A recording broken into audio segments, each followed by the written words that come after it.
Never mind. Let them do as they please. Where's the other controller?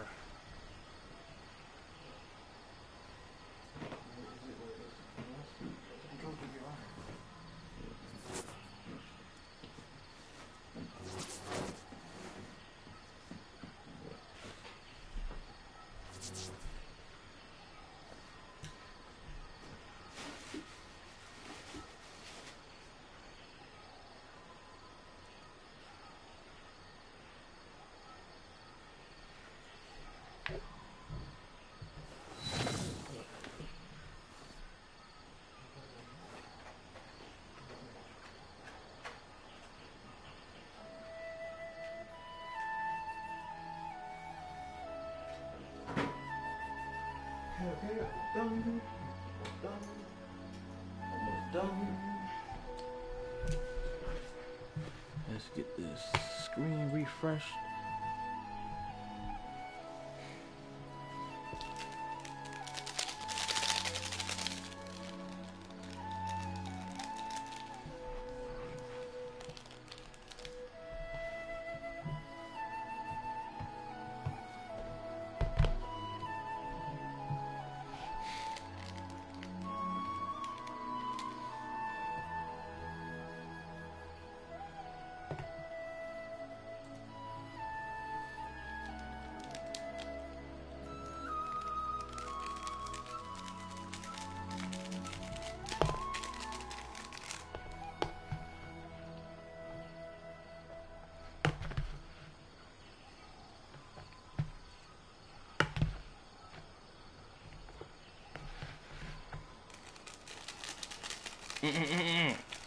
Yo, what's up, man? Diaz?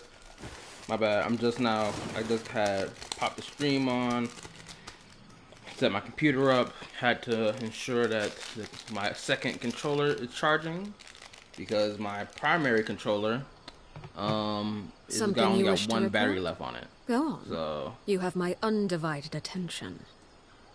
Yeah, I gotta set my quality up for my laptop properly, and so on and so forth. Give me a second.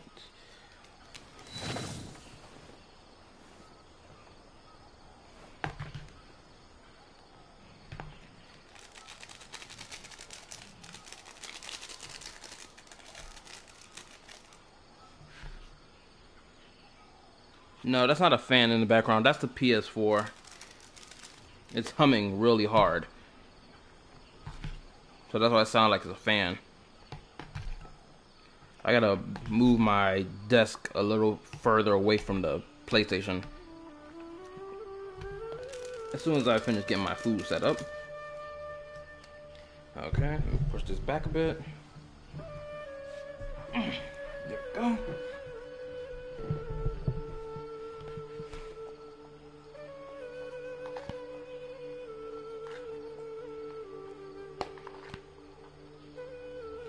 Ah, my wrist.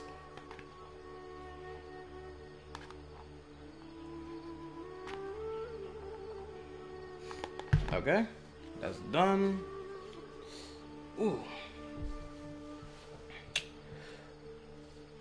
I guess I'll do my introduction now. Yo, what's up? This is Kala Games, and I'm back with another stream. This time, Genshin Impact for Monday stream. That's what we're doing. Well, that's what I'm doing tonight. We're gonna do Clorinde's story quest. Hopefully I spelled her name correctly in my title. And I've been told it's somewhat like a D&D gameplay in her story quest. I can't wait to try it. And yeah, let's get to it. Staring into my eyes is ill-advised. I can't promise let's conversate. Like what you see. And we're not gonna conversate for too long, obviously. So first and foremost, so man, Diaz, how your day been? Well, I know you about to go to work right now, unless something's changed. But I'll tell you how my day went. My day went pretty smooth. It was alright. I only slept for about 4 hours, if not 3 hours and 30 minutes. So, you best believe I'm pretty sleep deprived. And I'm still pushing mad energy out right now.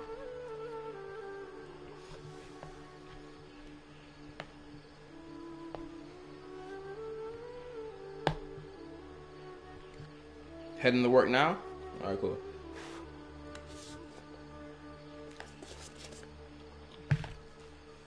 Oh, I'll be right back. I gotta go grab my drink. I forgot my drink. Hold up. I'll be right back.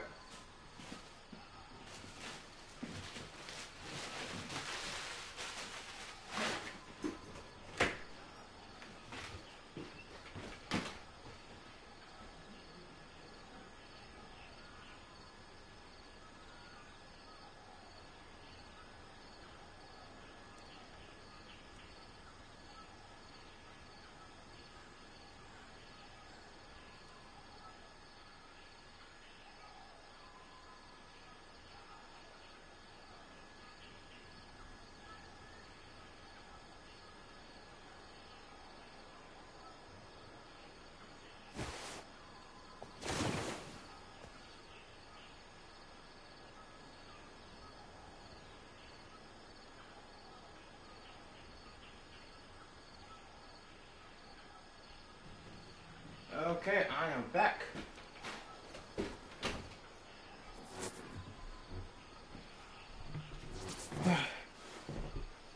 Now let me read. 4 hours? Why? The reason why is because after I ended the stream, I just couldn't go to sleep. I was looking at my phone for the remainder of the time. I was making sure my clothes were ready for today and whatnot. So what yeah, could the children be up to? That's basically what happened. Had to get my clothes ready, Let them make do sure as they were they washed please. and ready. And of course, that requires me to stay up to ensure I put my clothes in the dryer.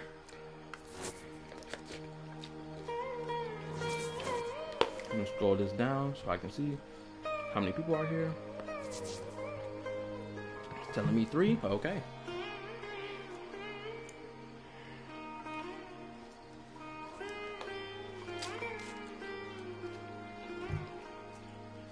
Something you wish to report?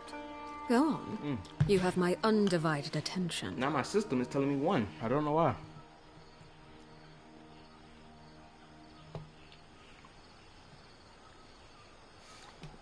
Oh. Hold up. Is my stream lagging? Man, Diaz, if you can hear me, let me know if my stream is lagging. Or better, let me just refresh my screen. Yeah, let's do that instead. I'll just refresh my screen.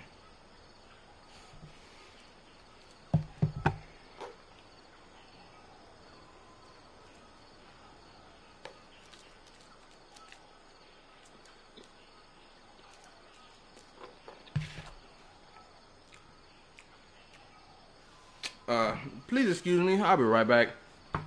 I need to go check and see what other TV on or what other device is connected to the Wi-Fi because my computer is slowing down for some weird reason. Hold up, let me check something because I got some notification up here. Let me see something real quick.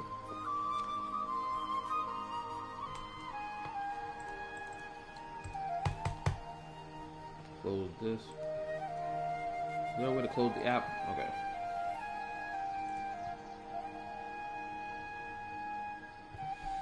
My computer is just lagging, and I don't know why it's lagging.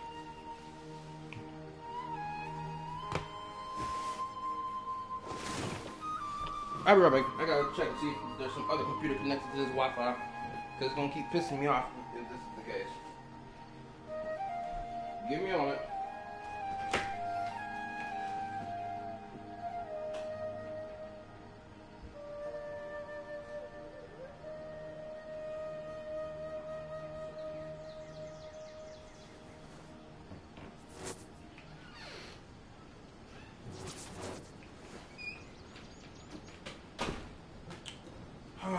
This is so annoying. My stuff taking forever to load. And XYZ is like, what is going on with my computer? At this point, I might as well just look at my phone.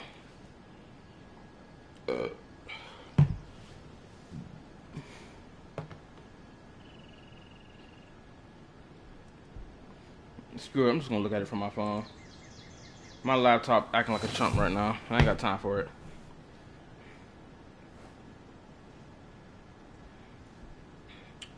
give me 1 second.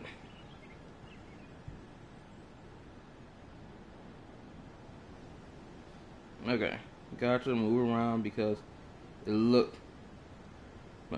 Oh, on my end. Oh.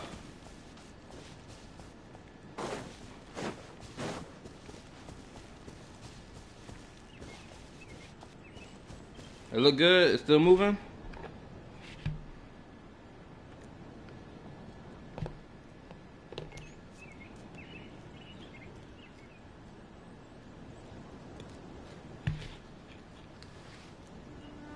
Okay, cool. Now I gotta get my headphones. Crap, the headphones.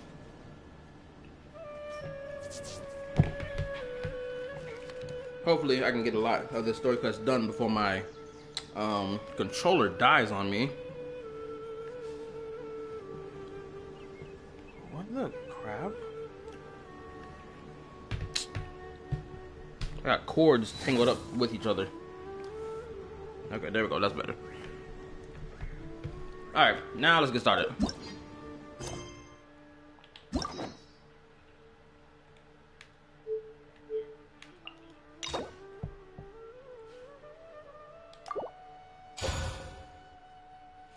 Oh my goodness, she looks so gorgeous in her splash art.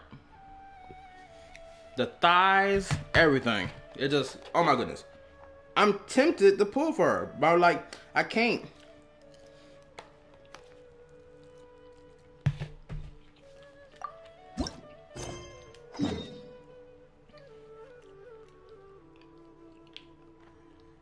Are we going over there? Okay, cool. Wait till I see her D&D outfit.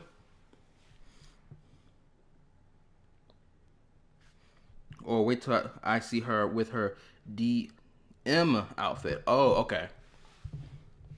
Well, I can't wait, because now you done got me excited. Huh? Do you also see Navia and Clorinde over there? They look like they might have run into some kind of trouble. Let's go check out what's going on. Hold up. Before I do that, let me say this real quick. The fact that Electro and Geo don't have a cool, you know, elemental reaction beyond crystallize, like there could have been a cool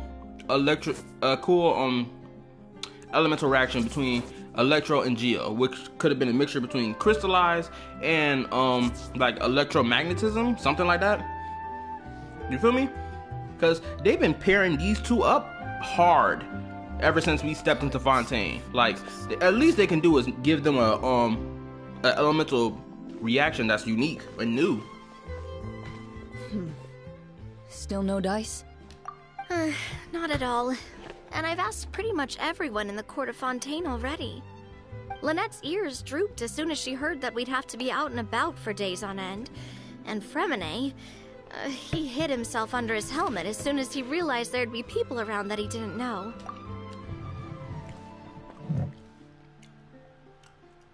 There's a lot of missed opportunity for Geo reaction. Exactly. And I'm not gonna hold you. Before I understood why it is people were like, oh, Geo has fell to the wayside where everything else has kept pushing forward or whatnot, I didn't understand it. Right? Until I did. I was like, hold up. These people are correct. Everybody is right. So many missed opportunities they could have did with Geo. And it doesn't make sense. It's like, they have to know Geo is like legitimately the weakest element in the whole game, right?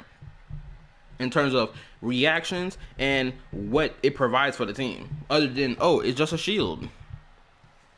Like Emma and Geo could have been a sandstorm. Yep. Then you could have, ooh, hold on. I think I thought of a good one before. I can't remember what it was.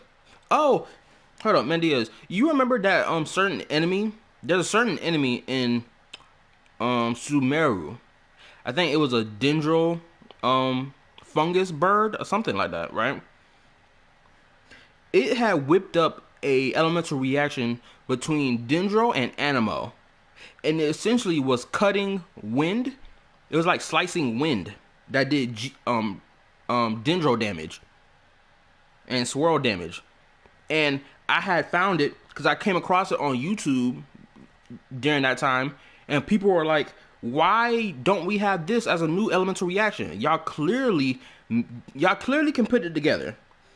That it was so blatantly obvious. They can make new elemental reactions, and they decided to give it to an enemy you can clap with ease.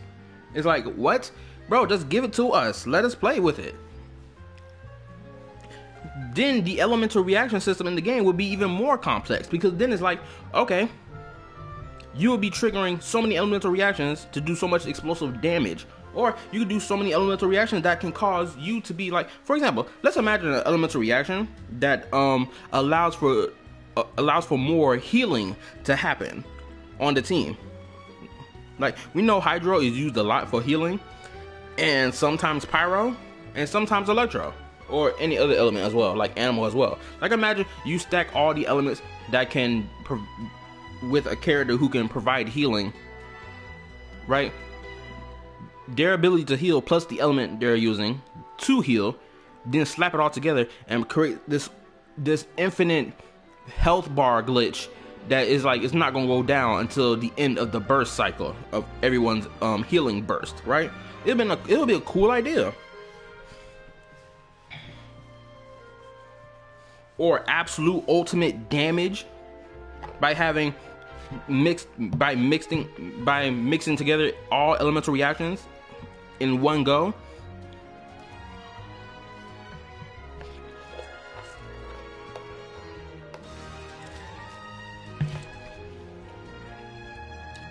Such cool ideas, but they didn't bother going through with it, or they refused to give it to us.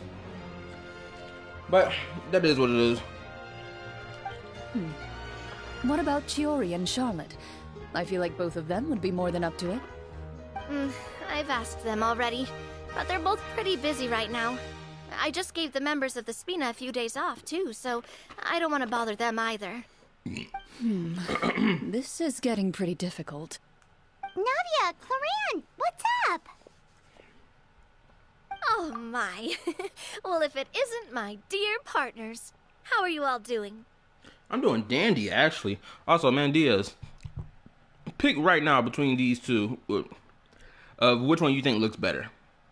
I'm not gonna hold you. Clorinde is kind of selling it for me right now. Like, Navia, she got the whole thigh-high thing going on with the showing of the leg gap between thigh, piece of clothing on top, and then piece of clothing underneath, right? And it's got that excellent thigh ratio of meat between clothing. But then you got Clorinde. Clorinde is rocking the whole, pencil net skirt? I'm pretty sure that's what it's called, right? And then she got the pantyhose going on with it too. So it's catching my attention more than what Navia got going on, which is sad, but it is the truth.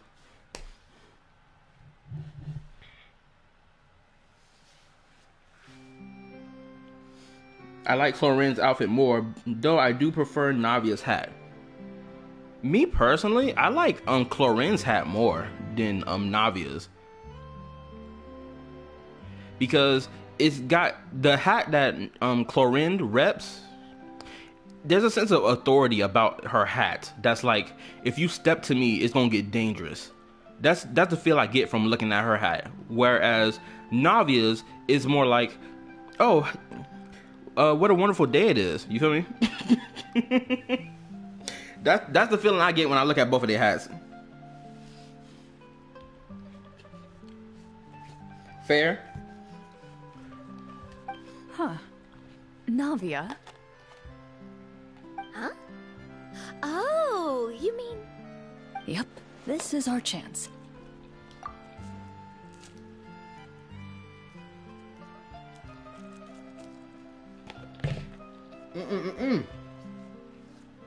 My bad, I'm munching right now. Wait, what are you doing? We were just passing through. Do you need our help with something? Oh, precisely. My dear partners, we've got a huge problem right now that only you can solve. Whoa, for real? Absolutely. We've already exhausted all our other options. What kind of a problem? Tell me about it.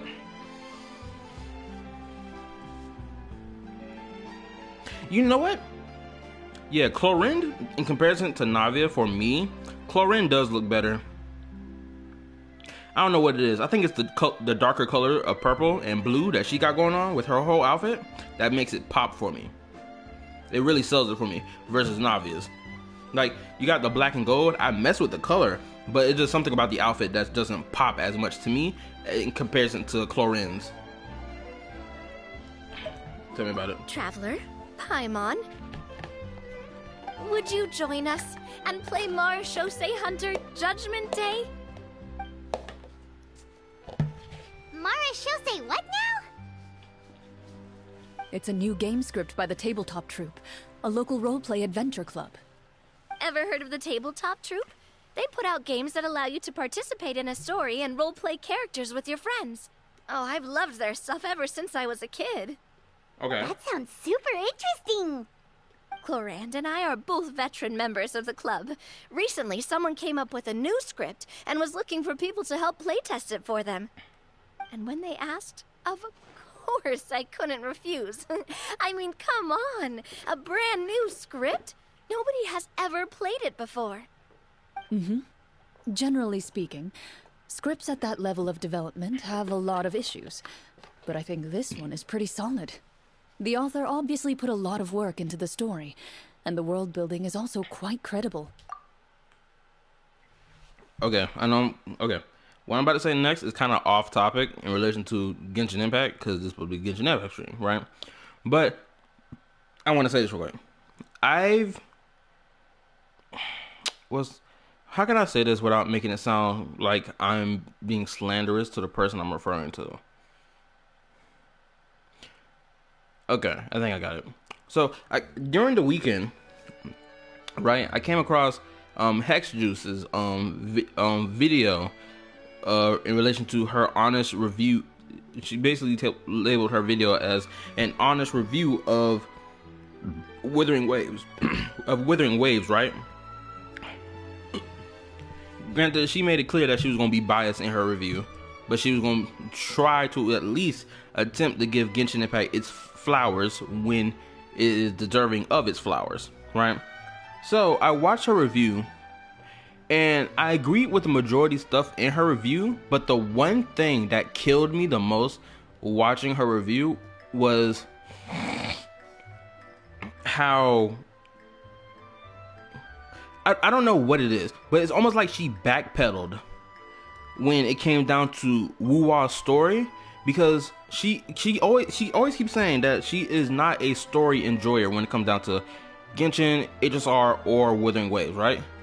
But for the review, it's almost as if she backpedaled it to be like, actually, you know what? The first 3 acts of Wuwa's story, they were bad, but the latter 3 acts were great. Right? And I was like, this isn't what I've been hearing from y'all.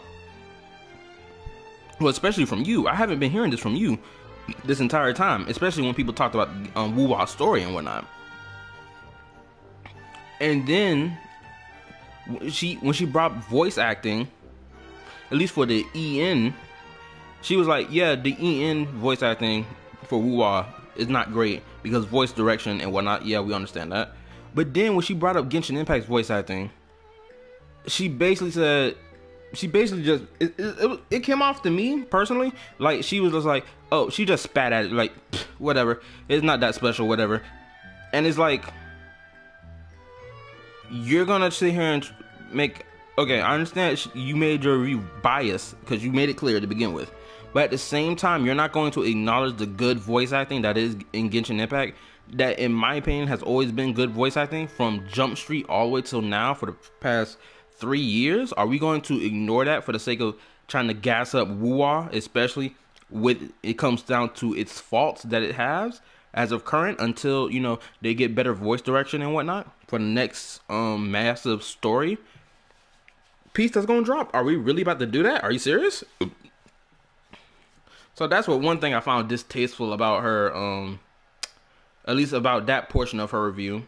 But another one that I found really distasteful, in my opinion, was when she proclaimed that in Genshin Impact, the world of Genshin Impact does not feel consistent, and she thinks it feels, to her, it feels like it is a amusement park. The world of Genshin Impact is an amusement park because each location looks drastically different from the other, right? When I heard that, and then when she tried to imply or compare and say that in Wuwa, the entire world looks cohesive and consistent in comparison to Genshin, I had to roll my eyes backwards and be like, are we really doing that? Because that's hella dishonest to claim. Well, even though that's your opinion, but your opinion is factually incorrect. Because Genshin Impact is what, 5 nations deep? Meaning each nation has its own cultural inspiration for each one.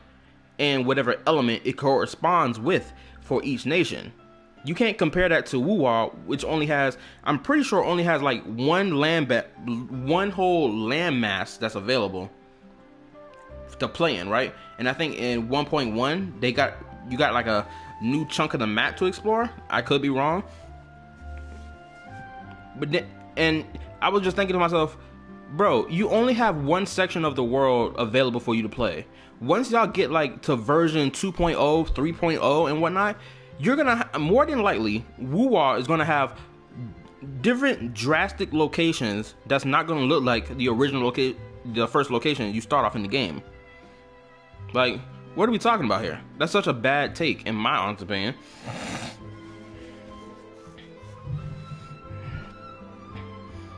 But what else she said in her review that I found really distasteful or just disingenuous?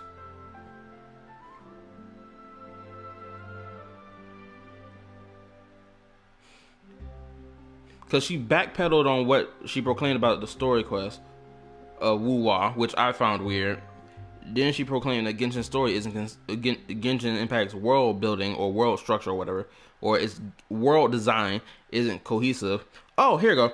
This is another thing that I found really slimy. Or not just slimy, but I just found it I was just very disagreeable with it when she had said this out her mouth. When she had compared Genshin Impact's style of character design to Wuwa's style of character design, right? And she basically said this, that Genshin's character designs are like, they're childish, right? And then she also basically implied that if you enjoy Genshin Impact's art style more than Wuwa's art style, that just means you enjoy childish things, or you enjoy the childishness of Genshin. And all I could do was be like, so are you going to tell every adult who plays this game? Are you really implying that any adult that plays this game just likes childishness? And it's like, are we really about to play that game? Especially when it's legitly a difference in art style. It's not, this isn't on some, oh, this is some babyish, kiddish for toddlers type art style. Like, what are we talking about? Bro, this isn't Looney Tunes. This isn't Tom and Jerry. If we want to make this whole argument about childishness, like, come on now. Let's not play this disingenuous ass comparison when it's legitly a difference in art style. To imply that somebody who don't like Wuwa's art style but likes Genshin's, and to imply that they're childish she wasn't implying that you're childish for liking Genshin's designs over Wuwa's. She implied that basically you don't have good taste in art style if you prefer Genshin's over Wuwa's. And it's like, wow, what a spit in the face of, people who came to see your review, my guy. Granted, I can't wait to play this game myself because I want to give my own personal review and be honest about it. Oh, Julian in the Discord, let me see.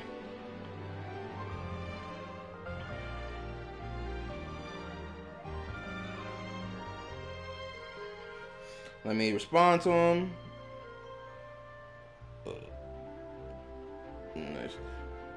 Anyway, you always find stuff to talk about. It's because this is something I just want to express my opinion about. Wait, did you hear the majority of things I was saying, Julian?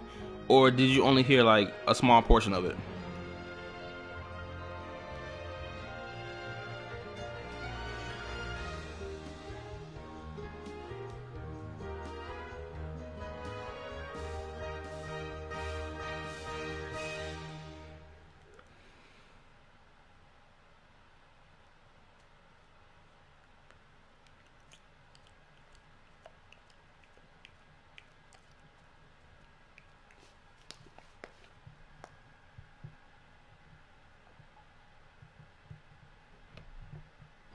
Is my stuff working?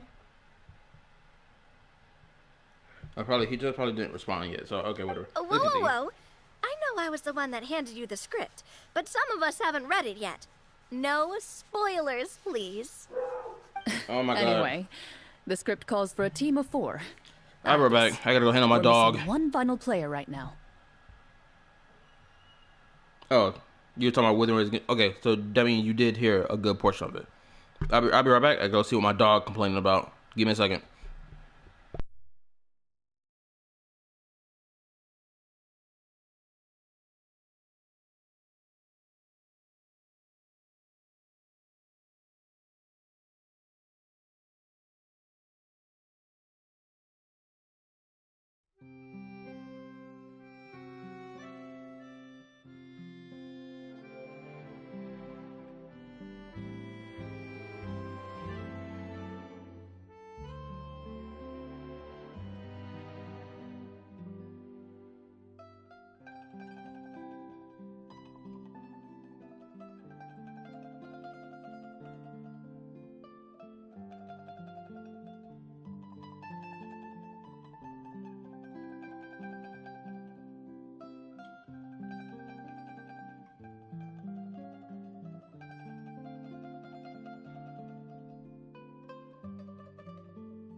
Okay, I'm back.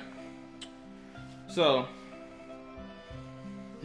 yeah, I was just talking about what I was talking about earlier was the VTuber Hex Juice. She had made a video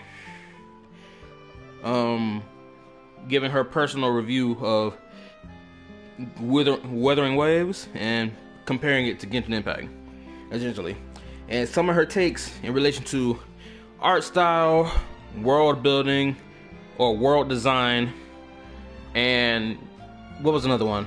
Story, the 1.0 story and whatnot. I think those 3 things is what I disagreed hardcore with. With her review and everything else, or not that, also voice acting. I also disagreed with her on that as well. And that was it for the rest of her review. I was with her with the rest of her review, but anything else, those except for those 4 things, because I found her position on those 4 topics of her review to be, in my opinion, disingenuous and hella biased. Welcome back, and BRB, no problem. But yeah, that's just my personal opinion about it. And I can't wait to play Wuthering Waves when it eventually comes to the PlayStation so that I can give my personal review of the game. Because, yeah, I've been seeing a lot of, I would agree, disingenuous reviews of Wuthering Waves. But I also feel like simultaneously we're going to have people who make disingenuous reviews of Genshin as well. Granted, most of their points are going to be valid, except probably about 1 or 2. So, you're saying you'll help us out? I knew I could count on you, partner. Paimon and the Traveler are kind of a package deal. Is that okay? That's not a problem. I'll adjust the pace based on the actual number of players and ensure that everyone has a good time. Great. Well, Traveler, what do you think? Wanna play? Paimon will follow your lead. I always help a friend in need. Count me in for a great script. Well, that solves our problem. You have our thanks. Woohoo! I'll go grab the script manager from the club right away. The script manager? Didn't you just say that you gave Clorinde the script?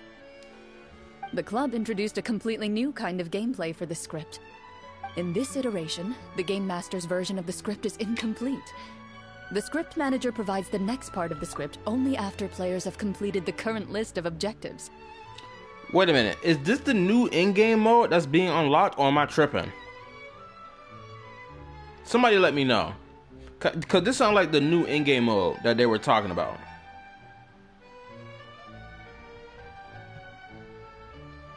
It's not? Okay, cool. I was about to say. On top of that, in order to increase player immersion, the club has created some of the story's sets and scenes in real life. We'll only know where we should go once the script manager reveals the starting location. I got more pics for you. Then please send it. Wow, you're right. Whoever wrote this script really did put in a lot of work. And I will say this as well.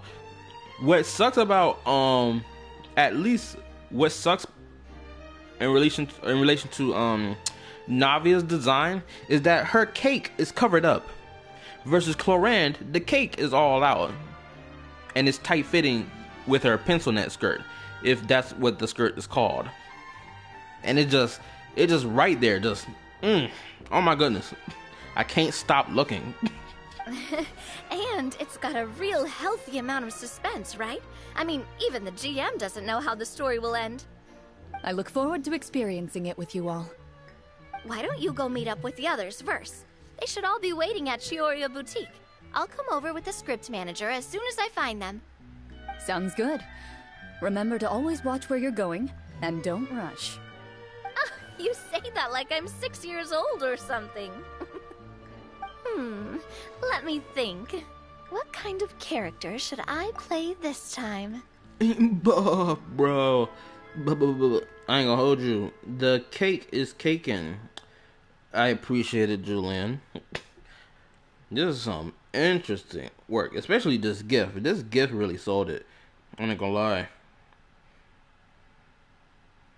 Hold up, give me a second. I think my phone's slowing down. Okay, there we go.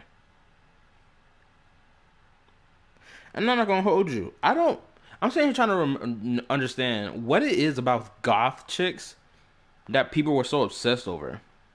Somebody gonna have to explain that to me. The only thing that I found that's hot about goth chicks, at least from what I understand, is just simply because somebody depicted them as thick in some art style, and then it was just like, boom. Bye? Alright, see ya. But, I don't understand the deeper reason for why people like goth chicks as much. Bye, your mom, just kidding. But yeah, somebody gotta explain that to me. Like, I'm behind everyone all the way when it comes down to thick goth chicks. But I'm trying to understand, where did the love come from? I just hope you'll pick up some useful skills this time. Oh, and stop trying to persuade every animal you come across. My bad, I'm a little tired. Because I think the sleepiness is kicking on me. But I'm going to make it through and get through the story quest. This lady with the hat is pretty cute. Goth are thick. Lol, nah, I've seen skinny goth most of the time. Exactly, that's what I'm saying. That's what's throwing me off. Because I know that someone drew a depiction of a goth chick being thick. But like, majority of them that I do see are they're either skinny or they not thick but pudgy instead. It's one of the two. But like, I'm still, I gotta find out where this love for goth chicks came from. Maybe because they carry that teenage angst of, oh, the pain in my soul type stuff. Maybe that's what people love about it. Or it's probably because fictional characters made the gothic look, you know, or the gothic style look sexy. That's probably what it is. You have fictional characters take upon the gothic look, and then it looks sexy in comparison. That's probably what it is, right? Because you got like Blackfire, you got Shigo. What's another one? I'm trying to remember. Who is another character I can call? I know Blackfire, Shigo, Gwen from Total Drama Island. I know people like her apparently. The pain in my soul, I have daddy issues. Exactly. And it's so crazy I have never came across a goth chick at all my years of going to school. I have never came across a goth chick ever. I've never seen anyone dress in such a manner either. Because the dressing in a gothic manner, in my opinion, is kind of like a what is it? An oxymoron or it's paradoxical. There we go. I think that's what it is. When people dress up in goth, you get one or two ways people gonna look at you. One is that you're trying to get attention from people, which technically people who dress in goth are. Like, let's not be honest. You don't come to school dressed up in all black with the black eyeline, black dye in your hair, this and all these crazy face piercings and accessories, and then expect people not to look at you. It's like screaming, "Yo, look my way," but at the same time you're saying out your mouth, "Nah, don't look my way. I'm not trying to be like the rest of you trendsetters. I'm trying to be different." But it's like, nah, you're trying to catch people's attention. Stop it. I did back in high school. One of them almost became my GF. So what fumbled the bag that prevented that? Was it you, or was it the girl in question, or was it just the situation?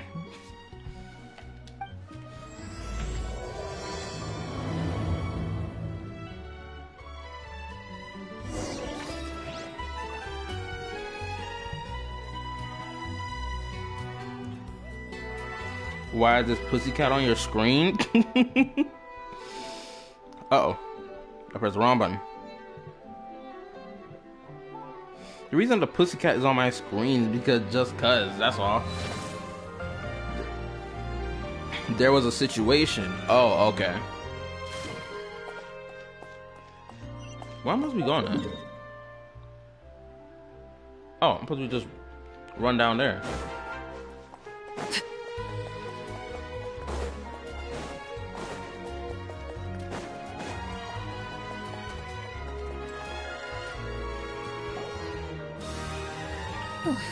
Sorry to keep you waiting. Hey, yo, my girl Farina is here. Let's go. Ah, you're back. Huh? And you've got the Traveler and Paimon with you too. Hold up. Hold up. Does everyone here know the whole situation in relation to Farina's first story quest? Because I don't think I've talked to any of y'all about that. Let me know if I've had this discussion with y'all before. But if I haven't, I'm about to go on my rant real quick.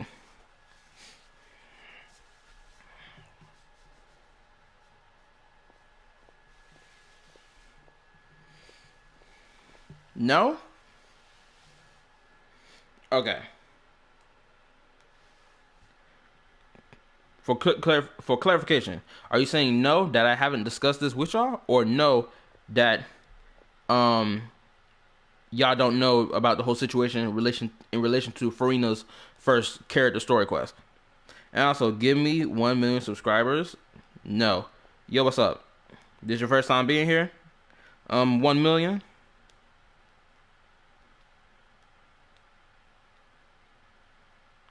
I swear, this is one of the moments where I need my computer to work, but my computer be acting like a goofball sometimes. Hold on, let me see if I can pop my computer open and see if it's gonna work for me.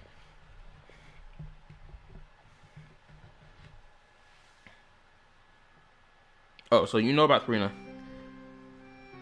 Okay, so Mandia, so you know about the whole thing about Farina's first story quest thing. Okay, cool. And also, 1 million. You said this is your first time being here at my live stream. Quick question: did my live stream pop up on your like recommended feed for YouTube? I need to know this real quick.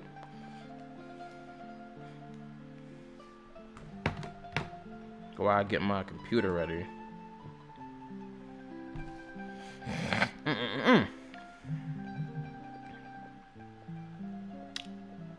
Julian being devious in the Discord. Yes, it did. Awesome. That's good. That's great to hear. My streams are being pushed out through the algorithm. Yes.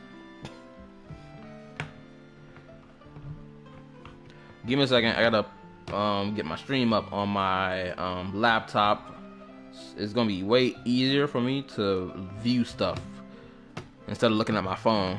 Just give me 1 second. But while I'm doing this, I'll go on my rant real quick about the whole Furina story quest that people had a lot of problems with when it originally, dropped. In my opinion, not just my opinion, but also I'm gonna add some reasons to why I stand on my opinion about it. I despise how people phrased what happened in her story quest, especially in the beginning of her story quest. Because we all know that in the beginning of her story quest, you had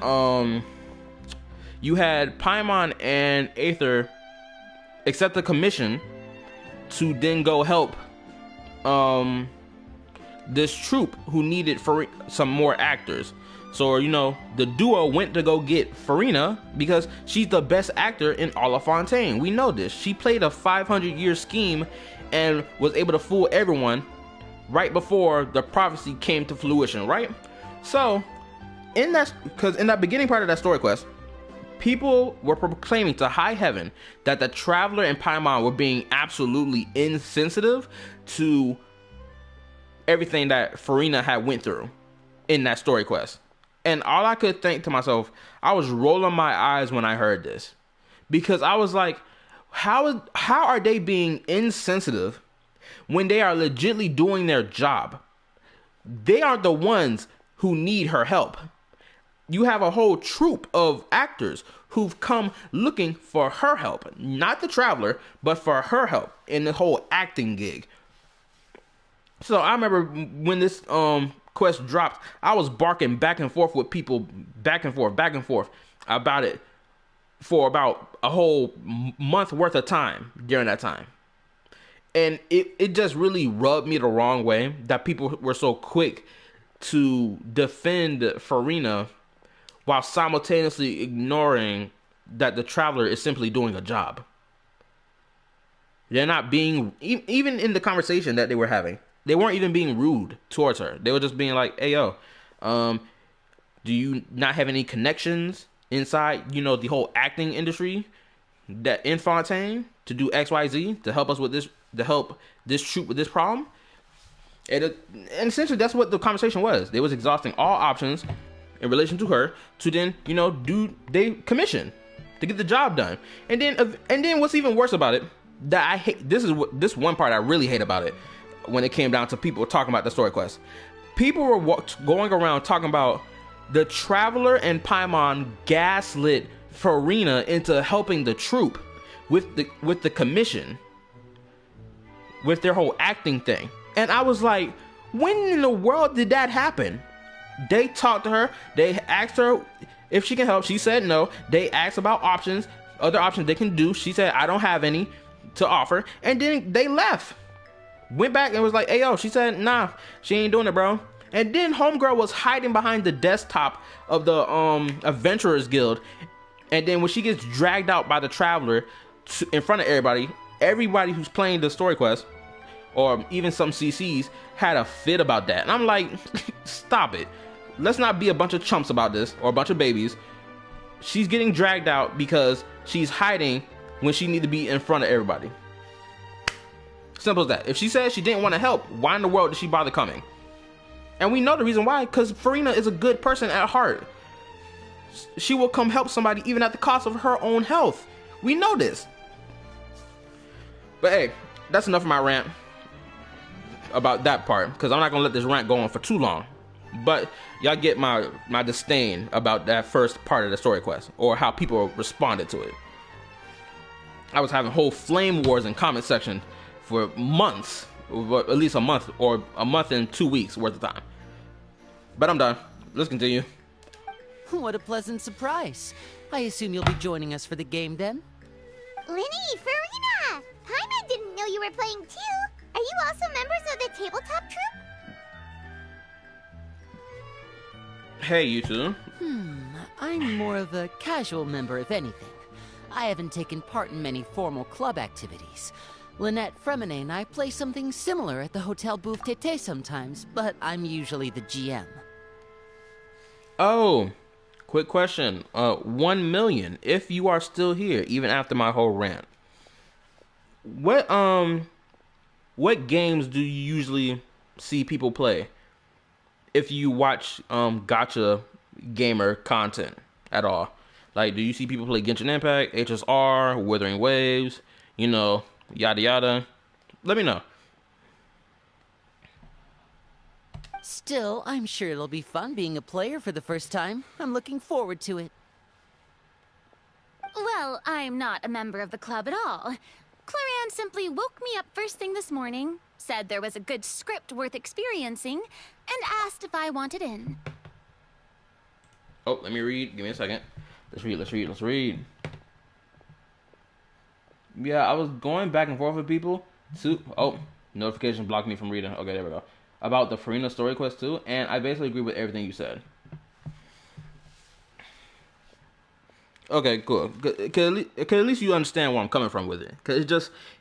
Cause what was so obvious about people's reaction to at least that first part of the story quest was that everyone had become so emotionally attached to Furina that they became absolutely blind to the situation of how they were conducting conversation with Furina. And it was clear as day. People were so emotionally attached to Furina that they were blind to basic conversation. It was crazy. And I think also around the same time. Oh, yeah, this was also around the same time you had the voice actors go on strike because they weren't getting paid or whatever. So at the same time, I was arguing with people about the localization of Genshin Impact simultaneously, because people were like, "Oh, the localization is the reason why." This is the argument they made. My bad. I know this rant about to go on a little longer, but just bear with me real quick. It's gonna be real fast, I promise. The other argument people were making for why the English version of Paimon talking with Furina sounds better in every other language except English, where she sounds the most quote-unquote rude, is because the tone of voice that she has in other languages. I listened to the tone of voice in every other language, and it didn't sound no different. And not only that, Paimon didn't even sound rude, didn't sound like she was being rude even in English. So I was like, what are y'all talking about? I'm having back and forth about it in the comment section, because this is around the same time people were get on localizers' head tops about why they localize anime incorrectly to input their political agenda into it, which that is true that they do. But in terms of Genshin Impact, I haven't seen anything like that to suggest it. So people are also using that as a good as a point of contention to be knocking at Paimon and the localization of Genshin Impact as a whole, and so on and so forth, because they just made it convenient for their argument, which I found stupid. But like it was just so dumb to me. It was like, oh, the tone of voice sounds different and therefore it's bad. It's like, no, bro. I'm pretty sure if I was able to speak every other language on this planet and say exactly what Paimon has said, best believe my tone of voice would be exactly the same across the board. Paimon doesn't have a shift in tone of voice in every other language. The only reason it sounds like that because it's spoken in a different language. Like, people, use your common sense here. But that's enough of that rant. Let's continue. Oh, and also, 1 million. If you are enjoying my rants and also the rest of the stream that I'm going to be doing, of course, as I continue doing the story quest, please hit a like and subscribe. I stream on Monday, Tuesday, and Wednesday. Thursday and Friday, I don't unless it is a special occasion for me to stream. And that also includes the weekends as well. If you're interested, I can give you a referral. That should give you a 40% discount on membership fees. I think I'll wait to see how this experience plays out first, especially when it comes to the quality of the script. If it's sufficiently fun, then I'll join. Do you participate in a lot of tabletop troupe activities, Clorinde? You could say that. She's actually one of the few senior game masters of the troupe. Ah, right. I knew about that even when she was still my subordinate. Also, don't get me wrong. I do love Furina as a character because she is legitimately one of the most fleshed out characters in the whole game. So, yeah. It's nothing. Really, just a small hobby of mine. Wow. Hyman's so used to seeing you be all upstanding and intimidating as the champion duelist. It's kind of hard to imagine you role-playing with a bunch of friends.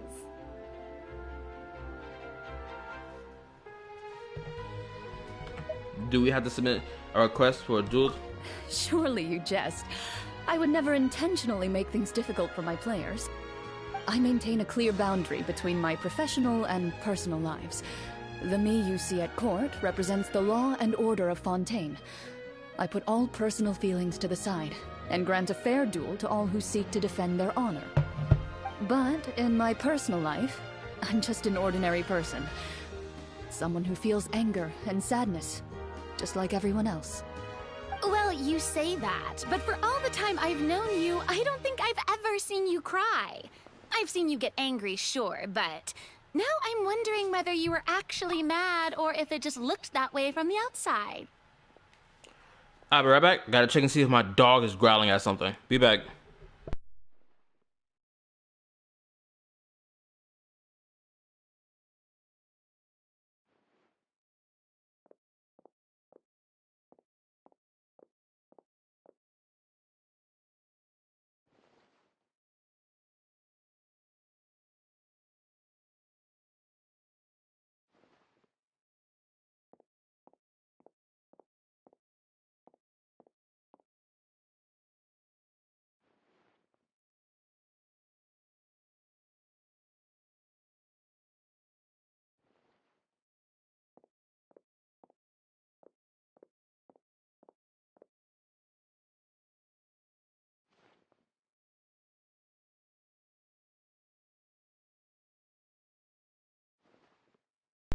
Okay, I'm back. Had to go deal with my dog, see what he was doing, yada yada. Now, where my headphones at? Hopefully, I can stay more focused on this. I was probably in work mode during those times. Is that so? Well, in any case, I just feel like even in your personal life, you don't get emotional very often. So you want to see me cry? That might be a little difficult. A show of anger, though, that might be something I could accomplish. No, that's not what I meant. You know, I would love it if she starts swapping her outfit colors while in different cutscenes. Ah, I'm back!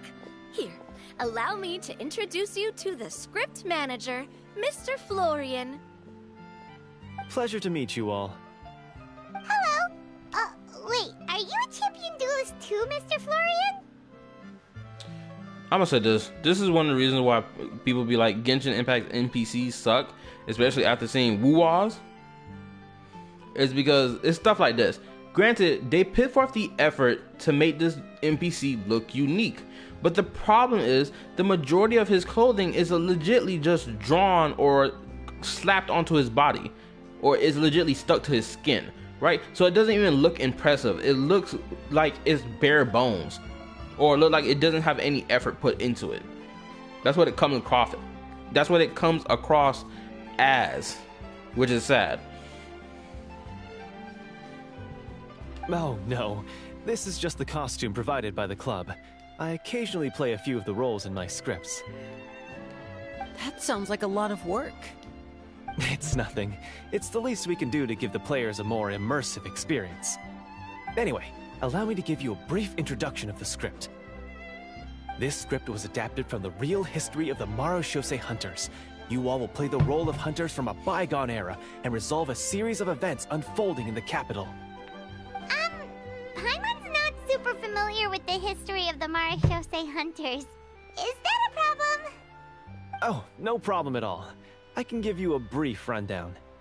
So, basically, Marashose Hunters were people who dedicated themselves to hunting monsters and protecting the city by using a special swordsmanship technique passed down over generations. Their story can be traced back to the ancient Remurian dynasty, as well as the first hunter, Cassiodor. Oh boy. But I'll leave the finer details for you to seek out and discover later.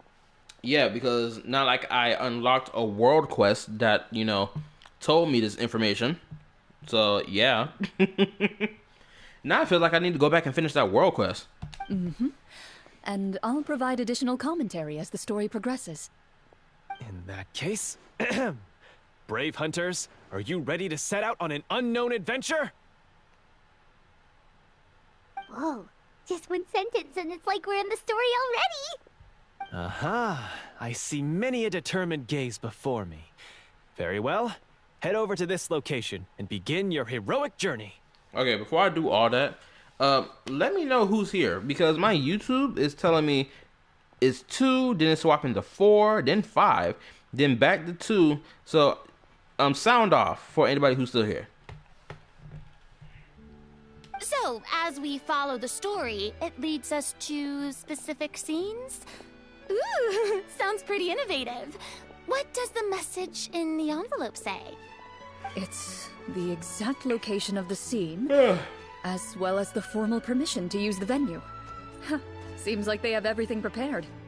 Please check all your belongings, everyone, and make sure you haven't forgotten anything. Once you're ready, please follow me to the designated location. I'm here, I'm just semi-AFK checking on paperwork. Okay, coolio.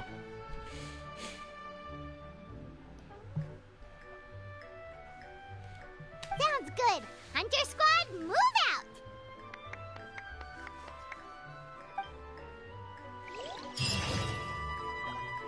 You know, I'm genuinely curious to why it is that the YouTube algorithm started pushing my content outward. I'm genuinely curious to what, you know, sparked it off.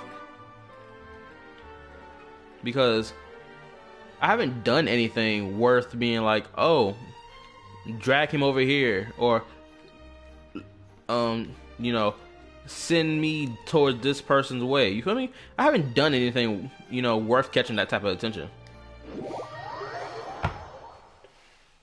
Maybe it's probably because I just simply streamed the game, or streamed my gameplays of it, which I'm glad I made that decision, because oh my goodness, I'm still upset over the fact that some of my, you know, that Farina story quest did not record because I had freaking live streamed on Twitch and didn't save the live stream recording. I'm still upset about that.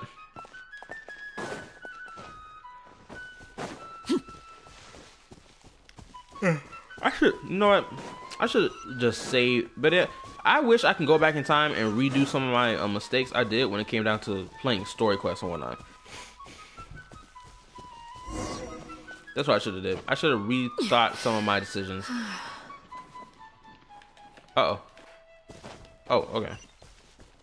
Wait, where the hell am I supposed to be going at? Oh, I'm going over here. That's under there, so I gotta get around the wall.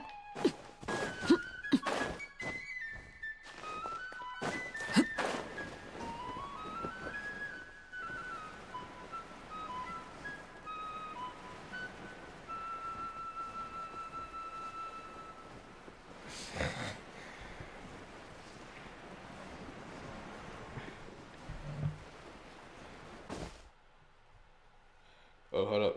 Sorry. Okay. Back down. You learn as you do. True. And I'm learning as I do, as I discover that there is a chest here, and I'm only just now discovering it. Ain't that crazy? There's one out in the open water. And then there's probably another one somewhere else. Over there, I guess. Staring into my eyes is ill-advised. I can't promise you'll like what you see. I can't help with that.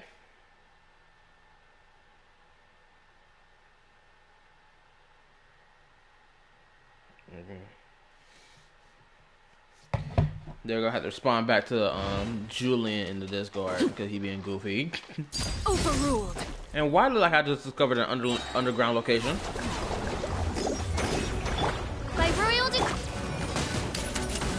justice will prevail.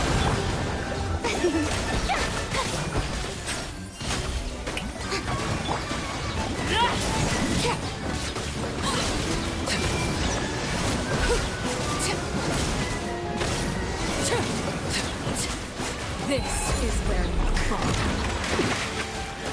Laid bare.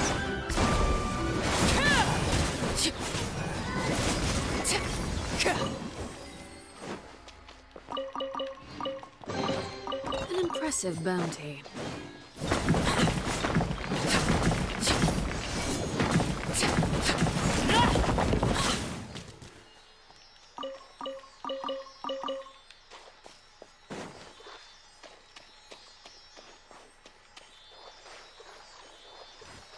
Oh, what was that?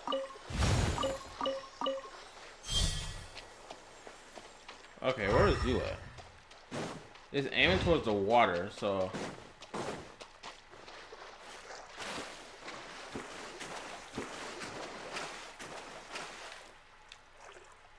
Not seeing nothing really.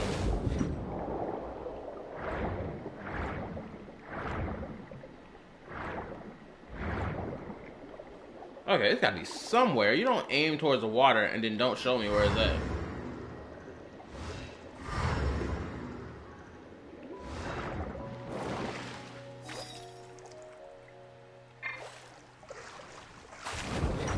I'm acting like a goofball right now. I'm sitting here acting like Farina can't walk on water. Like she's Jesus. Hold up. Strike a pose!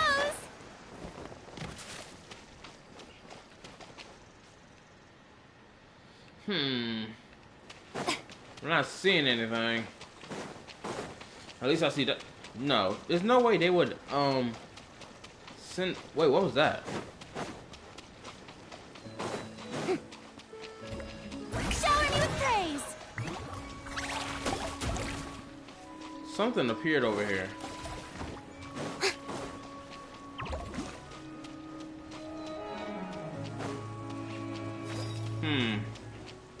Maybe I'm just seeing stuff. Okay.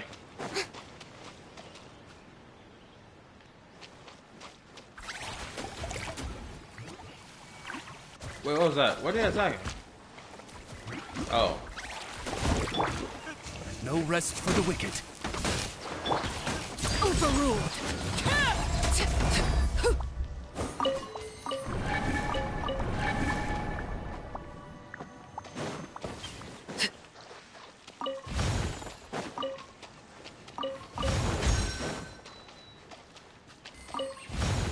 There we go. Now that makes sense.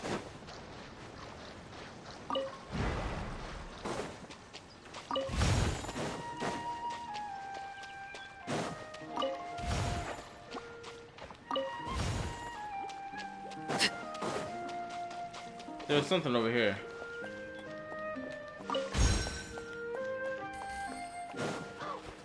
Okay. Hold up, where's the other one? 'Cause I know I saw the other one not that long ago. Crap, I know I saw them over here.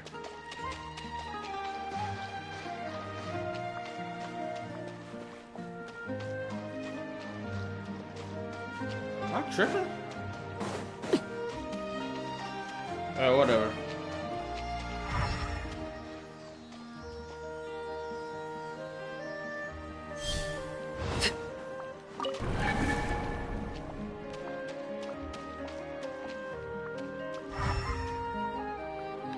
Oh, okay, that makes sense.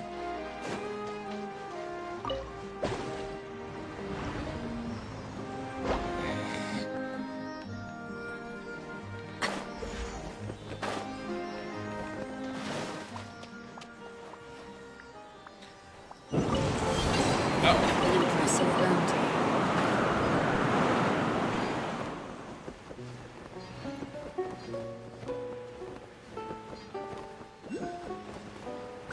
Oh, that's good. Got me another Oculus. Let's go. Finding all these Oculus is difficult as crap. Also, let me know if my stream is lagging. I'm gonna make it through. I'm not falling asleep.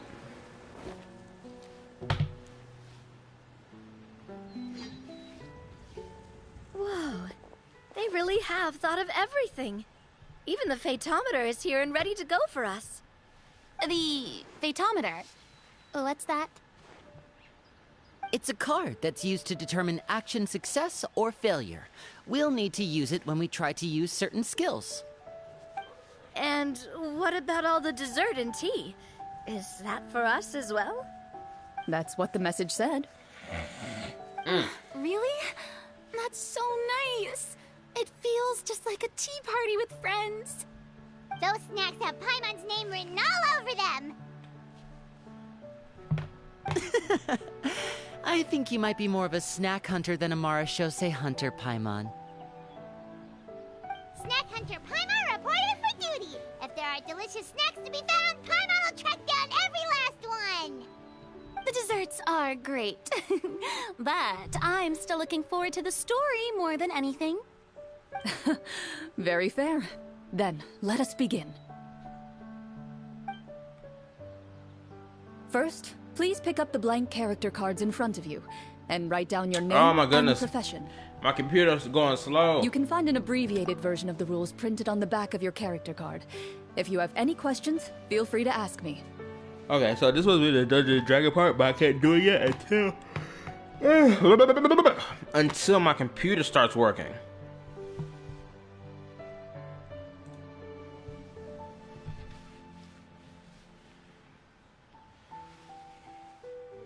Just give me a second so I can make sure my computer.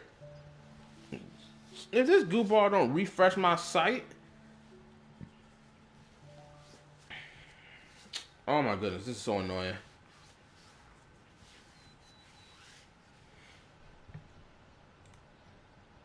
At this point, might as well not even use my computer no more. I gotta get me a new computer, or it's out, either that or the Wi-Fi just moving slow. It's one of the two. Give me a moment where I pull the stream up on my phone.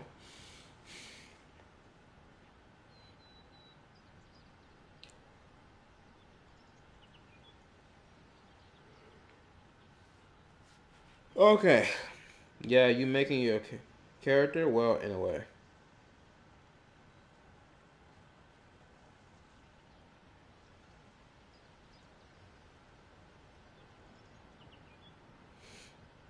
Wait, what's that supposed to mean? Well, you're making your character well in a way. What's that supposed to mean?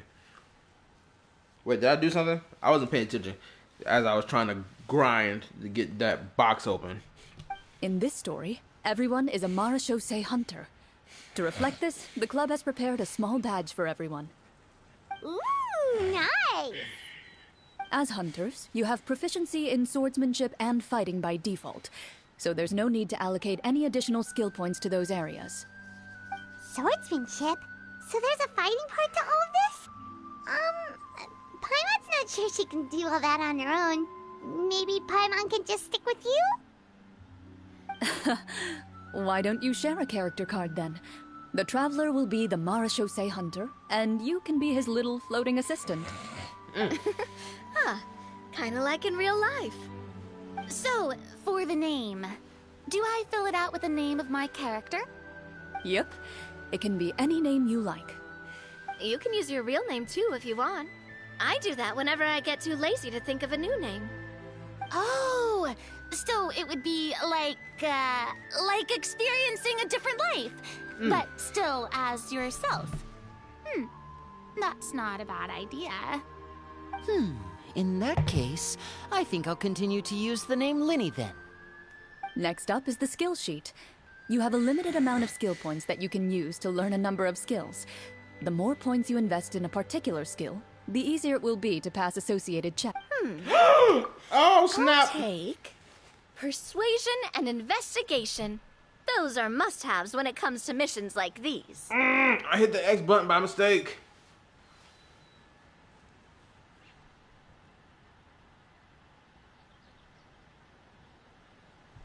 Oh, you was talking about making the D&D character. Oh, okay. Thank you for the clarification. But also, I hit the X button by mistake instead of pressing square to stop the autoplay. So I skipped over the rest of what Clorinde was about to say.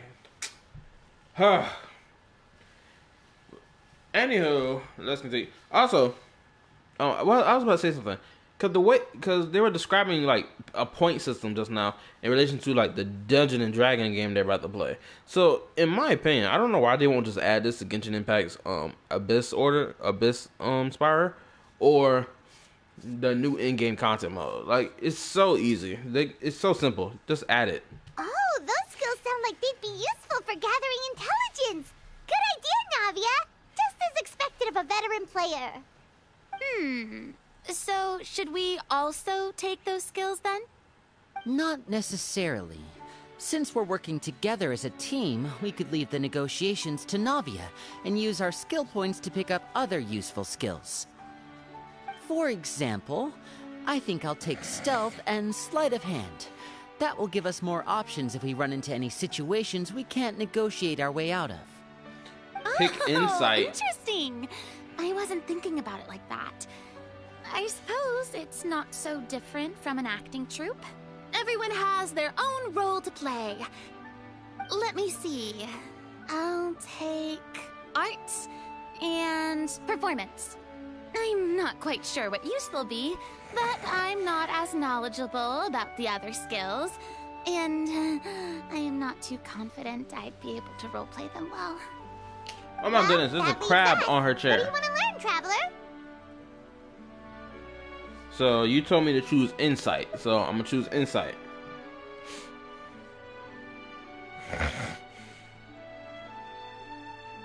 Would choosing Insight change anything? Like, would it grant the Traveler some crazy ability?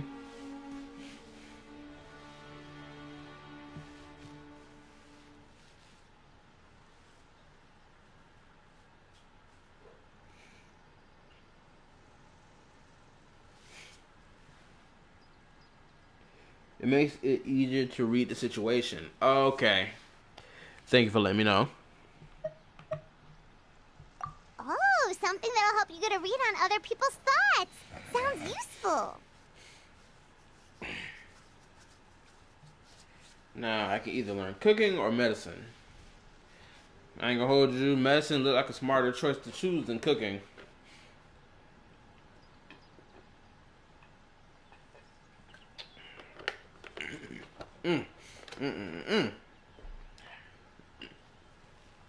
Any? Alright. I'm gonna choose medicine then. Ooh, so you want to help people when they're injured. That's nice of you. So what do you think? Are you sure you want to learn these two skills? Oh shoot, I picked the two skills that you basically were telling me to pick. Yep, I'm sure. Let's see. Oh, looks like you each have enough points to choose one final skill. You've all picked such classic skills. It's fine to go a little bit out of the box, you know. Why do I get the feeling she's getting ready to cause trouble? For example, this one here. Summon. Doesn't it sound super mysterious and cool? Have you ever played D&D before? Or any laptop RPG? Does Tales of Berseria count?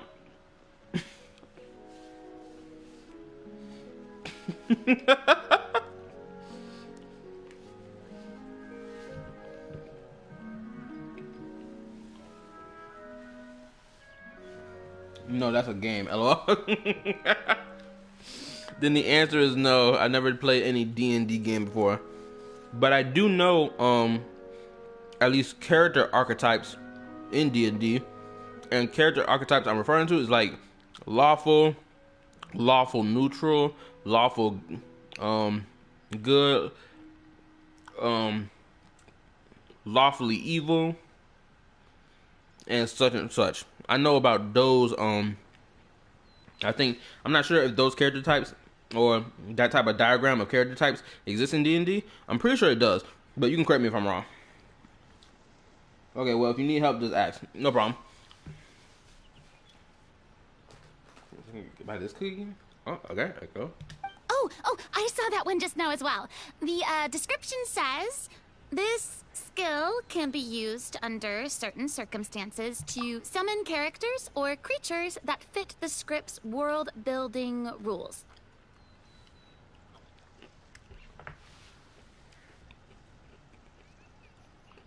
Just remember what your team has.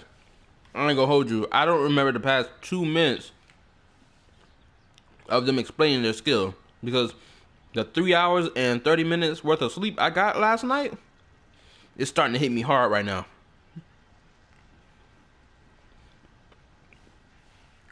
But please remind me what their skills are so that things can go more smoothly. There we go. Like Navia with perception. Also, I'm gonna say this real quick. While you if you can give me the list of characters, the list of the character skill sets that everybody picked. But I find this damning, and let me explain why. We have playable characters sitting here at the table playing a card game or a D&D game, which technically could be made into an in-game content mode if you think about it. In concept, it can work, but they didn't bother making it. Instead, it's a part of a story quest of them just playing D&D on the table. Then you have stealth and sleight of hand. The script's world-building rules, huh? But how are we supposed to know what a Marashose hunter can summon? Oh, that's not for us to worry about, my friend. Just learn the skills that interest you, and the GM will take care of the rest. Alright, you've convinced Paimon. Let's learn summon then. Paimon can't wait to see what kind of thing shows up. Well, now that everyone's more or less finished creating their characters, we can begin. Since 2 of our players are doing this for the first time, though, let me ask. Would you like to play on easy mode or authentic mode? What's the difference between the two? Well, in role-playing games, the story sometimes changes based on the decisions of the players and the results of the Fatometer. For example, if you fail a check, that means you cannot use the target skill in that scenario. A critical failure may even result in further negative consequences. If you choose to play in authentic mode, every time you elect to use a skill, you'll need to use the Fatometer to see whether you succeed or fail, and face any consequences that may follow. Correct me if I'm wrong. You can just call me crazy. But does this not sound like HSR turn-based combat that they're describing? That's what this feels like. They're describing HSR's turn-based combat. That's what this feels like to me. And it's such a slap in the face when it's like, why won't you just add that type of combat to Genshin already, damn it? And I don't mean the turn-based combat when I mean by that. I mean the ability to, what was he talking about? Hold up. What was that sound just now? Uh-oh, my dog crying. I gotta go see what he's crying about. I'll be right back. That's how D&D and tabletop RPG games are played? Oh, okay. Oh my goodness, he started barking. I'll be right back.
Okay.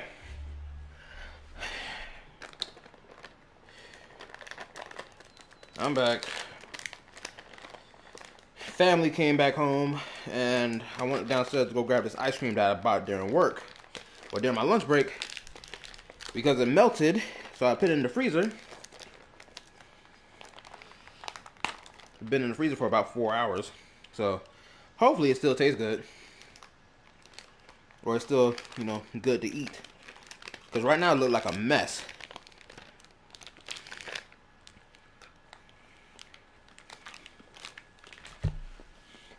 Yep, it's still good. You know, where my headphones at? Whew. Alright. Now let's continue. If you choose easy mode instead, every check will be successful by default, and you won't have to worry about luck playing a factor.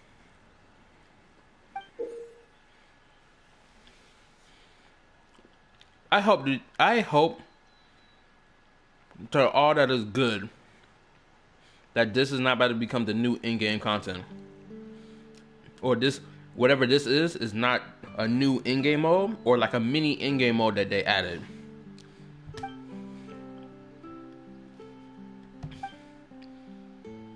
Because that's what this feels like to me. Given that I'd like to focus on the story, I suppose I should pick easy mode. I'd feel bad if I brought the team down by failing my checks. Huh? Oh, come on. Don't worry about that. RNG is the lifeblood of role-playing games. I'm going with authentic mode for sure. Never knowing what you might have to overcome. Ugh, doesn't that sound exciting? I'd rather be mentally prepared for what might happen. Okay, this whole back and forth is like a meta commentary, clearly, on players who don't care for RNG, for artifact re-rolling, and characters who are like, I've done it already before, and I'd rather it be guaranteed of what I want for substats and main stats instead of it being random. And then also you can play it like in universe between both characters, and it's like, oh, well, you know, Farina went through everything she went through, and she was trying to be prepared for the prophecy. Navi, on the other hand, was like, I'm gonna work my way through it. Let's continue. All right, then I'll mark down Farina for easy mode. All her checks will be successful by default. As usual, Navia and Linny will play on authentic mode. What about you, dear partner? How would you like to play?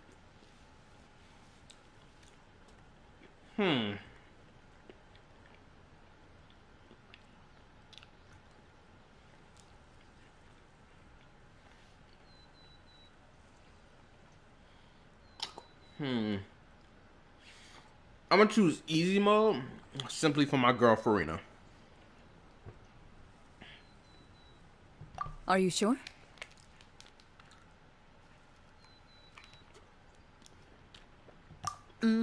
No need to worry about the pesky fatometer. Pretty good choice if you just want to relax and play the game.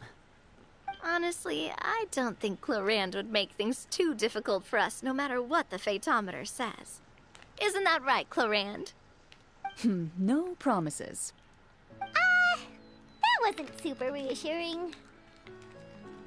Well, anyway, enough talk. Let's get started.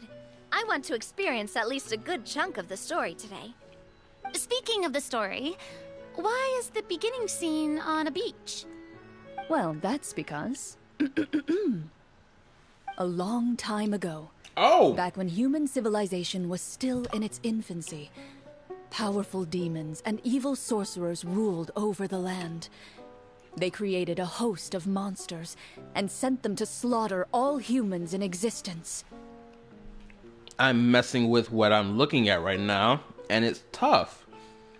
And also, I got this sneaking suspicion that this board game story has some type of lore that ties into the overall lore or world building of the game. Let's continue listening.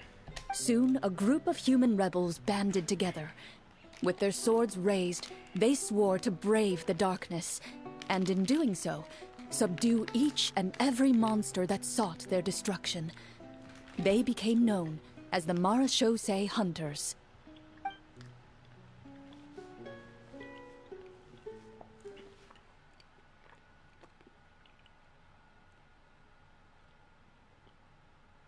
Oh, the screen is loading. Oh.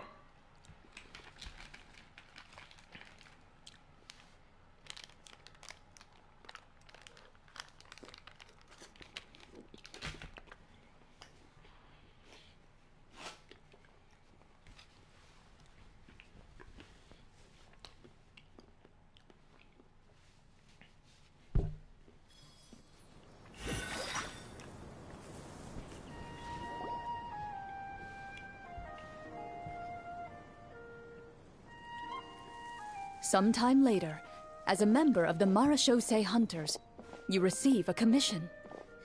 Following the address provided on the message, you take a boat and arrive at this strange city. As you inhale, you can taste the slightly salty air of the docks as you begin to survey your surroundings. There aren't many people in the vicinity, but you do take note of a few others who, like you, seem to be sizing up this place. So we traveled all the way to Mondstadt. That's interesting. I love her DM outfit. Yeah, me too. I'm messing with it. But I got this fit, like... Okay, hold up. Let me be... Well, the whole bottom part of her... Everything that's down past the waist... Well, past at least like the upper part of her leg...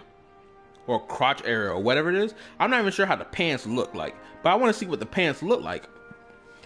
But I got this weird feeling that if she came out with that outfit instead of her outfit that she has on now, I think a lot of people probably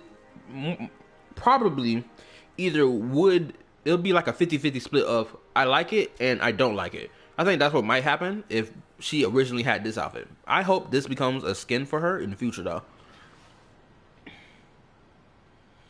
Oh, hold up. Somebody new came. Yo, what's up, Derek?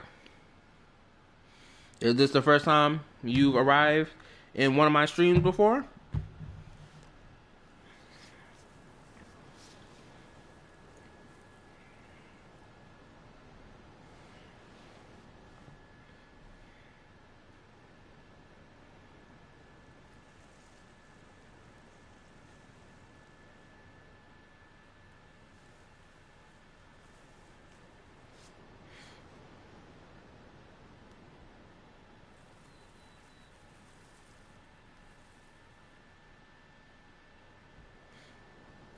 I'll continue and then I'll wait to see if you respond.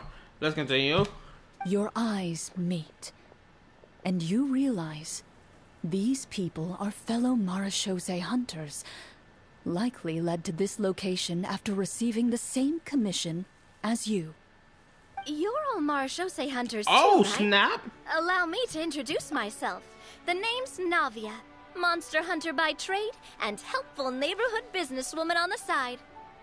They can't do this. No, they can't do this. They can't make new art designs, or not new art designs, new outfit designs for these characters in relation to Fontaine characters. They can't sit here and do this and then not give these skins for real. These skins have to come back at some point. Now I know what I'm gonna use to make my thumbnail though. I'm gonna use all these new art designs or these new outfit designs as my thumbnail when I make it. But like, bro, they all have new designs for the story. The traveler better have a new outfit on. We gonna see. What say you to traveling together? We can help each other out on the road. Okay, count me in. Yo, why does Lenny look Hold up, Lenny looks saucy. This new Lenny fit looks nice. I'm messing with it heavy. Missing the eye. He got the whole look like I'm a thief type beat going on. I mess with it. Let's see who else. My name is Lenny. I've been wandering since I was little and picked up a few less than legal tricks along the way. I was adopted by a Marashose hunter and later chose to follow in his footsteps. Oh, he's a rogue? Okay. Yeah, it was...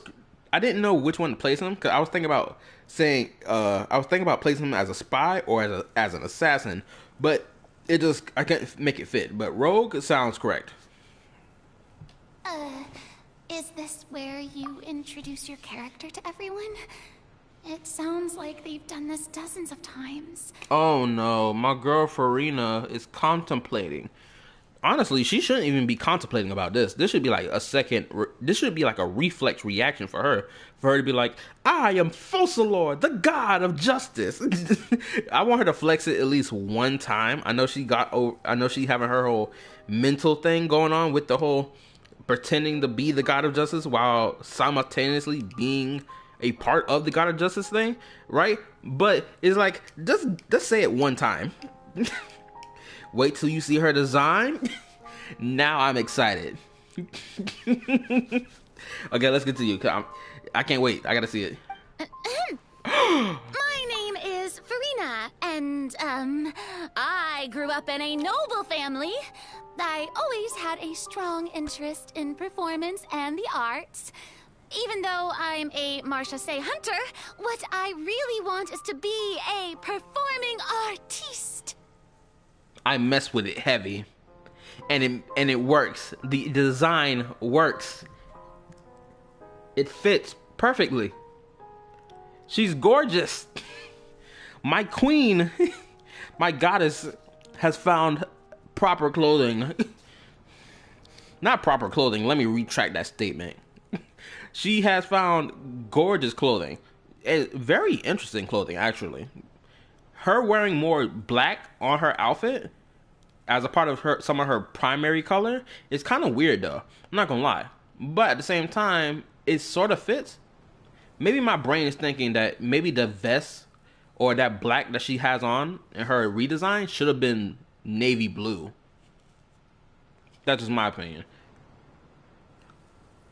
But all in all, her outfit is nice.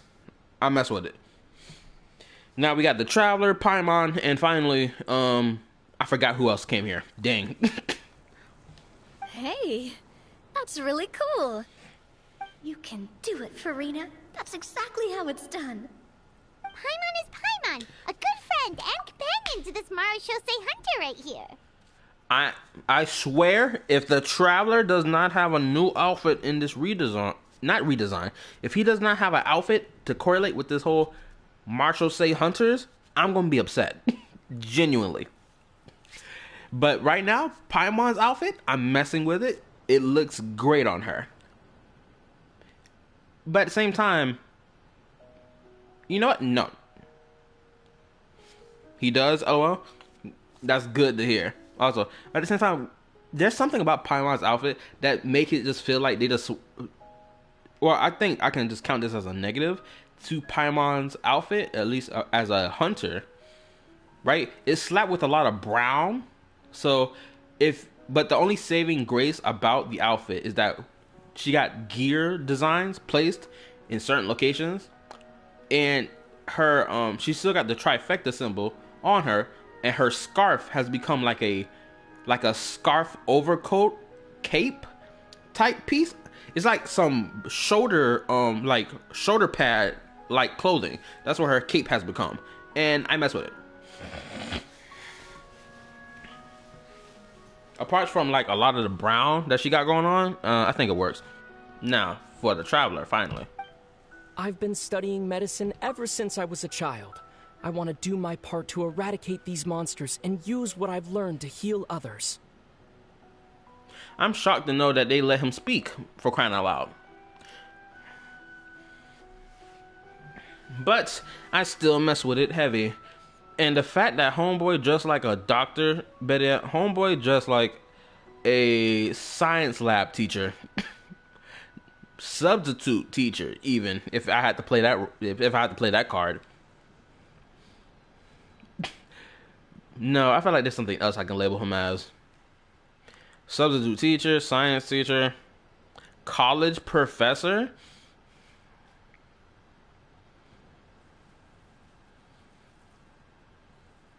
Dang, I ain't got nothing. I don't have a smart remark to say about his design other than it's a interesting choice. And it's not. I'm not gonna lie. It doesn't stand out in comparison to like the rest of the gang. In comparison, but yeah, Lumine has a syringe on her hand with her design. Do you have like a screenshot that you can show me of what Lumine looks like?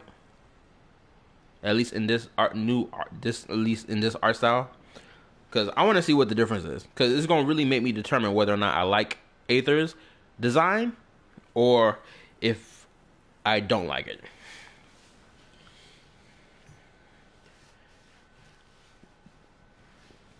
Lumine better look saucy. That's all I know. Cause her brother right now, her brother does not look saucy. I'm not even gonna lie. I'm not even gonna sugarcoat it. He don't look saucy. He look cool, but he don't got the sauce with him.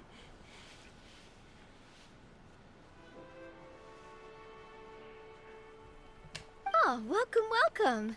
When we face the monsters, I'll make sure to charge in front to give everyone some cover. You can take care of the healing at the back. You open your envelopes at the same time. The message reads, "To the honorable and trustworthy Marachose hunters, our kingdom is currently facing a grave crisis. The lands outside the capital have been overtaken by monsters, and our people are being led astray by forces of wickedness. We beseech you, please help us resolve this crisis and return peace and stability to our home." Huh. The layout of this city looks super familiar. It kind of reminds Paimon of Mondstadt. The scriptwriter must have used a real-world city as a reference when coming up with the map. As experienced hunters, the layout of the city reminds you of places once traveled. You recall the sight of tree-lined streets and the gentle tranquility of days gone by. Yet, as you regard the city in front of you, it appears to be little more than an empty shell. Its hollow gates are open to you, beckoning you to come forth and bring salvation back to the town. Let me read. My bad. Did you say something? No, I didn't say anything. Oh, yes, I did. What I was saying is, do you have a picture of what Lumine looks like in this art style that they put for the game, for this Marachose Hunter thing? Because I want to know what Lumine looks like, and it's going to determine whether or not I like Lumine's design or Aether's design. That's what I said earlier. Also, Julian posted something in Discord. I gotta see what he's talking about. Give me a second. Server was making me clean his floors, but I don't really mind because I peek on Clorinde. I just can't let y'all see me trying to peek. Or I will die.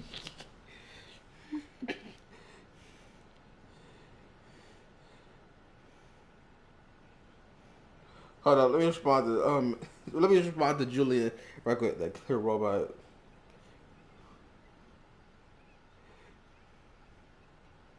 Will spot you in 2 seconds flat.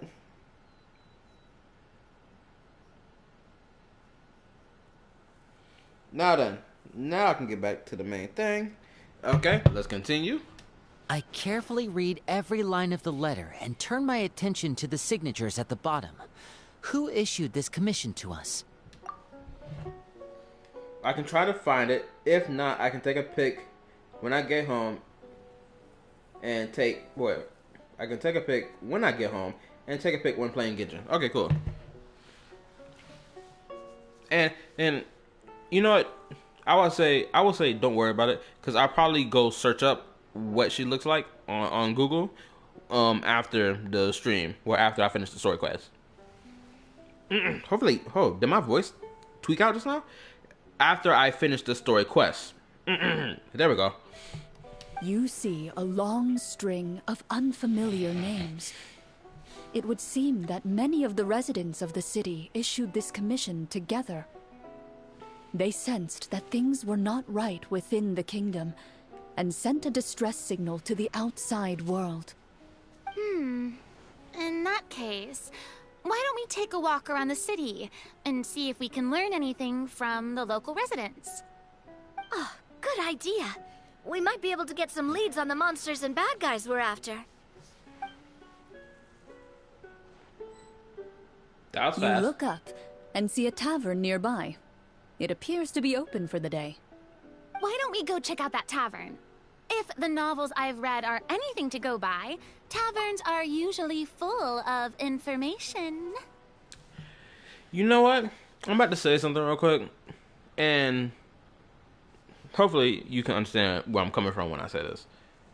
The fact that they didn't bother even trying to attempt to make Mondstadt look at least different for whatever story quest that they're, or in-game game that they're playing, in-universe game that they're playing, while trying to prevent themselves from being eaten alive or killed by whatever whatever the thing is.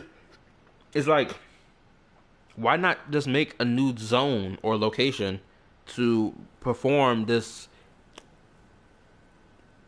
what's it called, turn-based role-play action RPG. Like, I feel like they could have put forth the effort to, you know, make it look different, make it look more entertaining, in my opinion. Let's continue. Like, for example, they did that with what did they do it with? They did it in that limited time event where the islands, or at least on the limited time event, all the islands were freaking changing and whatnot.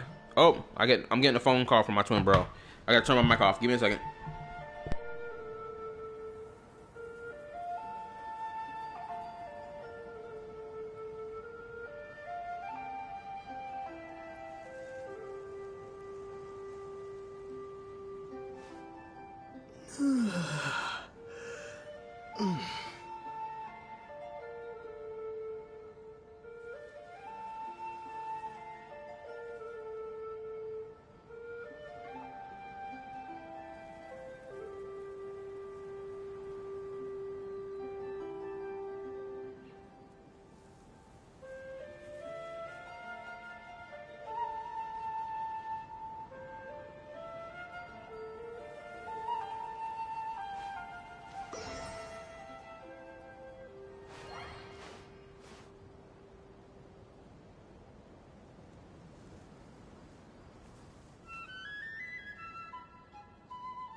Okay, I'm back. Had to deal with my brother. He had called my phone. Yada yada. Now let's get back into it.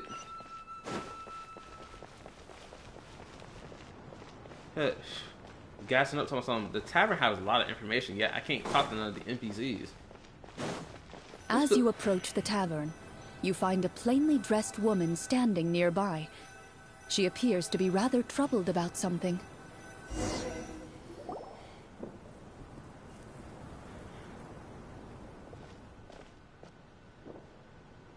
Greetings, friend. Lovely weather we're having today, don't you think? Oh, hello. I suppose you're right. The weather today is quite lovely. If only those monsters out there would stop causing trouble. The fact that I'm able to tell that this voice actress is the exact same voice actress for Clorinde, it now makes this whole role-playing thing even more hilarious. Hopefully nobody come barging this door, and hopefully.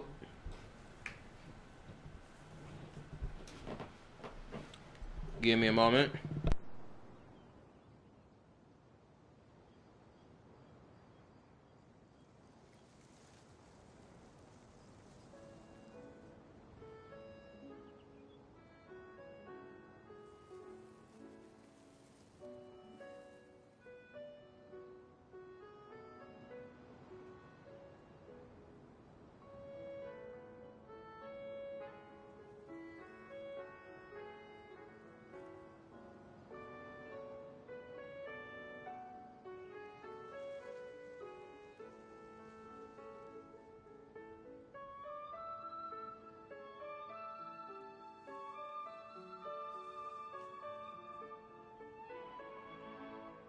And I'm back.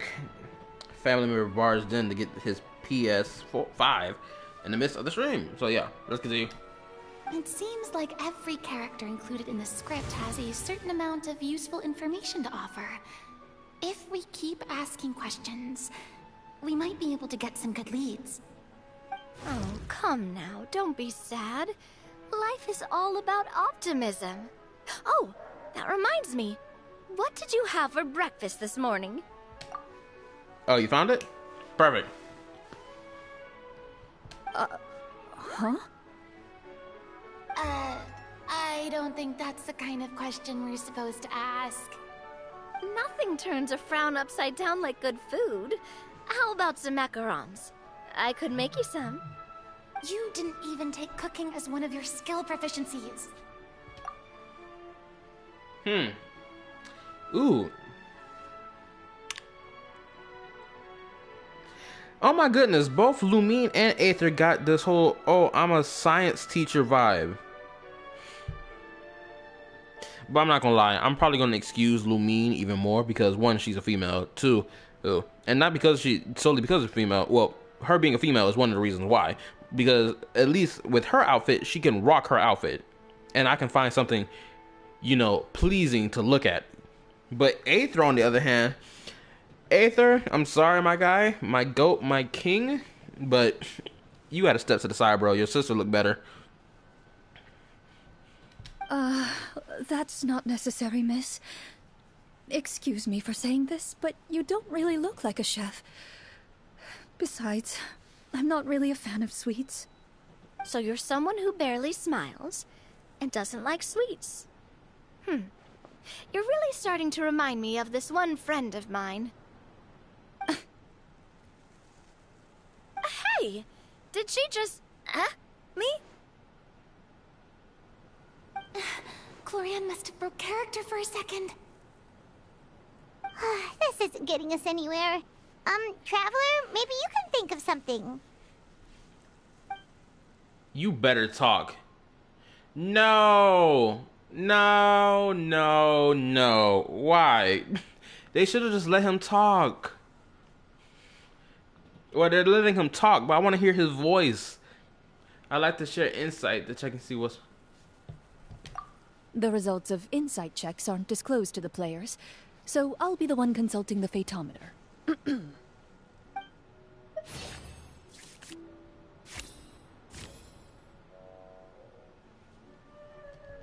You recall all the lessons you've learned in your time and begin to carefully observe the woman's mannerisms. You notice that when she's quiet, she has an empty look in her eyes, as if her thoughts have drifted to a place far, far away. And when she speaks, she often subconsciously reaches out to touch the ring on her left hand. Need to step out for a bit, but... Sis, you saw Lumine's design? Yeah, I saw it. She looked better than her brother. Just point blank period. She just looks better.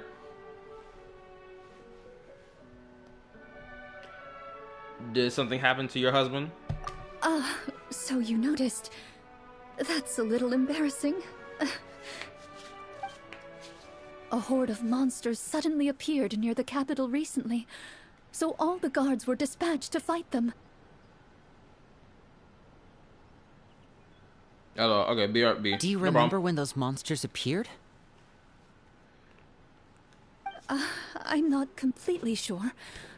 All I know is that my husband was dispatched to fight them 3 days ago. Do you know where he was sent? It all happened so fast. When we said our goodbyes, he couldn't even tell me where they were sending him. You have our thanks, friend. We'll find and defeat those monsters as soon as possible. We sincerely hope your husband will be able to return to your side soon. Oh, thank you. Don't worry. We'll find him. Just try to remain optimistic and wait for good news. We don't always get to choose what happens to us. But we do get to choose the little things, like what we eat and how we respond to the things life throws our way. I hope that one day, you too will recognize the power of something as small and inconsequential as a delicious dessert. I'll do my best. You bid farewell to the woman, and continue your journey further into the city. Why does the door of resurrection keep activating, despite the fact that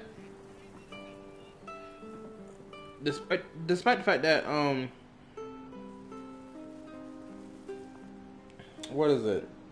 That we're not fighting anything. Legitly.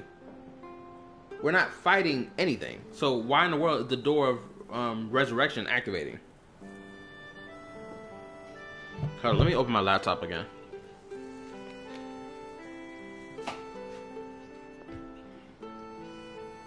Hold up.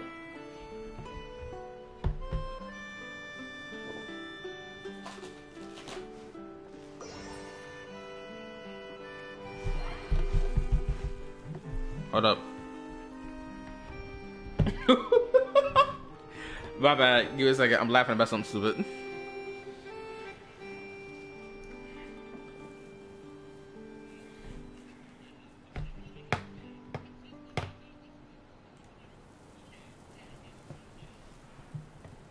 Hold up. Give me a second.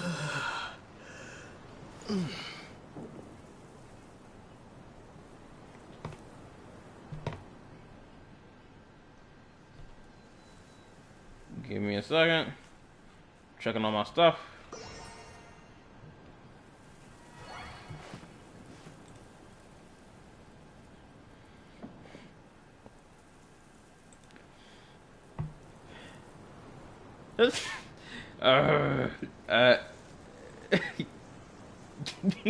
My bad. I'm just checking my stuff real quick.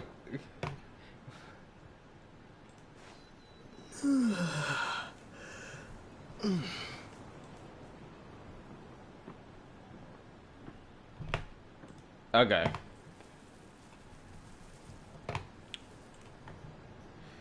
Okay, give me a second.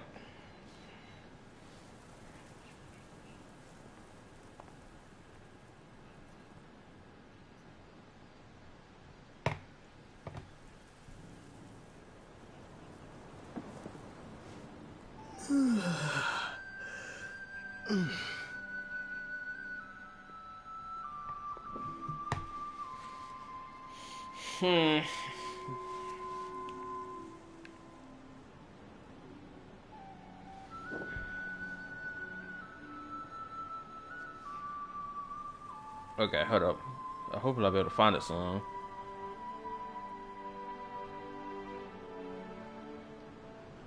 Go to content. Oop, hold up.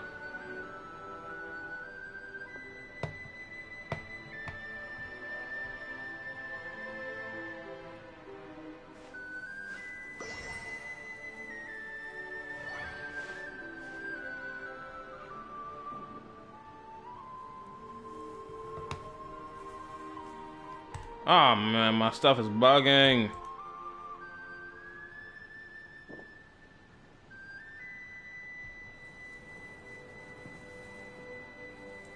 Jesus H. Christ, can stuff not load fast enough? Or am I tripping? Oh my.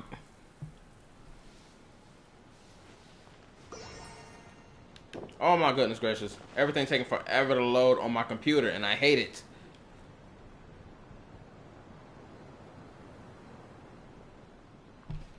Whatever, let's continue.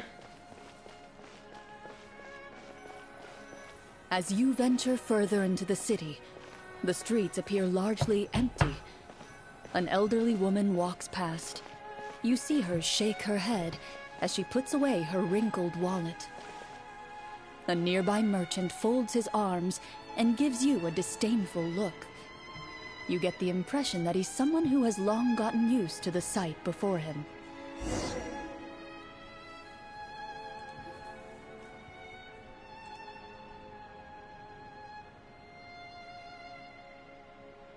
Although he doesn't seem very friendly, merchants are usually a good source of information, right? Pardon me, sir. I'd like to ask a question if I may. That depends. How much are you willing to pay? How about this much? What do you take me for? Some lowly beggar? You can't even buy half an onion with that amount. Surely an onion can't be that expensive, right? Unless you're talking about inflation, then hell yeah. Most definitely the onion gonna cost a hefty price. It's gonna be a little more pricey. Hold up, I gotta click on my live stream video so I can see this, because my laptop just loves taking forever to load stuff. At this point, I might as well change my laptop password.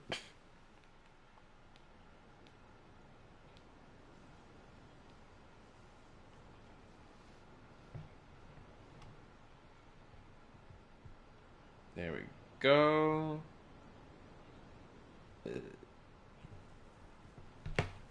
Okay, there we go. What do you know? War's nearly upon us. Everything costs several times what it did before. If you're not gonna buy anything, then scram. Whoa, what a nasty guy. Maybe we shouldn't even bother talking to him. But he still might have information we need. Traveler, can you think of something?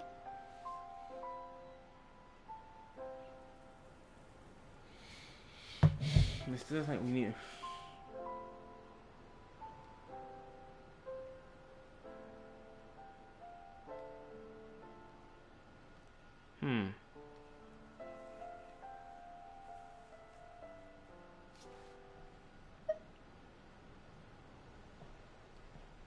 Okay, while everyone is talking, I secretly use my magic props to summon a bottle of wine without the merchant noticing.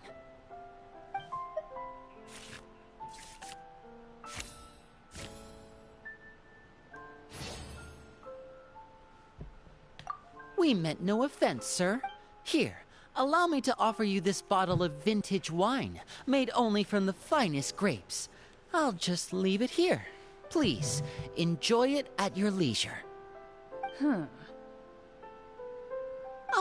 I should mention that this wine is the perfect accompaniment to a meal. I'd suggest enjoying it with dinner. All right. Go on and ask. What do you want to know? Do you have any information on the monsters or the crisis that has overtaken the kingdom? Crisis? If you ask me, there's a crisis everywhere you look. Those monsters are camped outside the city, and they've been destroying all our trade routes. We have limited reserves within the city, so if this continues, we're all gonna be in big trouble.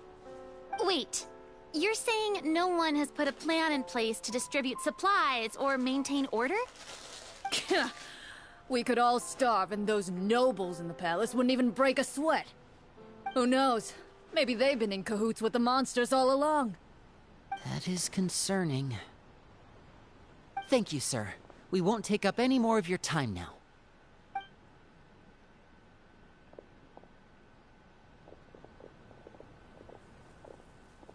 Hey, why did you leave in such a hurry? Well, you see, that bottle of wine was just a cardboard prop. Should we try to go somewhere with more people? Oh, how about the city square? Follow me.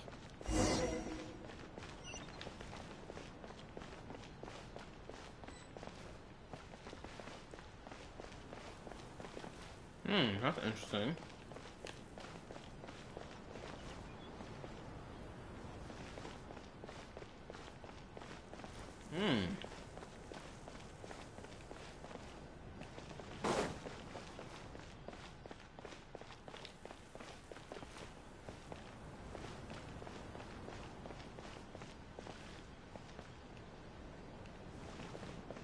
Before you lies the city's central square. You see a man with a slightly anxious look on his face, pacing back and forth, his head hanging low. He doesn't seem to notice your approach. Still immersed in his own thoughts, he shakes his head and lets out a long sigh. This guy seems promising enough. Maybe I can get some information out of him.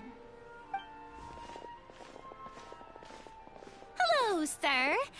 Is there anything I can do to help you? Wait, you're... I'm... Oh, dear goodness! You're a Marashose hunter! You recognize us? Ah, are you one of the people who wrote the commission letter? Yes, yes! Oh, I didn't expect you to actually come. Oh, what great news! The city is saved!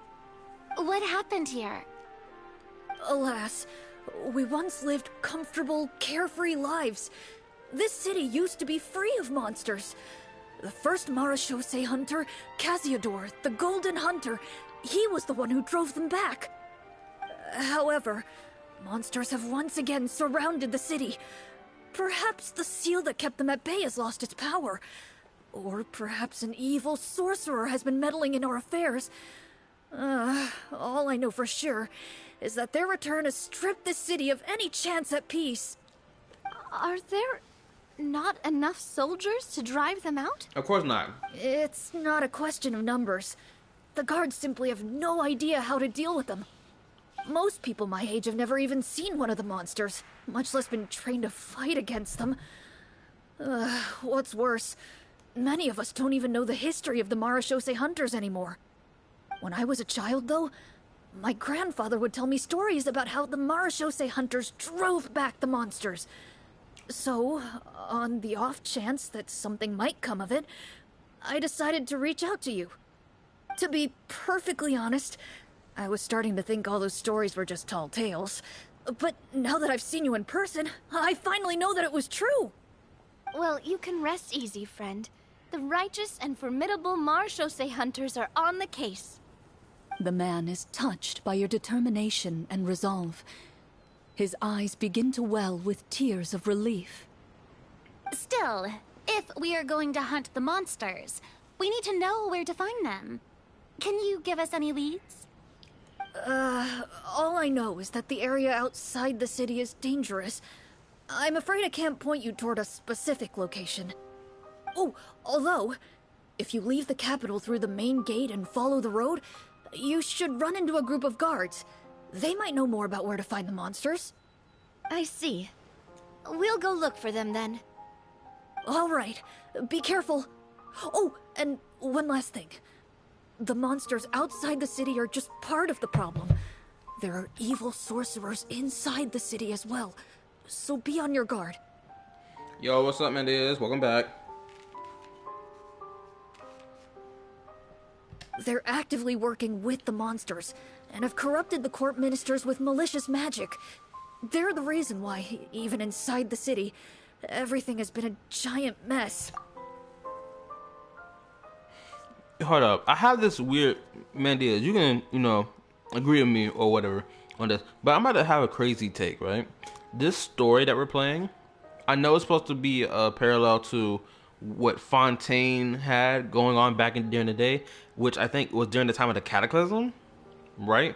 I think this is what the story takes place at, or is inspired by. But at the same time, this word of dialogue right here, it sounds like to me like the nation of Conria, where you had King Ermin, and you had the other sages, the other sages, along with Piero,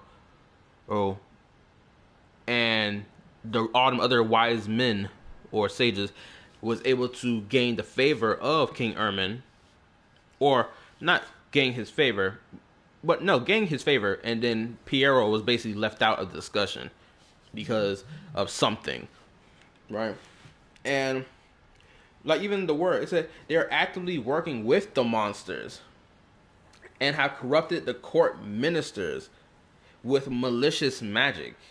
The reason why, even inside the city, they're the reason why even everything inside the city has been a giant mess. This sounds like something that probably happened in Conria. That all that crazy stuff appeared in the midst of the city.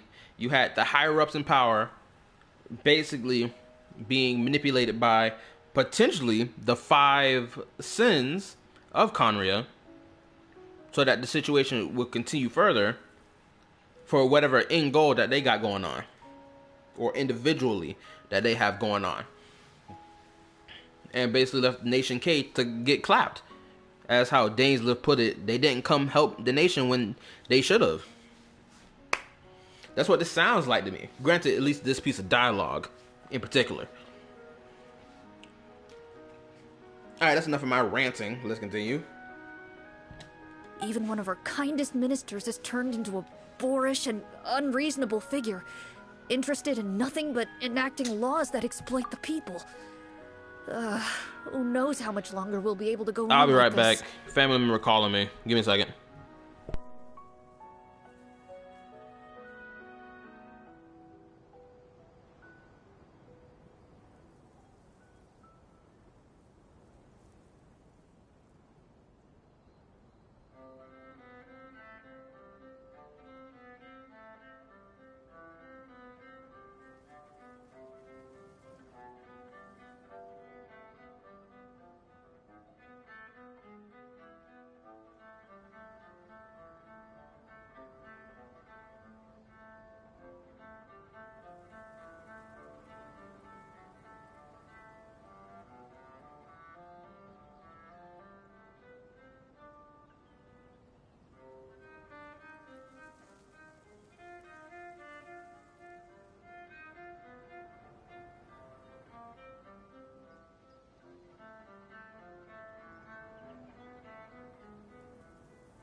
Okay.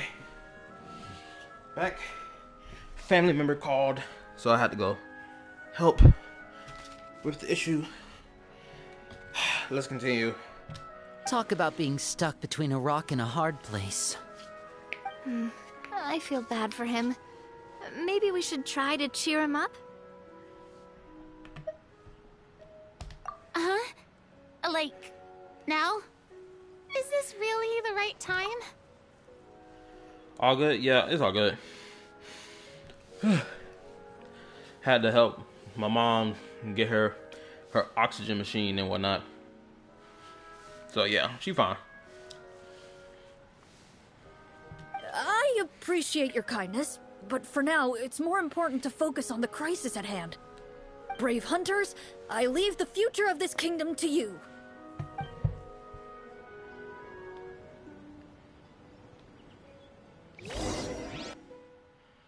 I wonder how far I am into her story quest at this point. Because I know I've been streaming for about 2 hours now. And I don't feel like I've gotten any further into her story quest. Crazy enough as it is. I feel like I'm still in the beginning of her story quest.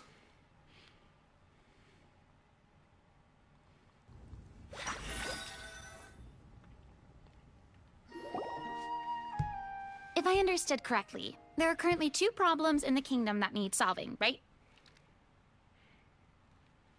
Exactly. We need to defeat the monsters outside the city and take down the evil sorcerer stirring up trouble from within. Oh, really? I'm almost halfway? Yeah, you haven't fought the monster yet.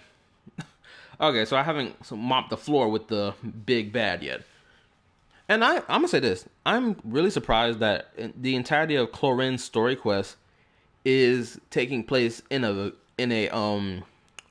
turn-based action RPG Dungeon and Dragon game. I'm actually surprised by this, but because I know I know anybody who really don't have more than 2 brain cells are probably gonna play this and be like, it was boring all the way through. We were doing this live action role play instead of actually focusing on the character's lore, while forgetting simultaneously that this is still the first act of the character's entire story quest. And 2, that what's going on in it is already explaining her lore, but is doing it in like a storytelling gameplay fashion, which is storytelling gameplay within storytelling gameplay. But yeah,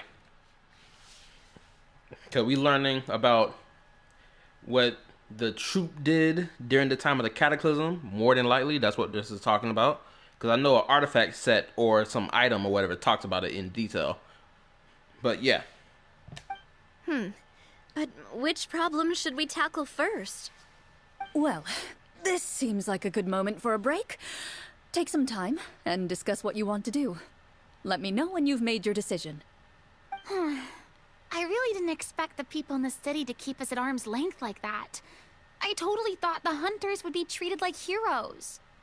Well, Clorinde said the script took cues from the real history of Fontaine, right? Mm-hmm. Maybe the real-life Marishosei hunters were also treated like that. Could be. See what I'm talking about? We're learning stuff. Oh, I got a text message. Someone can bring me my oxygen machine downstairs. And nipple. I guess I forgot to hand my mom's her neck pillow, so I gotta go grab her neck pillow. Give me a moment. This is not gonna take too long. I'll be right back.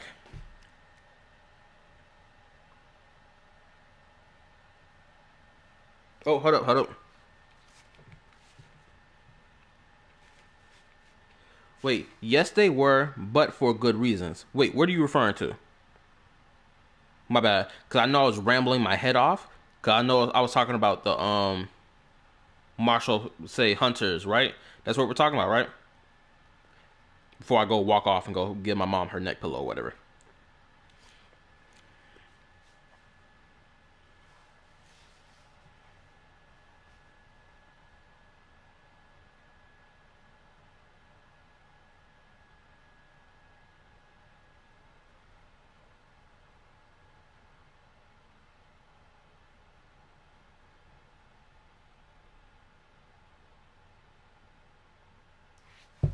About the hunters? Yes. Okay, cool. Thank you. We're on the same page. Now, I'll be right back. Gotta go hand my mom her neck pillow. Give me a second. Gotta turn my mic off.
Okay, I'm back. I have returned. Now, we can get into it as fast as possible before I be stuck here till like 2 o'clock doing this story quest. Whew. I wouldn't say it's a perfect representation of history, but there are definitely some similarities. Would you like to hear more about it? Yes. Sure. As long as it doesn't spoil anything in the script. You've brought up bits and pieces of the Hunter's history before, but it was all in passing. Paimon wants to know too! The Hunters were super powerful, right? Were they all from a special line of supernatural beings or something? Kind of like the yokai in Inazuma? No. All Marashose hunters were ordinary mortal fighters. The only thing that set them apart were the special sword techniques passed down over the centuries. Okay. Huh? So you mean anyone could become a Marashose hunter? Also, I'm gonna predict something right now. I'm gonna predict that the Marashose hunters, at least... Well, actually, I can't predict nothing because I've done the world quest. Well, I'm halfway through the rest of the Rumarian world quest, and I know where the Marashose hunters originate from, so I can't really make this theory because I was about to make the theory that the original members were Conrians who had awesome, unique sword techniques that they used to fight off against the beasts. But then again, that wouldn't really make sense due to the fact that the Eclipse Dynasty was the last one that ruled over Conria during the time of the Cataclysm, or before the Cataclysm and during it as well. And they used machinery a lot, so that wouldn't really work. But let's get into you. In theory, yes. All you would need to do is survive the rigorous training and master the swordsmanship techniques required to fight the monsters. Still, most people dropped out at the early stages, and others called it quits the minute they saw a monster in person. To become a hunter, you must be strong in both body and mind. What kind of monsters did the hunters fight exactly? Oh, and the evil sorcerer the script mentions. Did they exist in real life too? The evil sorcerers are more than likely abyss mages. That's probably what they are. But if there's something even crazier than that, like abyss heralds, I'll be shocked. The land of Fontaine once played host to an ancient dynasty known as Remuria. After that dynasty fell, monsters began to appear, intent on obstructing humans from establishing a new social order. Oh? One of the ancient sorcerers of Remuria used his power to assemble a formidable army of golems. He sought to use that force to establish himself as king. Okay. Now, wait a second. Don't tell me that guy was the inspiration for the evil sorcerer in the script. We still haven't found any in-game information on him yet. So, why don't you talk about someone else for now? Well, I wasn't planning on going into anything you might be able to find out in the game. But if you want me to talk about something else, then... How about Casiodor, the Golden Hunter? Or Egeria, the ex-Hydro Archon? this feels like it's a meta. This feels like it's a meta commentary on players who care about Genshin Impact story and who also care about the lore that exists in Genshin Impact story. That's what this feels like to me. I feel like I'm being called out. Honestly, this is what this feels like to me. I feel like I'm being called out. And I'm enjoying it greatly.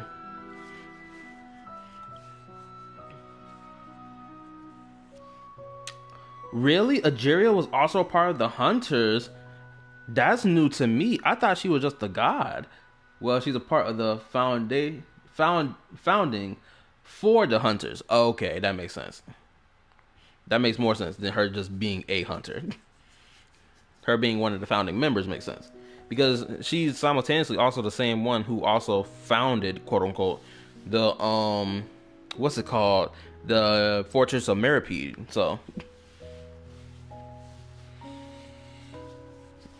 Ooh, I swear, this game's lore never ceases to amaze me. It never does. Wait, but those people are all from a super long time ago. Where did you learn all this, Clorinde? From my master. And I wonder who her master is. She also created Fontaine and turned Oceanid into human. Yeah, true. She did that. Which was the sin she committed that got her slapped to the floor by Celestia. Which makes me think that... Because I know before I said in the... what was it? In the 4.7 bedtime story quest, I said that the Visionary is the one who carved Natlan's fate. I mean, Fontaine's fate of being flooded into the Irminsul. That's what I said during that live stream. But now I'm gonna swap the Visionary out for Celestia instead, since Celestia controls the Irminsul tree, which controls the ley lines and aka fate, right? So I'm assuming that this is what happened, at least for why Ageria was sentenced to death, and her people as well, or her familiars as well, because someone in Celestia saw it, or the Shade of Life probably did, and then told the rest of the squad, hey yo, they're doing this. And they probably all decided as a group on what the final verdict was going to be, or that the Shade of Life had their own individual power to enact the heavenly rules of being a part of the heavenly principles. So they probably went down to Tevat, went to the Irminsul tree, carved the fate of Fontaine into the Irminsul tree. That's probably what happened, and that's why the fate and that's why the flood was going to happen. And then you have the Visionary who carved the stone plates because they were able to see the future of what was going to happen, and carved all 4 moments of that fate, so that someone be able to read it.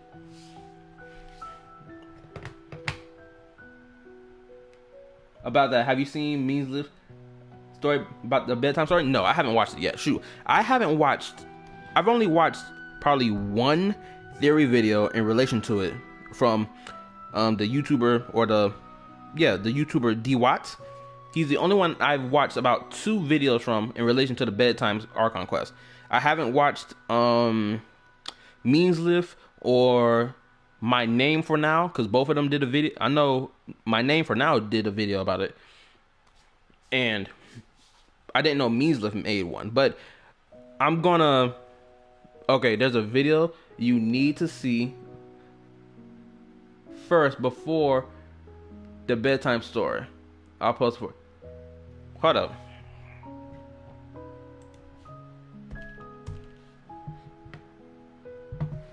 Okay. There's a vid you need to see first before the bedtime story. I'll post them for you. Are you saying that I need to watch something before the bedtime, before I watch Meanslift's bedtime story video, right? Because you saying before the bedtime story, and I banged that out during the weekend.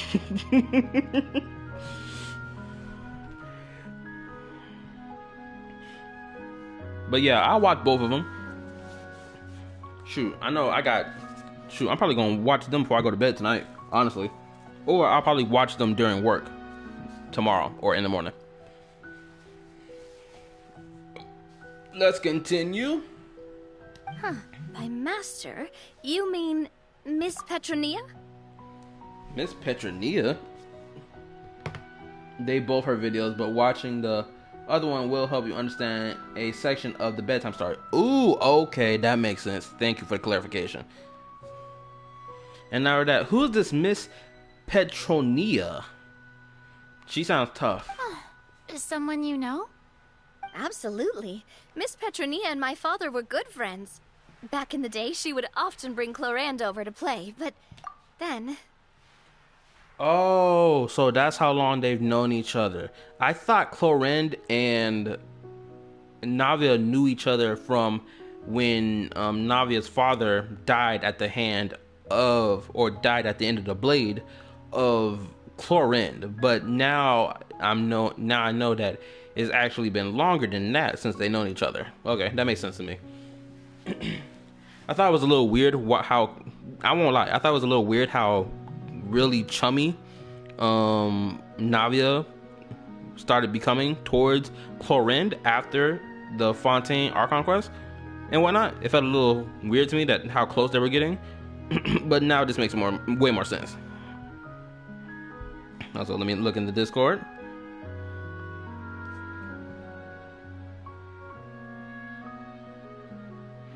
Oh, the Teyvat has 2 planets, one. Okay, I remember watching this one. I do remember watching this one. But the second one, maybe something different. I watched this 2-planet one. Yeah, without a shadow of a doubt. Let's not get off topic. Anyway, back to what I was saying. Responding to Egeria's call, a number of warriors followed Cassiodor into battle against the monsters. This group of warriors, under Cassiodor's leadership, became known as the Marechaussee Hunters. Ooh, that's interesting. And also, okay, so this is her recap analysis and theories of the bedtime story one. Okay, done. Thanks, appreciate it. Also, I know this video came across my timeline. I will say that. The second one that you posted, it came across my timeline, but I didn't bother watching it yet because I was gonna wait until I see like a whole bundle of people posting videos in relation to this, because I want to get a whole bunch of different perspectives on how everyone views what we learned, and see if someone comes up with a different conclusion of the other one and this, that, and the third, so that it'll be like a roll of the die. Cause it'll be all or nothing, as the Go Adventuring would say, when it comes down to who got the theory right.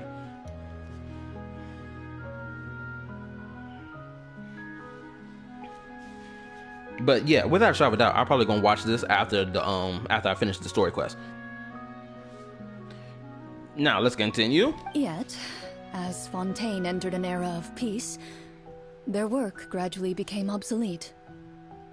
The Marechaussee Phantom, originally an association made up of hunters, eventually came to be predominantly comprised of Melusines. Ah, I see. That explains why most of the people in the script have forgotten the hunters or think of them as nothing more than a legend. Is that really a bad thing, though? It can get tough always being the one shouldering everyone's expectations. Depends on who you ask, I suppose. If the name of the organization no longer commands respect, investigative work is bound to suffer. Speaking of investigations, which problem should we tackle first?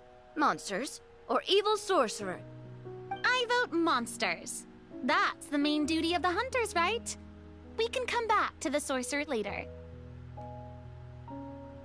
Well said, Miss Farina. Plus, if the sorcerers really are the masterminds behind this whole thing, defeating the monsters could give us some clues on their intentions as well. What about you, partner? What do you think?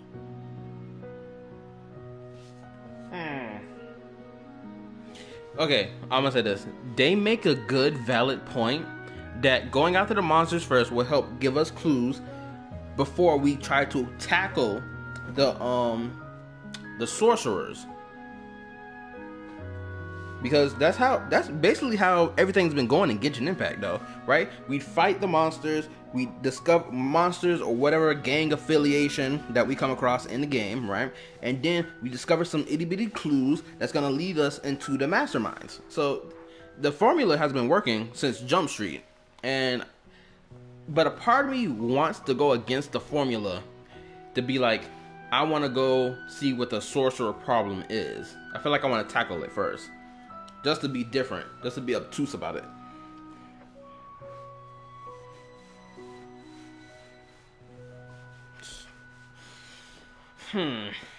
Still conflicted. Better, no. I'm just going to vote the sorcerer.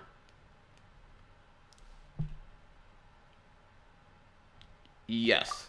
I mean, you're not wrong. But those characters are usually the ones pulling the strings behind the scenes. More often than not, they're very formidable opponents.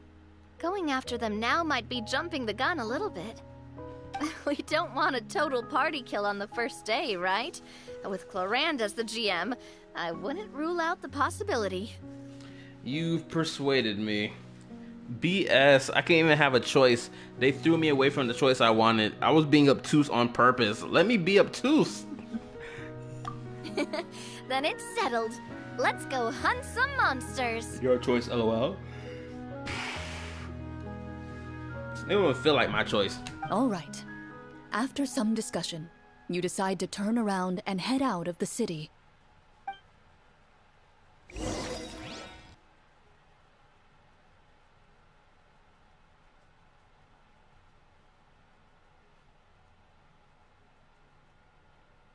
I don't know why they won't just make this a new in-game mode. They could have released 2 in-game modes. One, which is the one in the library in Mondstadt, and 2 could have been this whole Morochet Hunter thing and make it into an actual turn-based or D&D game. They could have done it. Legitimately, they could have done 2 new in-game modes. Genuinely, they could have. I don't know why they didn't. Look around, like that guy said. Well, let me read. And honestly, in a real story of D&D, that choice of going to the sorcerer will lead to the end of the party. LOL. You know what's crazy? I know it. I know it will.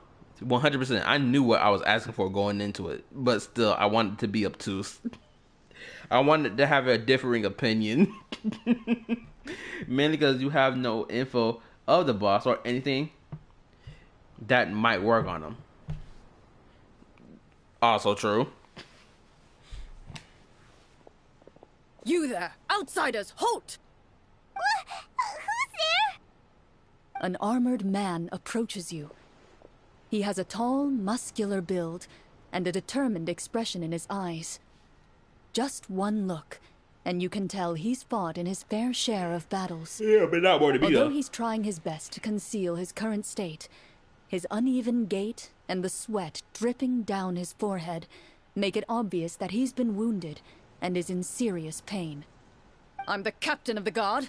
I saw you sneaking around the city earlier, so I'll only ask this once. State your purpose, or it's off to the dungeons for the lot of you. Wow, it's been a while since someone's been this suspicious of us. Wait, man, Diaz, if you're still here, I got another idea for in-game content mode they could have done for Genshin Impact. You ready to hear it? Because I'm about to let it off.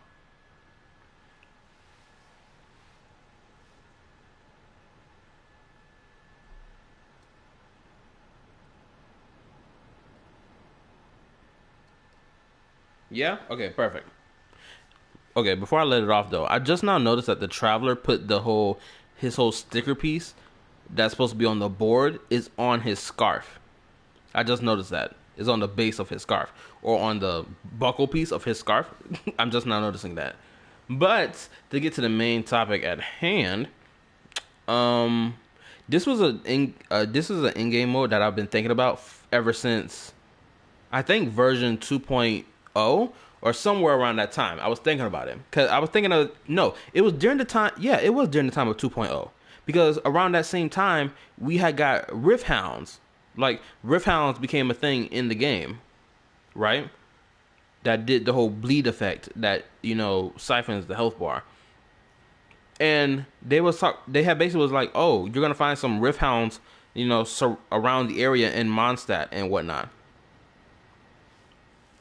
And I thought, oh, they're probably gonna be close to Mondstadt, like around like the front gate or whatever, or surrounding it. Sometimes like somewhere like around the outside, right outside the wall of the city, right? That's what I thought they were gonna do. But it turns out, no, they didn't bother doing that. Instead, the Rift Hounds are like on the, like over there by Wolvingdom instead. And it's like, what? So my idea for an in-game content mode they could have done, going by my thought process, is that they would, me personally, I would have wanted them to have made a battle, what did they call it, tower defense type thing, where you build defenses, but at the same time you have to fight off the wave by actually going and fighting, like getting your team set up of what characters you're gonna have defend the bridge, and it has to be like piece by piece layer. Like, oh, you got gate 1, gate 2, gate 3, then gate 4, which is the final gate. And if they break through all that, you have to fight them off as much as possible before you die. So essentially, you're gonna constantly be raided by the monsters unless you pit the walls back up to stop them in their tracks, or 2, you have the power to murk them all off so that you can still be standing in the end of it all. And that's what I wanted for that's what I thought they were gonna do for Mondstadt and the Rift Hounds, but they didn't bother doing it. Because you think how cool it would have been if you're at the front of Mondstadt's gate defending it using all your characters and whatnot, and then boom, you have the golden Rift Hound god pop out of this wormhole and then start attacking the front gate and trying to push through, to push the forces of the abyss through, so that they can, you know, do their thing and do their damage. That's what I thought they were gonna do. Well, that would have been a cool game mode to have, but again, they never bothered putting it in the game. So, but that's enough of my rant. I said talk, not whisper between yourselves. Have you ever heard of the Marchese Hunters? Marachose hunters? Ha! That fairy tale, you mean? What, you expect me to believe you're one of them?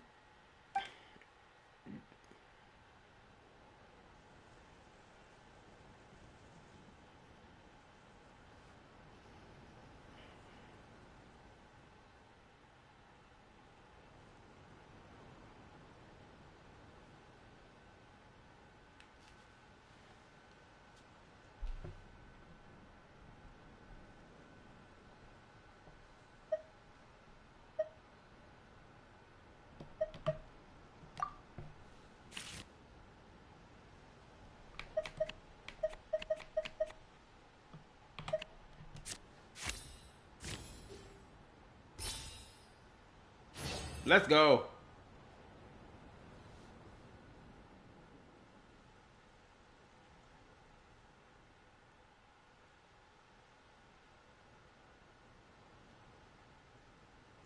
Give me a second.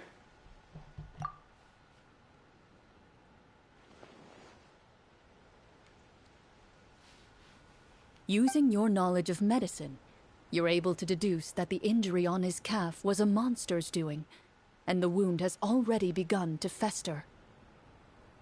As you check him over, he looks at you with suspicion and retracts his injured leg further back.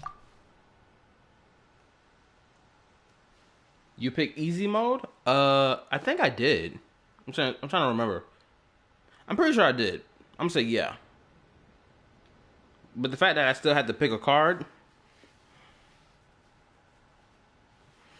and I still got it right even after I picked it. I don't care that the stipulation is I'm always going to get it right. The fact that I was able to get it right anyway is, you know, because I'm good at it. I got skills of drawing the die. I swear, no, I'm gonna say this right now. That's not even because of the whatever the stipulation. That's because my guy Aventurine has passed on his golden goose luck onto me. His gambling luck is immaculate on me personally. Okay, that would explain that +8 on that number. And then watch this video only in a few seconds. I will watch it tomorrow. And everybody chatting it up in the Discord now. Let's continue. I'm a doctor by trade. Please, let me redress your wound. You don't have to suffer like this.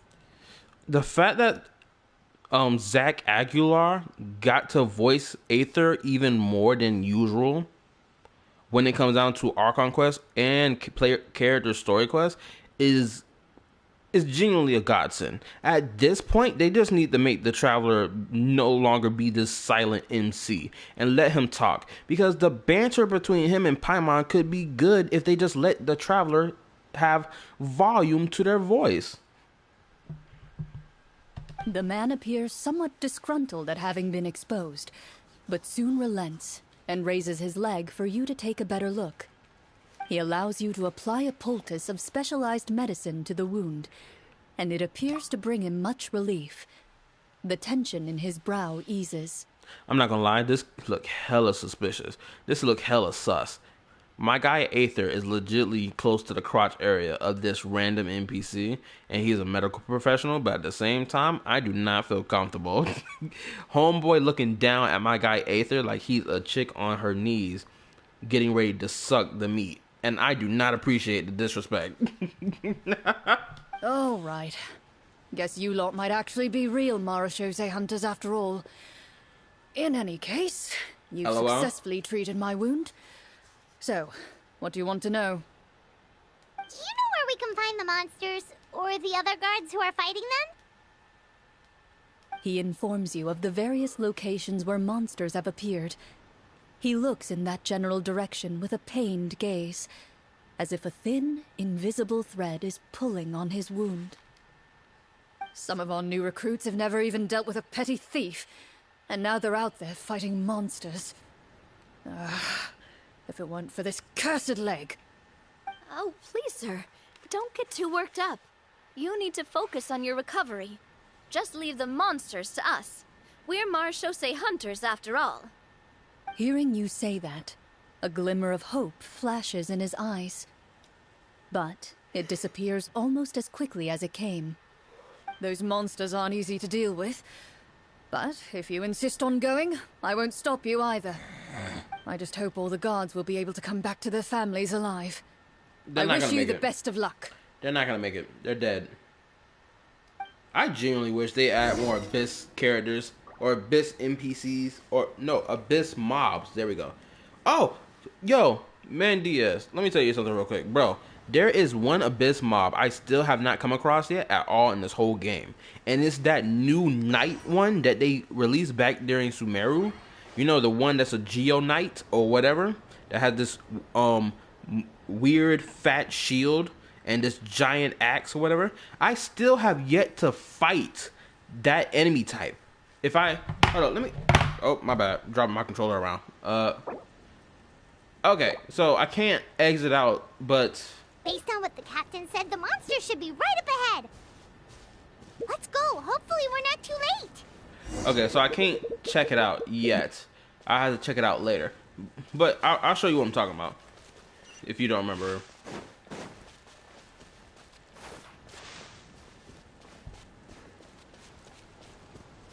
As you approach the battlefield, you see numerous people lying by the side of the road. They appear to be dressed like guards. Their faces are filled with desperation and terror. Some are screaming and cursing in vain, as if still trying to banish the monstrosities they saw from their minds.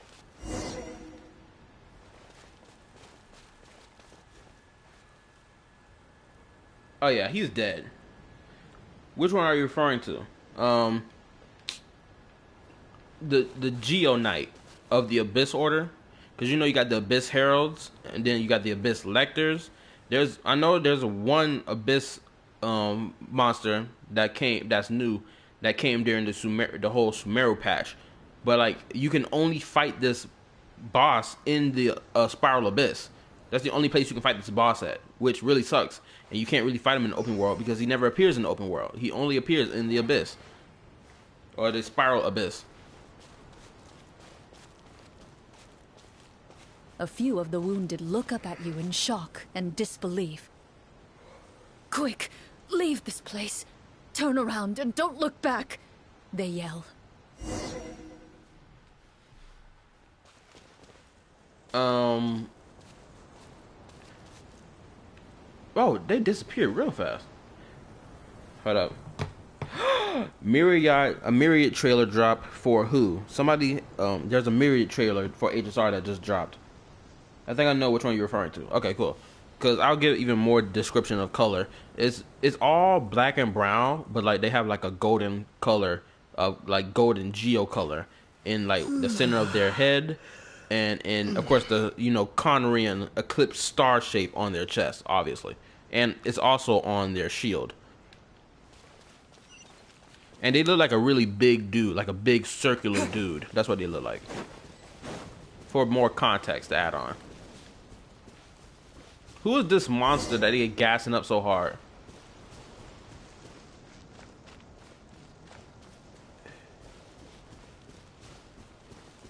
It better be a monster worth a damn.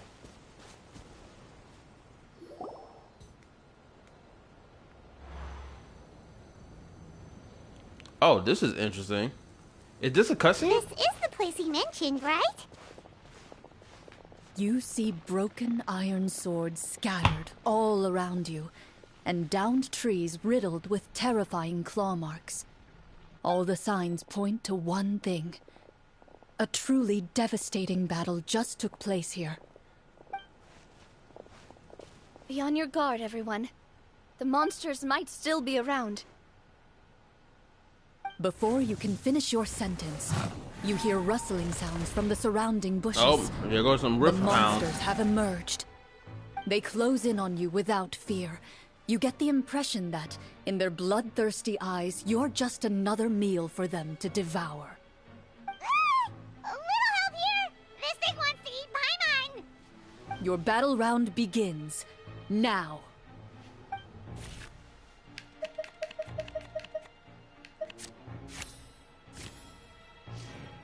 Oh my goodness. We're cooked.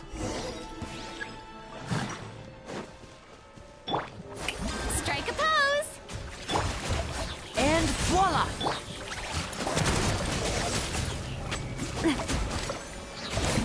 Cha!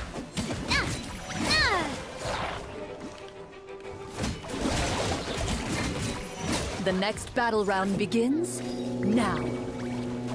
Oh yes, finally something more challenging.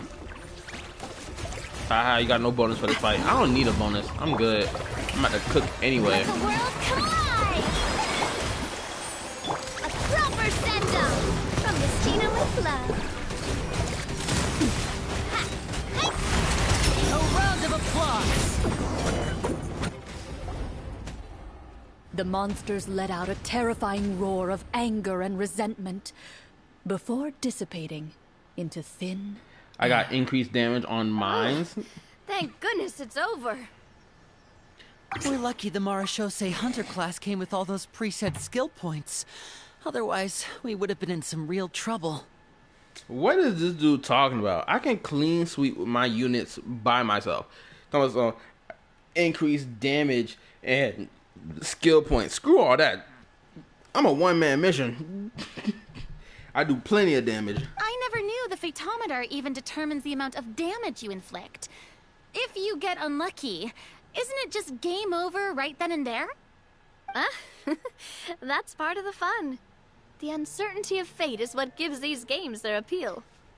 Just as you begin to celebrate your victory, a suspicious lump on the ground catches your attention. A suspicious lump. Wait, could it be the thing that appears after every battle? I walk up to it, crouch down, and begin to carefully examine it. Examine I've still what? got my right glove on, so it should be fine for me to touch it, right? As you investigate the mound, you discover that the exposed portion appears to be made of wood. It was previously obscured by the large form of the monsters.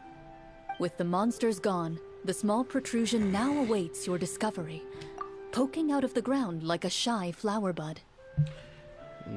You're gonna sit here and try to tell me something poking out of the ground like a shy what, flower bug, a bud or whatever crap. Yet the wall of text, or the what do they call it? The,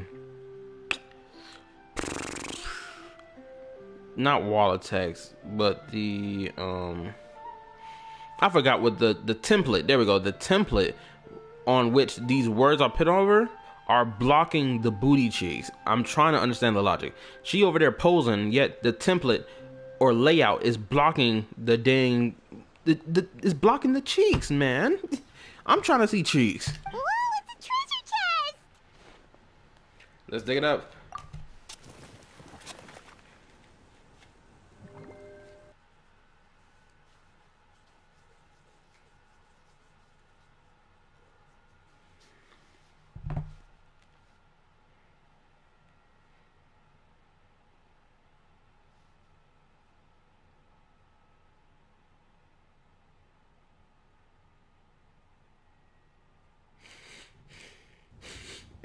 Nostrils.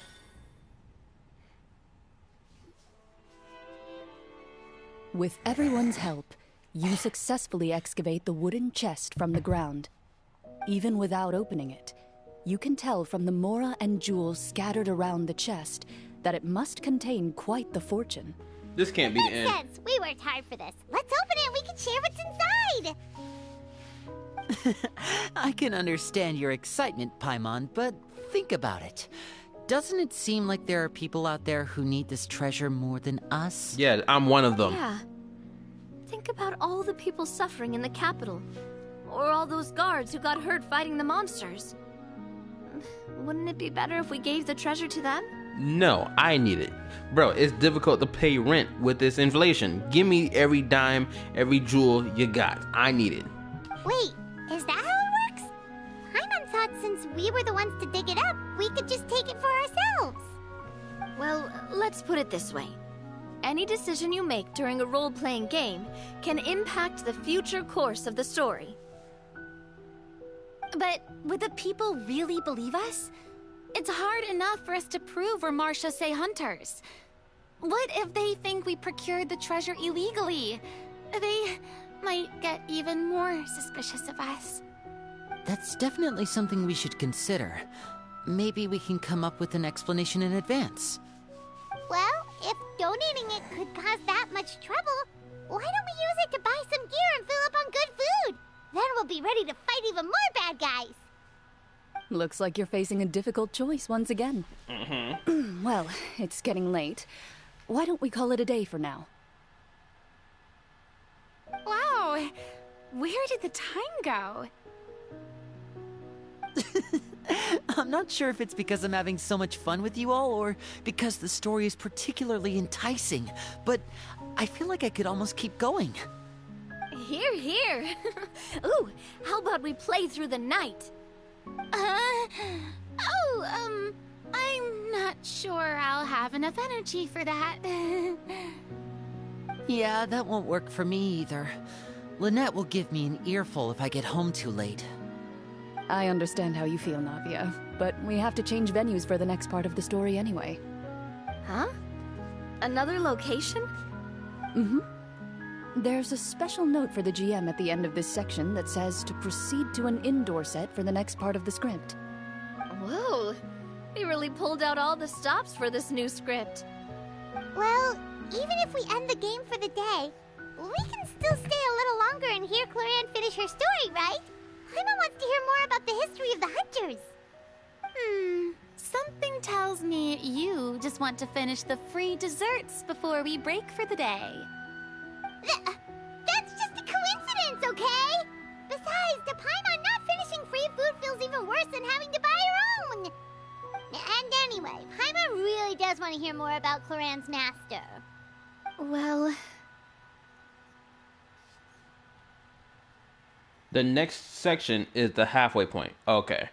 Nah, Paimon, that's the reason why. LOL. If the story doesn't have a happy ending, it's okay not to finish it. You just want them snacks. Also, I'm gonna say this right now, Mandias. I'm 1 minute in to the Myriad Myriad Celestia trailer for HSR for Sparkle. Not Sparkle, but Firefly. And it's already interesting as crap. It's not interesting as crap. It's interesting as fuck, honestly. I'm only 1 minute in, and it's almost 4 minutes long. It's nothing. I appreciate the concern, but it's all in the past. It won't do any harm to share these things at now. it dropped at 12:01. That's when it dropped, at least for me.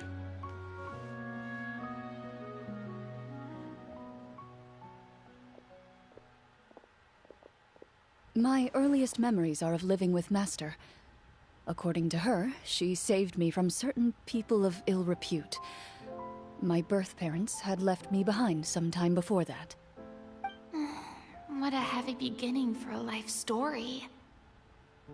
Master was a fascinating individual, if inexperienced in the ways of raising children. I will say this though, I am also paying attention to what this story quest has got going on. Just to make it clear, because I paused the Myriad trailer so I can watch it later. My first ever toy was a short sword. Although I suppose it wasn't so much a toy as something Master removed from her waist and handed to a noisy child in need of distraction. Oh wait, so she handed an actual sword to a child? Isn't that dangerous? Did you hurt yourself? Of course I did. I cut my palm and bled quite a lot. But Master was not concerned. She just stood there and casually lectured me about it. See? That's what you get for not holding the sword properly, she told me. She then crouched down next to me and said, "Give me your hand. I'll teach you to bandage this wound. After that, it's time to learn how to truly hold a blade." Excuse me for asking this, Clorinde, but how old were you exactly when all this happened? I bet she's gonna say 8 years old. I'm counting it right now. Probably around 3, give or take. Okay, never mind. What? 3 years old and being handed a short sword? At 3 years old, mother effer, bro, I didn't even know what my existence was at the age of 3. I don't remember anything at the age of 3. How in the world can she remember anything at the age of 3? She has to be lying. She has to be lying. At best, she had to have been 5 or 6 years old, not no 3. At 3 years old, you don't remember nothing. That's wild. Actually, I'm not too surprised, because like we got other people here like Lenny and Lynette and all the stuff they went through and blah blah blah. So it's not too surprising, but still, it's hilarious. I'll only remember things from age 6. You know what? I think I'm the same. At one point, I don't remember anything past a certain point of age. I think I remember everything from 6 onward, but everything before 6, I don't think I remember it at all. It's almost as if my brain could not retain memory, and then as time went on, when I got older, it started adapting the ability to retain memory. It's crazy. 3? Isn't that when most kids are still struggling to hold a fork? As I said, Master was rather inexperienced in the ways of raising children. She believed trial and error was the best way to teach a child what they're capable of. That's true. Trial and error is a good way of teaching. So her master wasn't completely wrong on that front. It's just the fact that she handed you a sword when you were a child. That's the crazy part. I'm not so sure this is a question of experience. I didn't see anything wrong with her ways at the time. And anyway, children don't get to choose how they're raised. Oh, she did bring me back a pet from Liyue once. It was a Geovishap hatchling. A Geovishap hatchling? For a pet? That seems even more dangerous. What she said was this: make sure to get along, you two.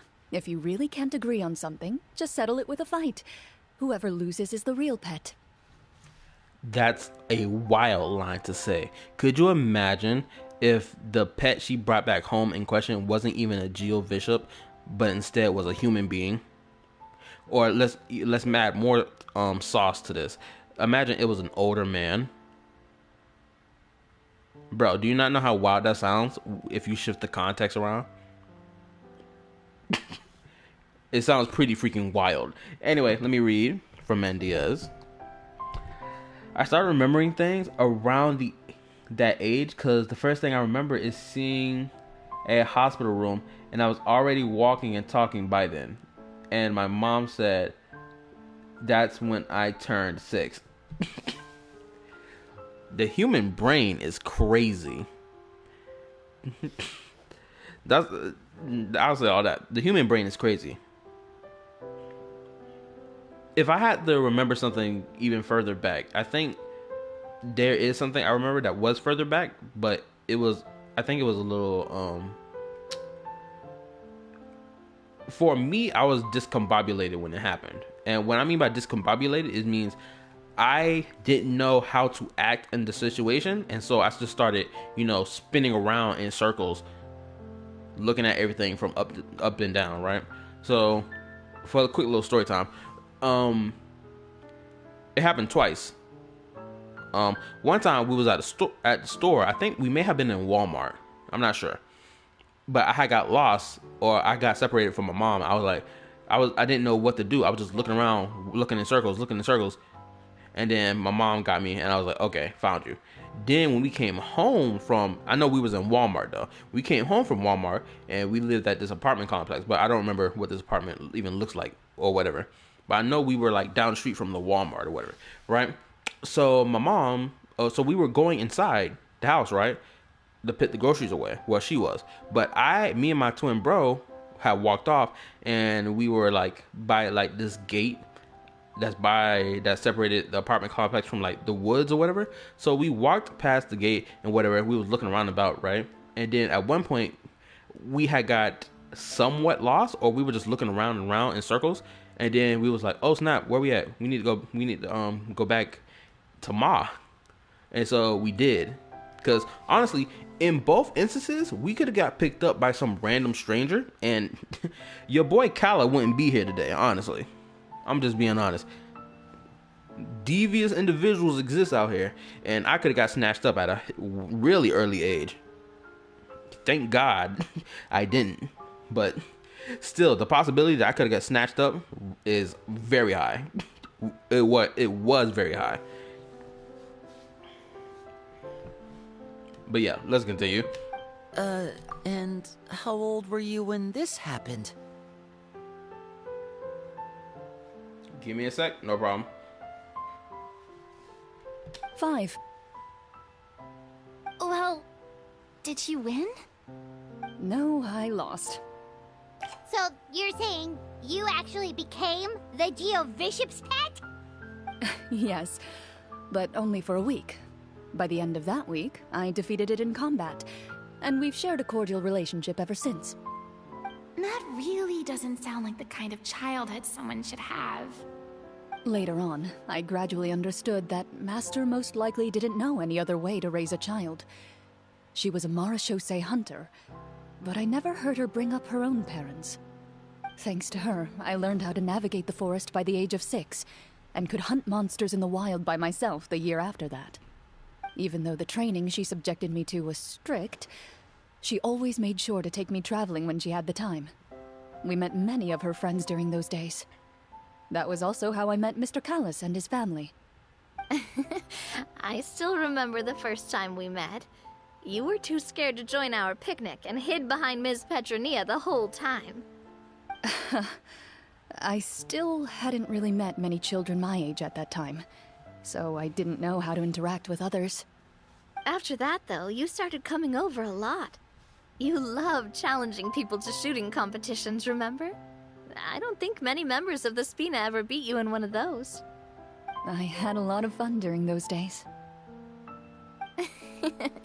I enjoyed them too. Oh, do you remember that one time we went exploring around the Spina together? We overheard Papa call your master Fontaine's Protector of Justice. Okay, let me read from Julian, because this is sound interesting. Let me read. Withering Wave players need to chill out. They was attacking Encore voice actor because she said Encore was her waifu. It's a fake character. What is the big deal? Okay, so I think I came across that on my YouTube feed, but it was like in the form of a YouTube short. I didn't click on it because I didn't know what it was about. But to know that she's getting attacked over that is crazy. And this gonna keep, if people keep doing it, and if there's, hopefully people came in defense of her when she did this. Hopefully, because if she folds to the Twitter mob, it's just gonna reinforce that Twitter mob to keep pushing that BS mentality that fictional characters are real people and therefore should be treated as such. If there is no pushback against that mentality, it's gonna continue to spread. That's why I'm glad that a YouTuber, or at least this YouTuber Rev Says Desu, when it comes down to lolly characters or just characters in general, he pushes back on that stupid mentality of treating fictional characters as if they're real people. Thank goodness for him, because it's been, his message of him doing that has been spreading like wildfire, and I see inklings of it everywhere every time I see pushback against it.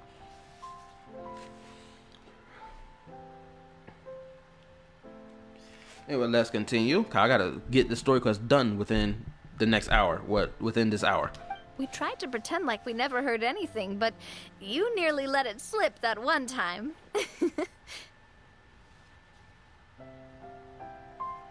Protector of Justice. Oh, wait, you mean that vigilante hero from 20 years ago?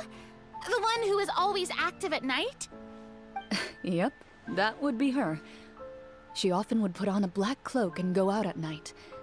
I never knew where she went or what she was doing.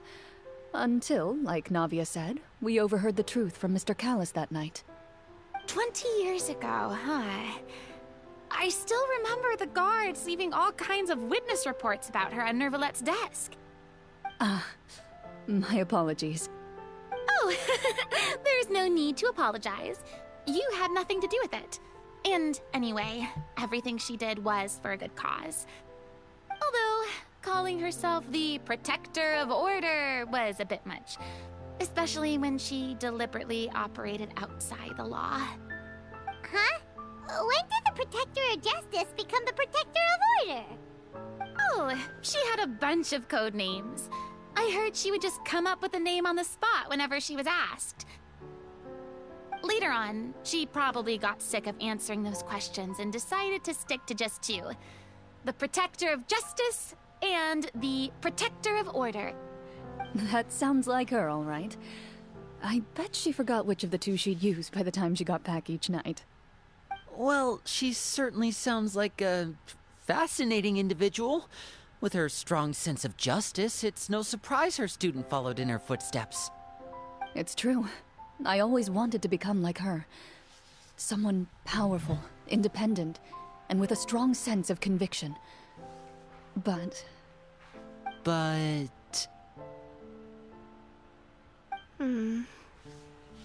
She suddenly disappeared the night I turned 10 years old. Disappeared? What happened? I have no idea. She didn't even leave a note. I was never able to find out where she went. Okay, I'm going to predict that either one of two things happened, because this sounds like something that Amber went through with her grandfather, right? Where her grandfather just disappeared without a trace and nobody knows what happened to him. I got this sneaking suspicion that the Abyss Order, or the power of the Abyss, has, or better yet, either the Fatui, the sinners, the five sinners, or the Abyss itself has been abducting these people to do something with them. Because there's no way these people just disappear without a trace, and then there's no story relevance that comes from that, or no impact that doesn't have. My bad, I'm stuttering over my words, but y'all get what I'm saying, right? Because there has to be some sort of impact that comes from this. They can't just disappear and then don't play a role later on in something, big or small. That night, I was celebrating my birthday at Navia's house. But Master never came to pick me up. When I returned home on my own, it was to an empty house. When she still didn't appear after a few days, I went to Mr. Callus's house to ask about her whereabouts, but he only shook his head. Papa probably didn't know either. I know he sent a few people to investigate the matter in secret, but they never found any credible leads. Don't worry, I understand. To be perfectly honest, given Master's personality and way of doing things, it all made a lot of sense. If I had to guess, I'd say she probably used it as an opportunity to force me to become independent. Just like how, when a litter of kittens reaches a certain age, the mother willingly leaves them behind. Were you upset, Clorinde?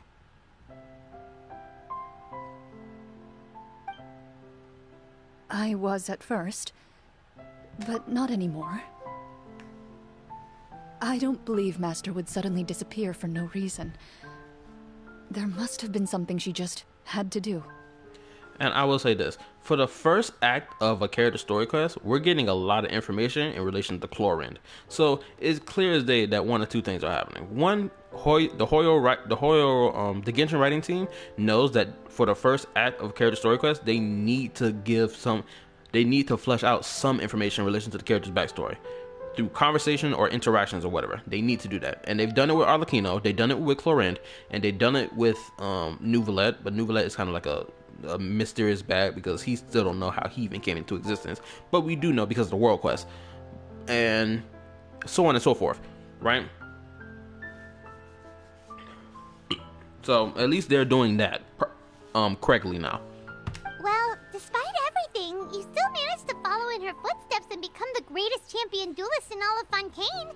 You're practically a living symbol of law and justice. I suspect my position would be far too by the books for her. Master always did whatever she pleased. But you're right. I suppose I do take after her in some ways. Who knew Clorinde had such an interesting past? I never had the chance to ask her about it before. I wonder if Clorinde's master were the champion duelist back then, would that duel against Mr. Callus have gone differently? Hold up. Also, another thing I want to comment on that I find very interesting about Clorinde's story quest. Clorinde's story quest, you have a whole bunch of playable characters interacting with her in her playable story quest. And it's doing dynamic bouncing around between Farina and Clorinde and Navia, and of course other related parties such as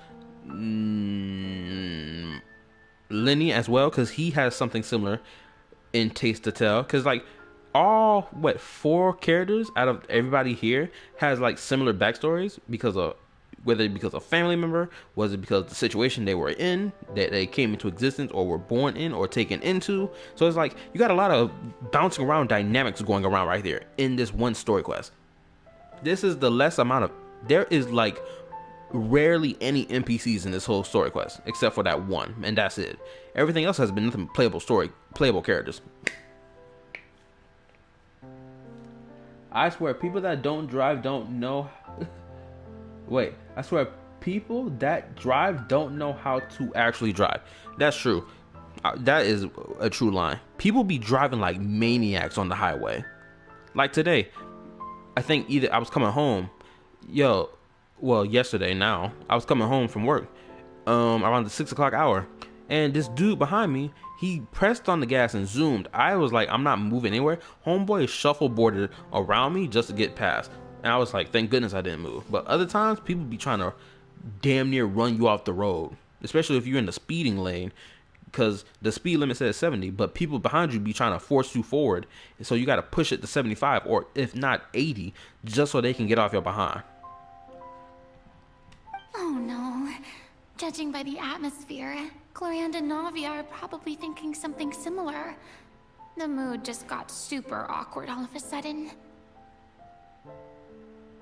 Well, anyway. Would you look at the time?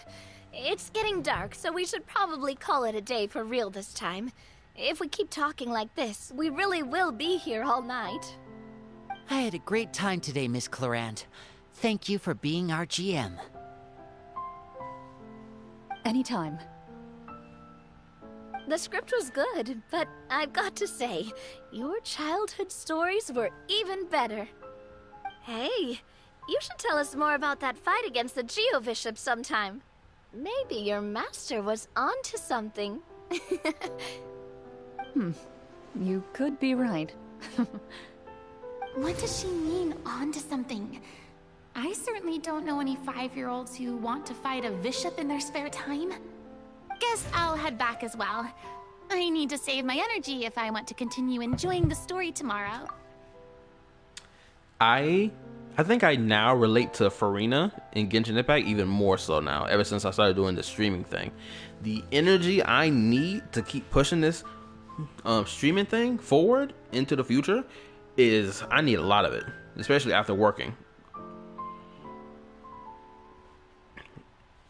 Sometimes it sounds like it just makes more sense just to stream on the weekends, but if I only stream on the weekends and not during the week, it's like I miss out on the opportunity to grab people's attention during the week. So 3 streams a week and 1 or 2 during the weekend sounds like a smart move. Even I just got to make sure I get good sleep, that's all. You're that excited to hear about my fight with the bishop?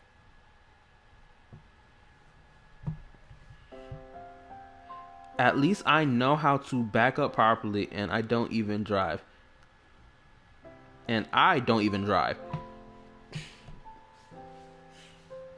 Have you heard that from somebody, or have you said that to somebody before? I was talking about the script.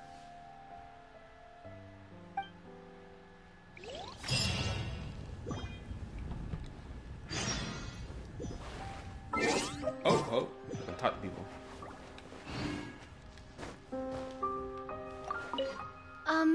Just between the two of us, could you tell me what it was like to be the Geo-Bishop's pet? It was nothing special, really. Geo-Bishops don't understand the concept of a pet. So, basically, it just headbutted me whenever I entered its territory. That sounded like it hurt. Anyway, let me read. I swear, people that drive don't know how to actually drive. At least I know how to back up properly, and I don't even drive. Oh, okay. It makes sense to me now. It makes sense to me now. Thank you. I get what you're saying.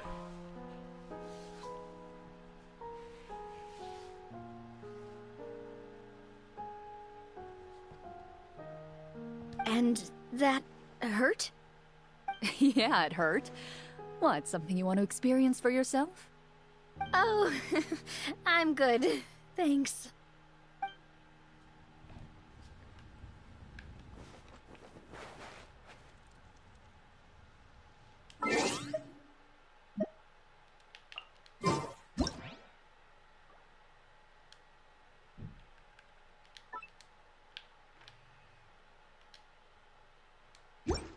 Ah! Crap. Give me a second.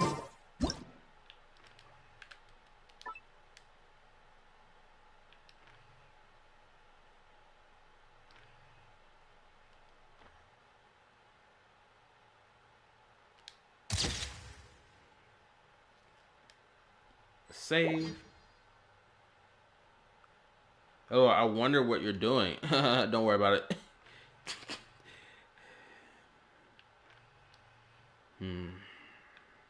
This camera, see, this is the type of camera I need in HSR. HSR got a bum camera. I need something like this. But yeah, I gotta redo it. Hold up. There we go. This is way better. I gotta get this angle. I got to. Now I'm tempted to pull for Clorinde, and it's not for any other reason than because I love what her legs got going on right now. That's the only reason.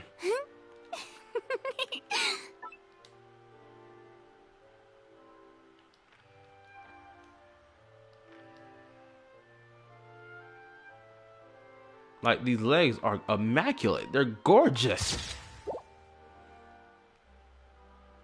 Hold up, let me do this again. Hit that save button. Like, oh my goodness gracious, this woman is a bombshell. The cake is caking. Everything is baking. It's like, I'm trying to get a slice. But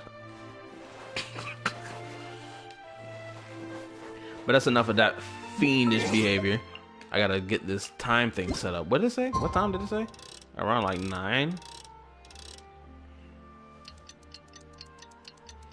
I gotta finish this quest tonight. I gotta finish all in one go. Let's go meet up with the group. Paimon's really looking forward to today's story. I will say this. I didn't talk to Lenny before changing the time, but it is what it is. Now we're going way over here.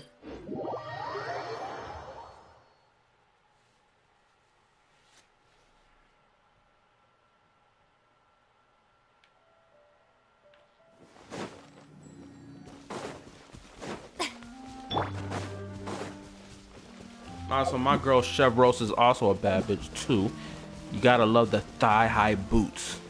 The thigh-high boots, bro, it's rare. I don't know how many female characters in Genshin Impact wear thigh-high boots, but I know Chevros wears them, and oh my goodness, this chick knows how to rock them for real.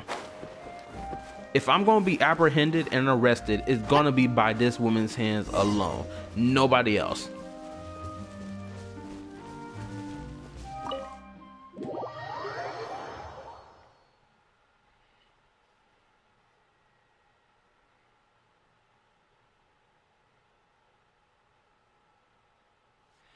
Don't peek on the girls. Julian, don't make me expose you right now. You want me to expose what you was talking about in the Discord right now? If not, keep it to yourself.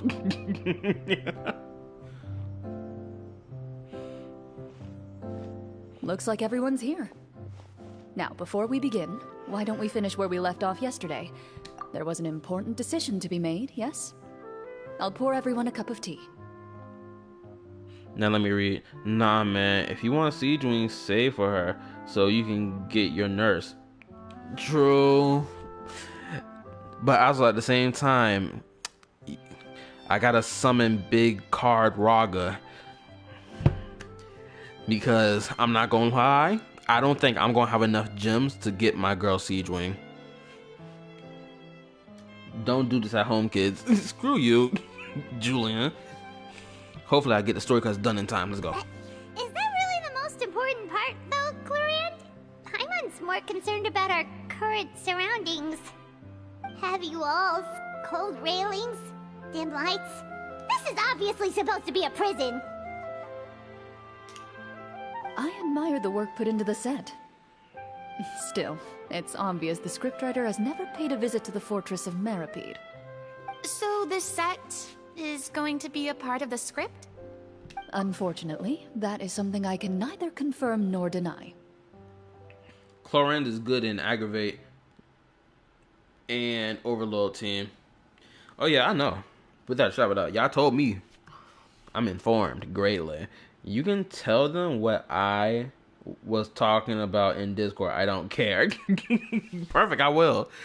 I don't know if Mandia saw it, but I'll say it anyway. My guy Julian, a member of the community, well, of this squad, this community, of the throne room.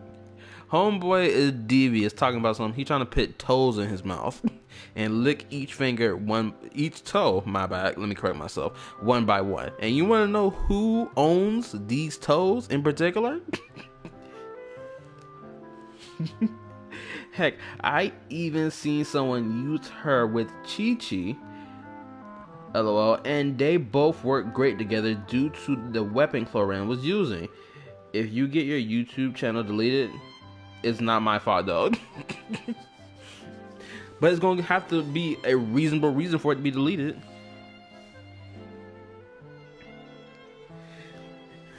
The foot fetish man, LOL. Anyone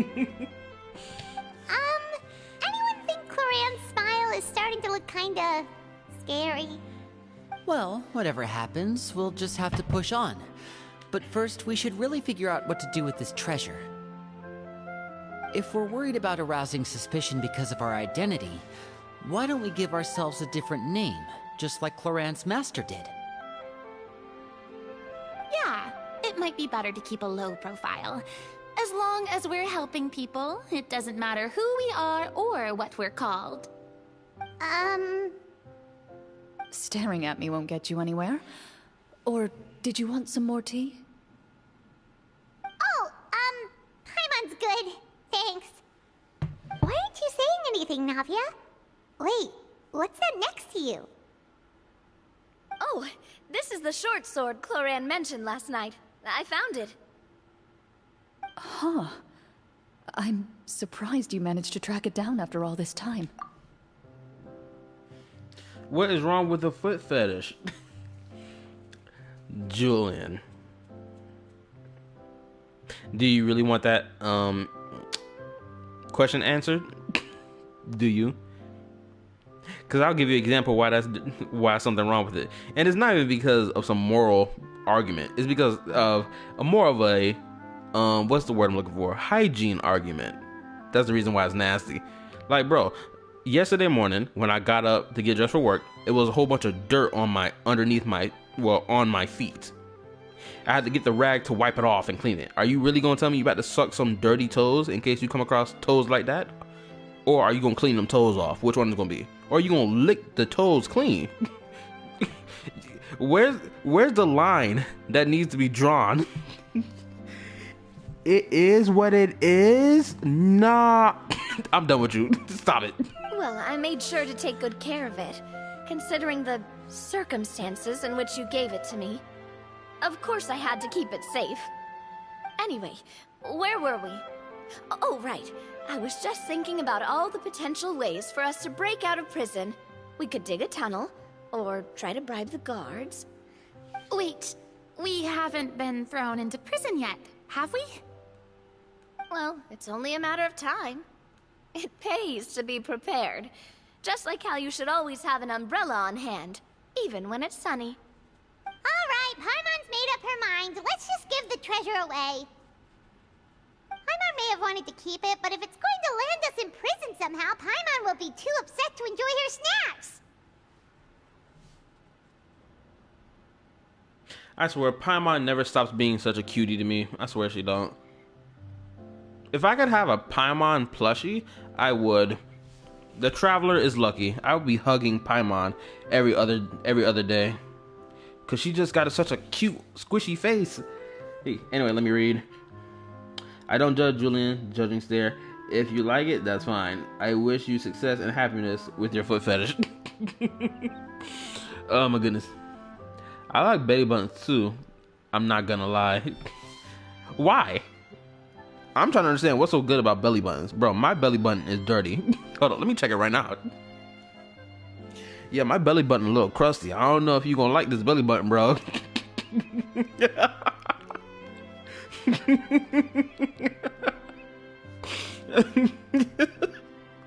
Oh my goodness, I had to get that laugh out. Turns out Paimon cares more about snacks than treasure. Paimon's developing as a character? That's a wild line to say. So, you reached an agreement? All right then, we can continue with the story. Oh, and we'll collect all the scattered pieces of treasure on the ground as well. All right. You collect the treasure and make your way back to the capital with your bag of loot in hand.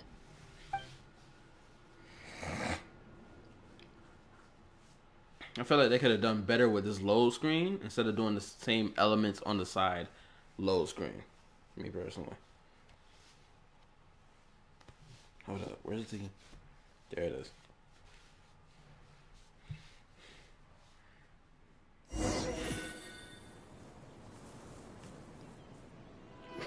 I just think belly buttons The city are is still hot. shrouded in a gloomy, oppressive atmosphere, but your spirits are surprisingly high. Okay. Oh my goodness, this is starting to feel like a Sly Cooper game. Now I'm sitting here thinking about it. That's what this is starting to feel like. I've been getting, I don't know why, I'm just not realizing it, but I'm starting to feel like this is a Sly Cooper game. With this whole camera pan shot and the whole narrator appearing on screen talking and whatnot. Let me read. I just think belly buttons are hot, and I told you before, you It's because you don't take care of your belly button. I'm about to go to bed. All right, no problem. Because I know it's already 12:46. And I still got to finish this before 1 o'clock. I might be here till 1:30 if I don't hurry up. In places where sunlight struggles to reach, you generously share your wealth with the children, the elderly, and the poor in urgent need of help. Thank you, kind soul. The elderly woman's look of gratitude follows you as you walk away, her eyes never leaving your back until you move entirely out of sight. However, there's still quite a bit of Mora remaining. It appears you haven't made much progress. She's probably trying to tell us to speed this up. We need to hurry up so we can address the sorcerer problem. Should we go find that man again at the square? He seemed like a pretty responsible guy. I'm sure he knows the people here far better than us. Oh, good idea! Just as you start to make way to the square, intent on finding the man again, there's a voice.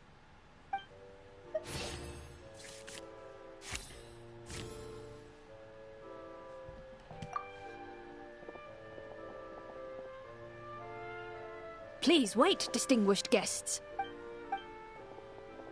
Several strange guards suddenly call out to you.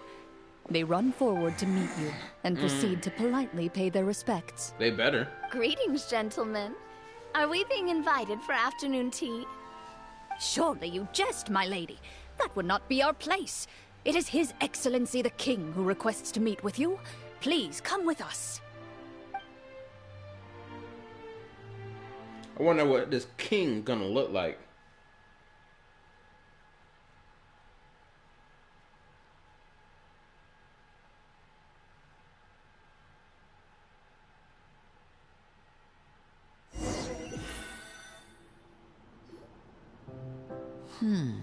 Do you think this could be a trap? Oh, hold up. I'm just not noticing y'all. I was typing in the Discord. I didn't even notice it. My bad. YouTube chat. Whatever. Anyway, let me read. Julian. Come back when you clean your belly button every day, and then I will make sure it's clean just like the Alquran. You better stay away from my body. I feel personally violated just from reading that. You gonna have to keep your mouth and your tongue away from me. You gonna lose your tongue over here. Don't blame me. You nasty, bro. You're a nasty one. No wonder you're a vampire. Vampires got weird tongues.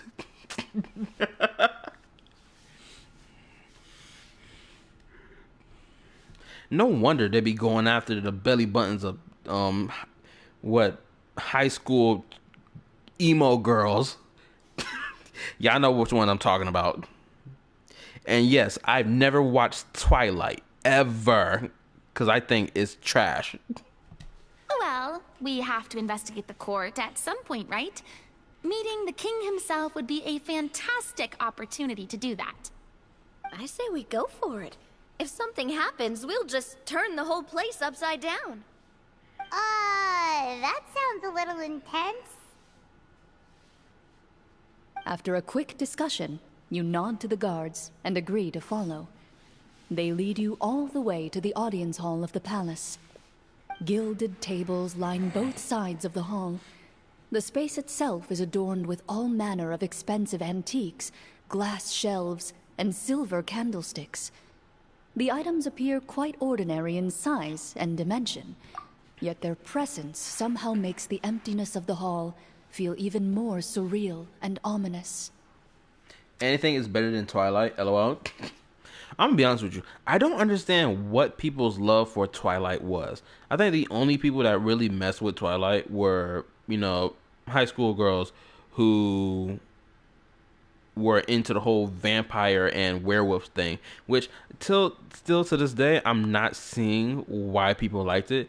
I'm not seeing it. Well, I don't see it. Even to this day, I don't see it. Like, bro, you have to choose between a vampire and a Wolverine.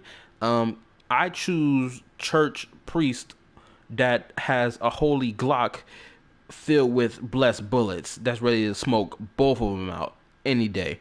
at any time. Honestly, that's just me.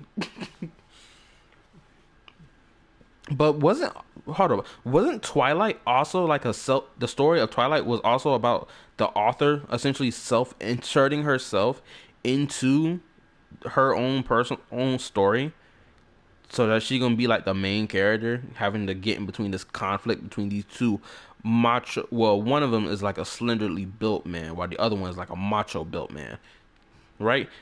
That's wasn't that the whole point of Twilight? Y'all can correct me if I'm wrong. Wow, it's so luxurious. The elderly king, clad in a magnificent robe, sits upon the deep crimson throne before you. He wears above his head a majestic crown, with a gemstone the size of a bird's egg set right at the very front. As you observe it, you see a complex pattern of light reflect off its surface. They're here, Your Majesty. A man dressed in dark clothes, likely a minister, shields his mouth with his hands and bends down to whisper a few words to the king.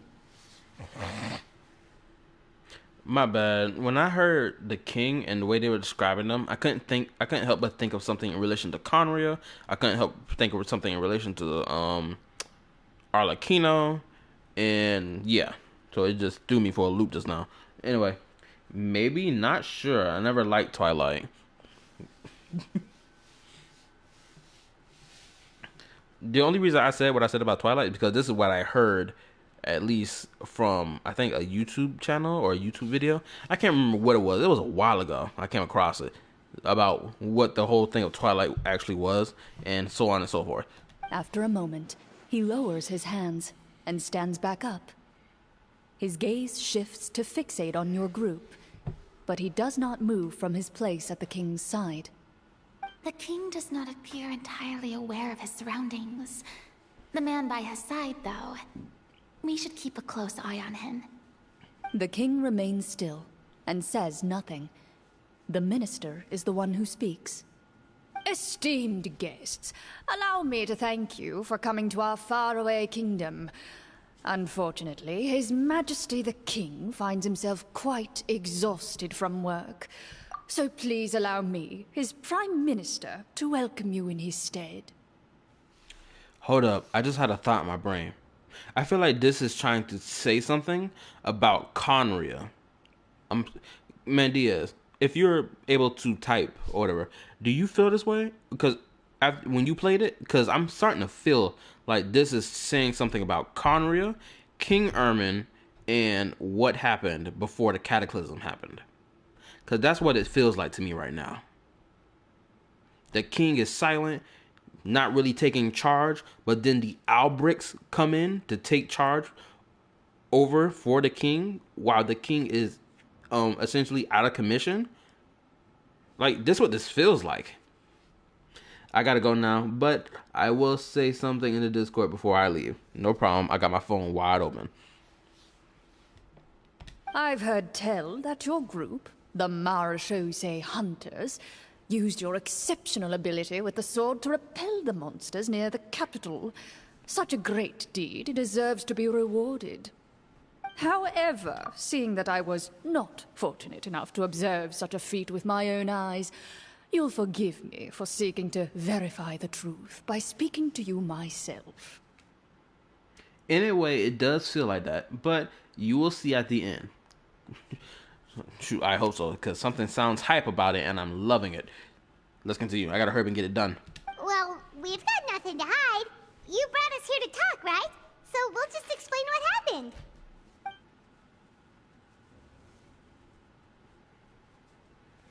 The golem's blades were so powerful, they could cut down trees in a single swipe. It took a lot of effort to defeat them, even for trained swordsmen like us. Well, that was enough details, right? Believe us now? Your account does indeed match those of the survivors. Since you were the ones who defeated the monsters, that must mean you are also in possession of the treasure they stole.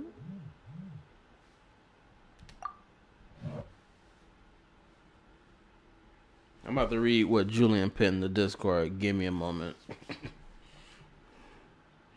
I'm gonna have some wet dreams about Alcron body because I want to lick her belly button.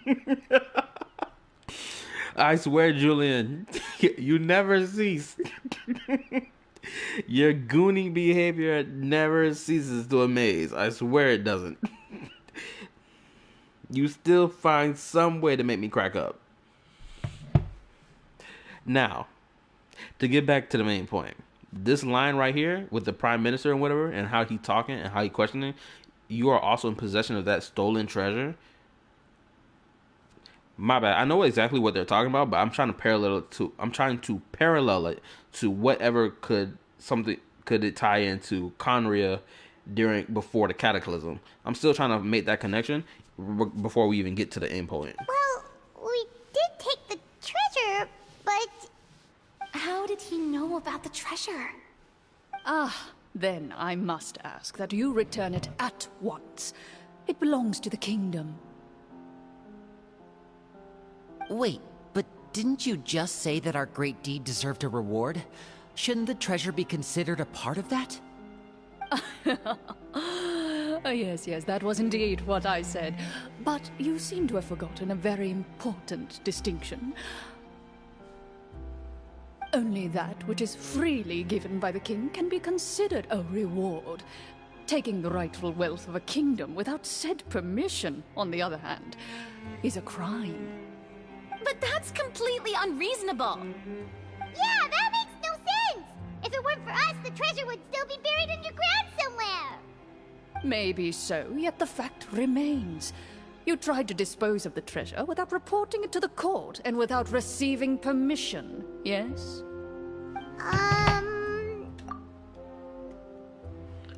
Alcron belly button tastes good like strawberry. I thought you said you were going to bed. Apparently not. You still want to sit here trying to talk about belly buttons. If you don't go to sleep. Go to sleep, Julian. It's time for you to go to sleep. What, no answer? Surely you're not insinuating that you, a group of legendary Marechaussee hunters, sought to take the treasure for yourselves? Well, what about the king? Is he just gonna let this guy talk for him the whole time? Clad in his magnificent robe, the king remains seated, with his hands resting on either side of the throne. His posture is rigid and unmoving. He stares forward with an empty look in his eyes, completely unmoved by the events before him. Ooh, you know what? Instead of Conria, this is starting to sound more like Attack on Titan for some strange reason. If anybody here who has watched Attack on Titan, y'all know what I'm talking about. Only said one thing, chill out. Yeah, one thing that's devious. But anywho, let's continue. From the look of things, could the Prime Minister be the evil sorcerer? Or could both the King and the Prime Minister have fallen under the evil sorcerer's control? I would like to observe the number of guards stationed in the hall. The guards in the palace appear fully armed, their expressions solemn. Sensing the tense atmosphere in the room, they stand at the ready, each with a hand placed upon the hilt of their sword, as if prepared to draw their weapons and surround you at a moment's notice. Okay. Trust me, I had the same feeling how it feels like ALT. Yeah, with the whole king being essentially nonchalant and passive, while everyone else is yapping their mouths off, talking about some, oh, you can't do this because the king said so. What you mean? Your king is over there snoozing and looking all peaceful like, brother them. Well, there goes my plan to turn the whole place upside down, I guess. It appears we've been visited by nothing more than a group of ill-intentioned imposters. What a pity. Guards, take them away and throw them in the dungeons. Before I decide your fate, however, I must first determine whether you have any accomplices outside the court. Can't we try to slip away? Or maybe start some kind of riot? But if we try to fight the guards right now... Don't worry. At least we figured out who's behind all this. Let's just play it by ear. If you're scared, Paimon, Just hold my hand. You can have my hand too. Thanks, you guys. You allow yourself to be led away by guards surrounding you on both sides. It's only when you begin to feel drops of water falling from the dungeon ceiling and smell the stench of death and decay all around you that you finally realize you've stepped into a completely different world. Yeah, we stepped into a completely different world, which led into the abyss, where we fight abyssal monsters and creatures, and then we achieve foul legacy transformation and become a god. Yeah!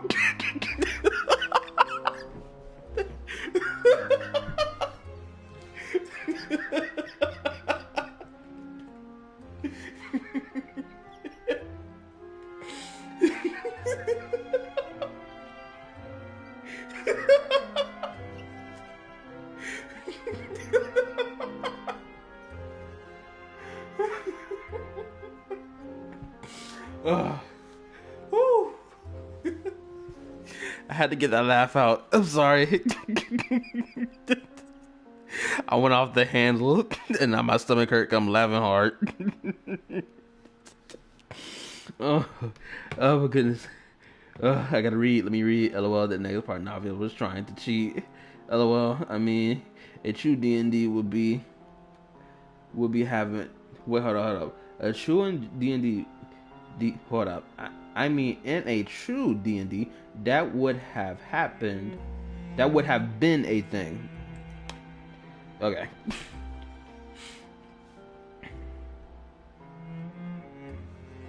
Oh, you mean the whole holding hands? Or trying to like cause a riot to flip out and whatnot?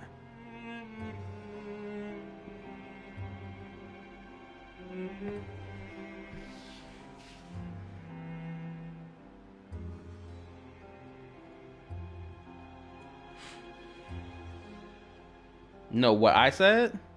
Oh, the whole, we get thrown into a cage and feel like we stepped into a different world. Then we got thrown to the abyss, fight abyssal creatures, achieve foul legacy. That whole going off the hinge. That's not even related to the story, just cause. That's what happened in a D&D. No, what you said, that could have been a thing for a D&D. Yeah, LOL. I was in the moment, bro. When I said that, I just let it fly. It just felt like a perfect timing just to say it. Now let's continue because I'm running way behind. Stay here and don't try anything funny. The guards lock the cell door and leave without looking back. I will be making this into a YouTube short because I find my wordplay hilarious. I noticed, LOL. This most definitely becoming a YouTube short. I gotta make sure I make a list of things I gotta make into a YouTube short because the last 2 streams, there was things I had to make into a YouTube short, but I didn't do it yet. So I gotta make sure to do those things. Wait, sir! Your voice echoes through the dark hall, but the only response you receive is the sound of water dripping from the ceiling. No! What should we do now? Carve out a new path of fate with our own 2 hands, of course. I draw my weapon. You reach toward your waist, but find nothing there. You now recall that your weapons were confiscated before the guards locked you in the cell. The bag of treasure along with them. My bad. Julian typed something in the Discord. Take your clothes off, Alcron, and spread your cheeks. Okay, at least that's not the most craziest things he's ever said. Anyway, let's continue. What about that knife I hid in my boot? When did you hide it in there? When I was thinking about digging a tunnel. Rejected. You failed to inform the GM of this course of action. Moreover, the guards would have conducted a thorough search before throwing you in prison. And the keys to the cell aren't anywhere to be seen? Correct. You don't even feel a lock hole on the cell door. Okay, now I understand when you said that if Navia is trying to cheat. I now understand it, man, Diaz. because she pulling stuff out of her ass without informing nobody. And also, hey Diwa, how you doing? You came around the latter end of the stream, which is fine, because I'm trying to bang out this story quest as quickly as possible because it's already going on 106. Hopefully, I can get it done by 1:30. So, the stream not going to be long. But I promise you this. HSR stream will be tomorrow and Wednesday, which I'll probably start at 8:30, so we can have even a bit of an extra 30 minutes worth of time when it comes down to me streaming and whatnot. Oh, you just woke up? Oh, my apologies. LOL. Typical response from a dungeon master. Okay, how was your day today?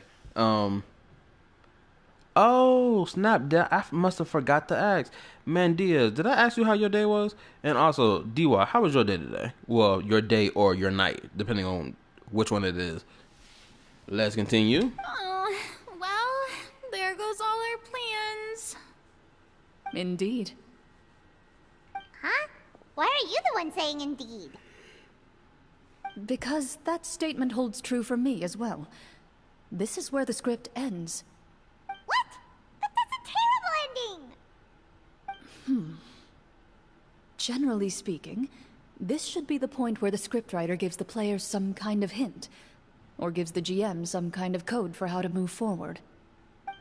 I mean, maybe they just really wanted us to be immersed in the feeling of being in prison?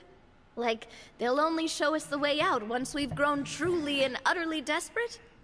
That is a possibility. If only there were desserts and tea in real prison. Oh, wait, guess it's kind of how the Fortress of Meripede works if you're lucky. Don't tell me that the concept of... Because they kept talking about tea before this whole part of the story started off. They kept talking about tea. Or, would you like to have some tea? They kept talking about it. And now it's about to play a role in it. I can't believe it.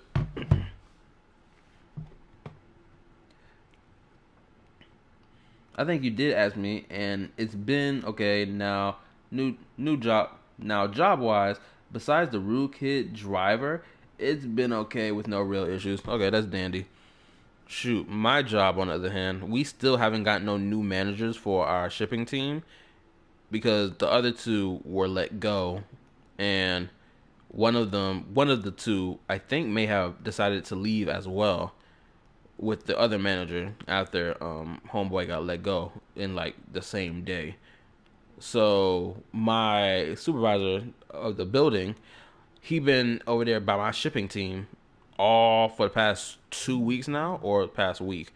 And let me tell you, bro, I can't even look at my phone to get my music set up without feeling like I'm getting points marked up against me. It's like bro, it feel like I'm being stared at by the eye of God and I can't move an inch.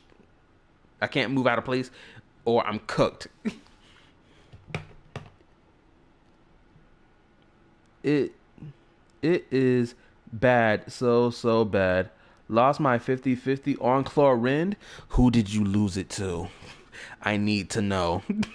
Who did you lose your 50-50 on? Please tell me it was Kaching. Oh, before I forget, Navia, the short sword you had with you earlier. I took a closer look, and the craftsmanship doesn't appear to resemble anything from this era. If I remember correctly, that style was last in vogue several hundred years ago. Wait, Clorinde said that sword used to belong to her master, right? Does that mean her master has been alive that long? I doubt it. The way she went about things often made her seem childish more than anything.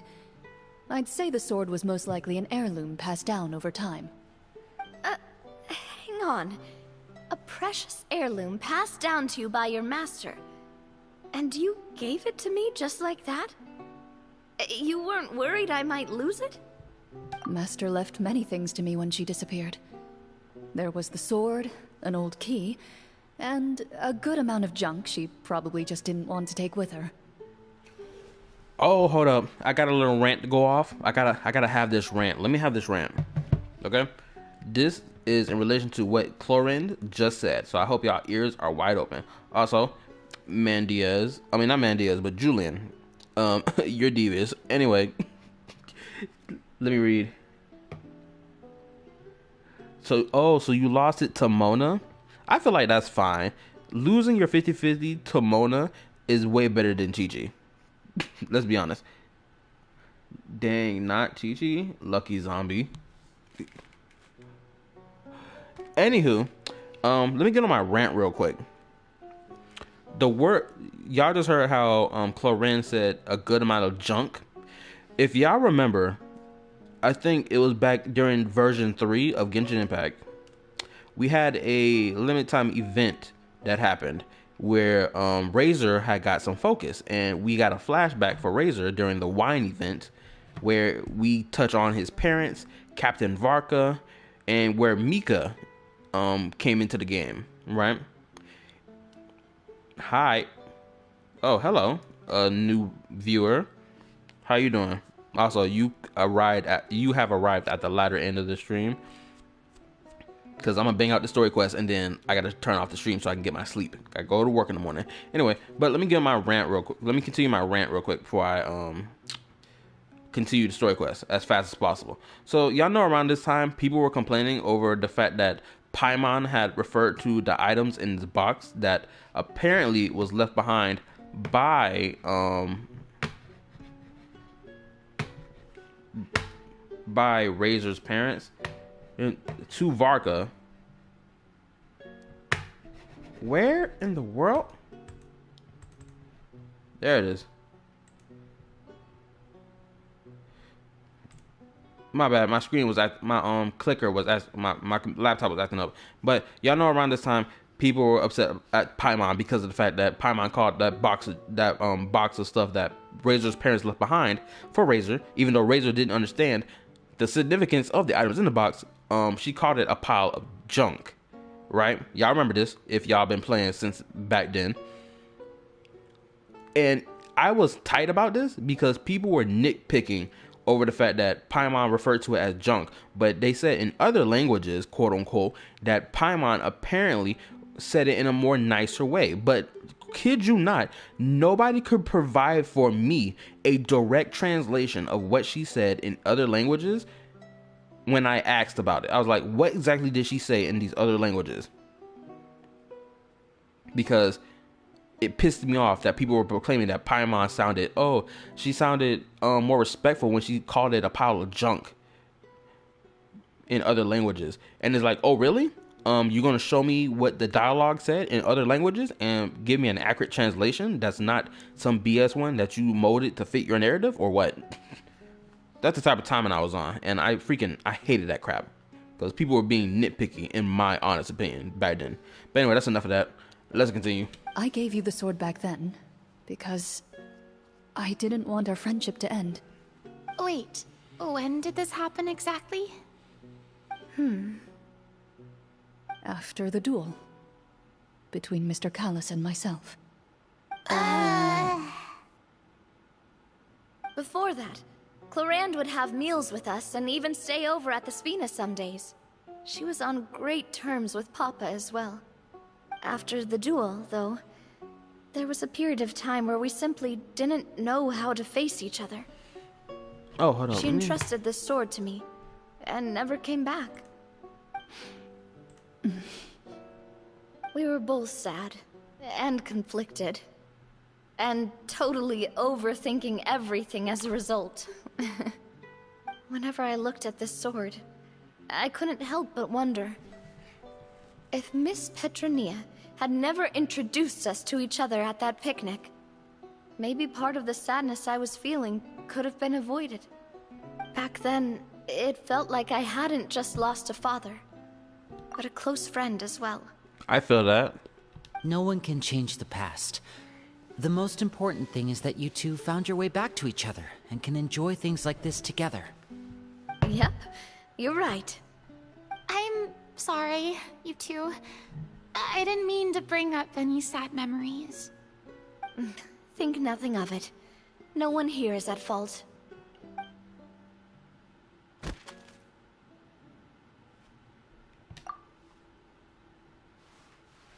In which version did you enter Genshin? I've been playing Genshin since its launch, but I think I may have been like 2 or 3 or probably even a week behind everyone else when they started. But again, as I've told everybody else who watches the stream or also talking to Discord, I don't even remember what initially got me into playing Genshin, other than the fact that I knew that it was a Hoyo game and that it was the same company that made Honkai Impact 3rd. And then I found it on the Play Store for PlayStation, and I just downloaded it, and then, I've been playing ever since. I've attempted to make a new account so I can play on that one, so I don't have to play on my brother's account, because I made my Genshin account on my brother's profile on the PlayStation.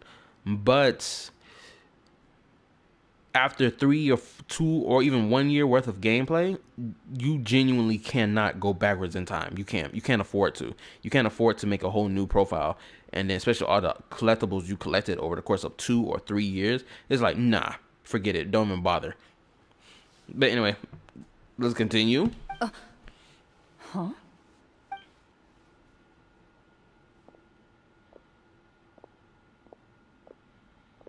Oh my goodness, that cake is caking right now, and I'm hungry.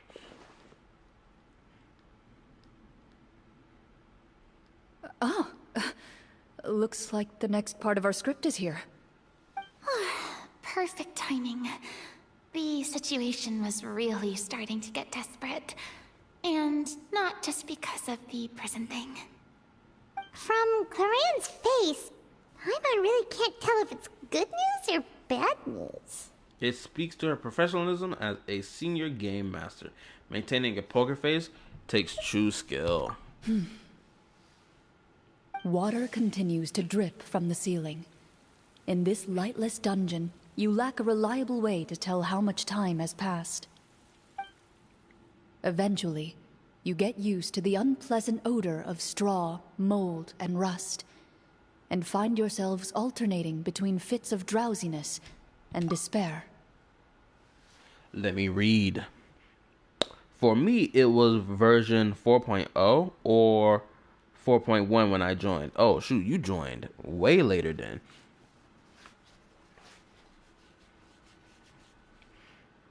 Unless you are doing challenges like Killer Kokomi and Miss Defeat. I think that's her name.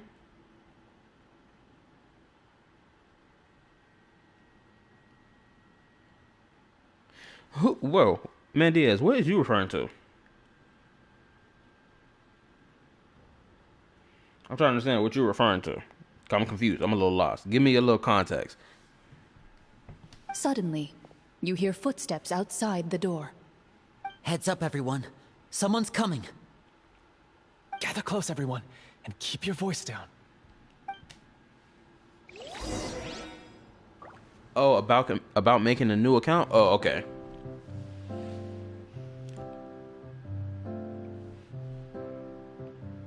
Okay, I understand what you're saying now.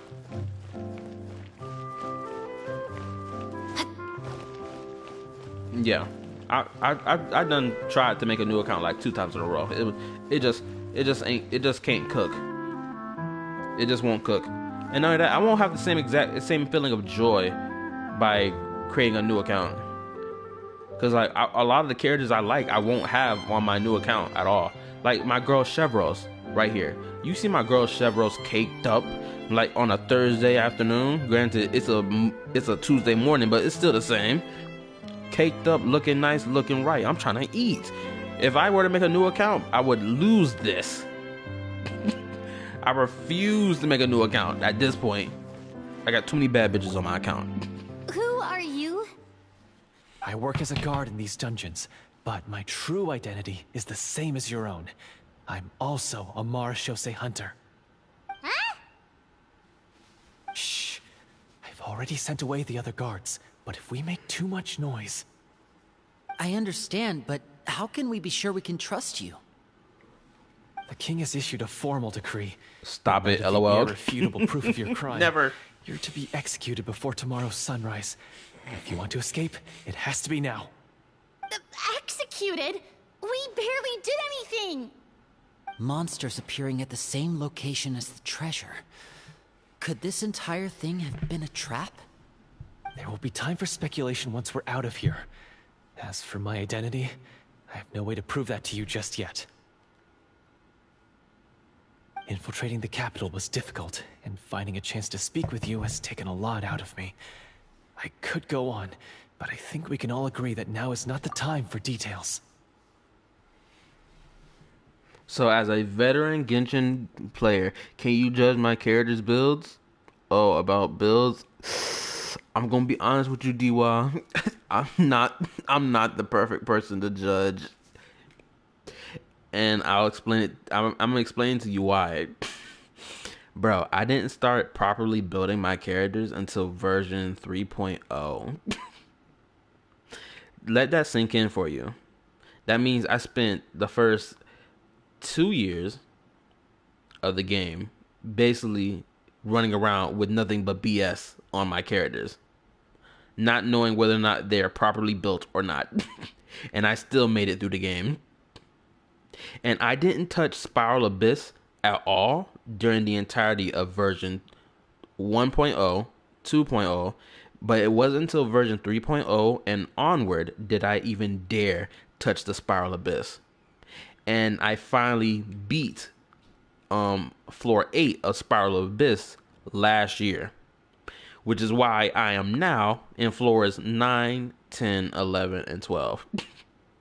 Let that sink in for you. I'm gonna just let it sink in.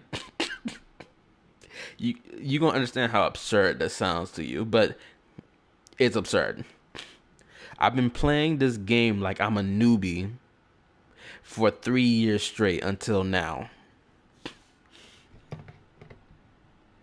Let me read. Don't ask Cal about them, and yet they are not properly built, lol. But again, don't need to be for Genshin unless you go crazy with Spiral Abyss. Exactly.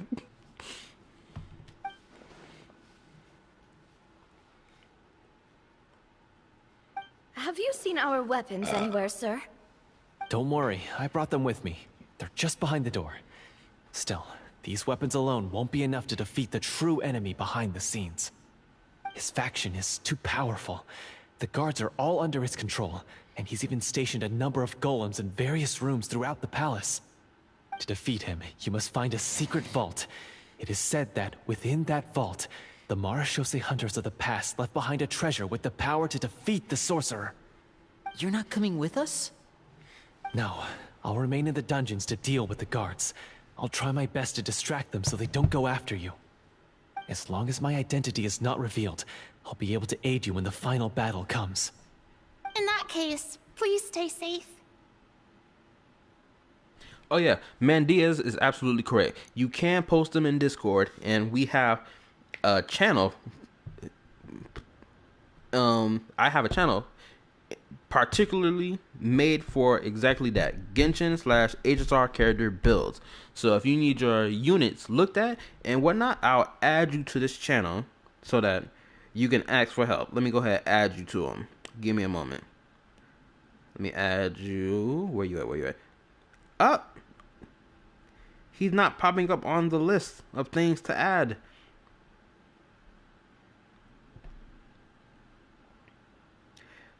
That's not right. Hold up. Let me rewind back in time. Let's go here. Let me see who's in the general chat.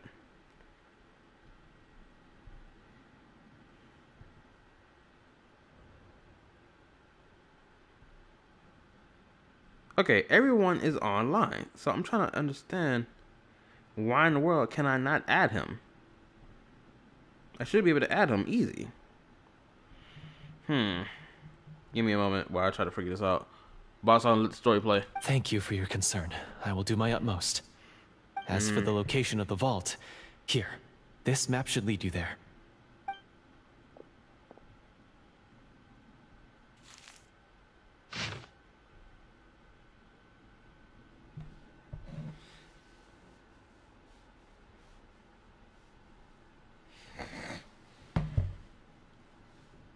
Thank you. Got it.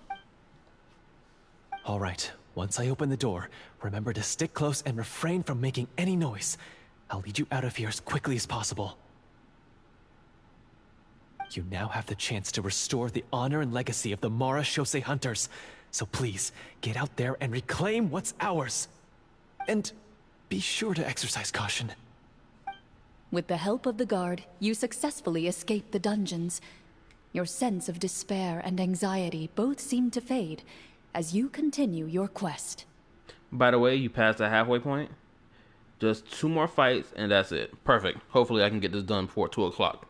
Like, bro, I need my sleep. I can't have another 3 hour and 30-minute sleep time. I can't do it again. Bro, I ain't gonna bro, the fact that my body did not feel the sleepiness at all the entire day until I started streaming already speaks volumes.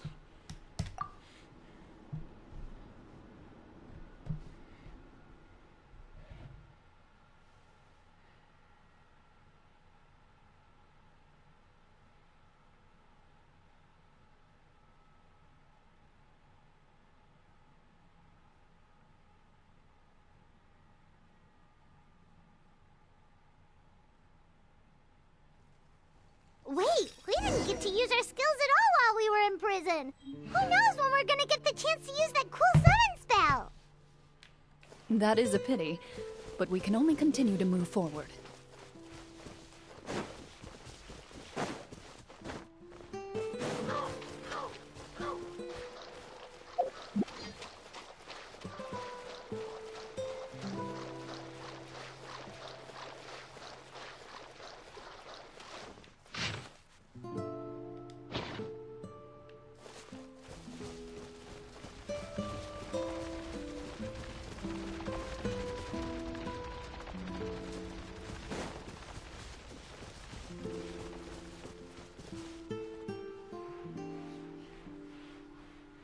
This should be the place marked on the map.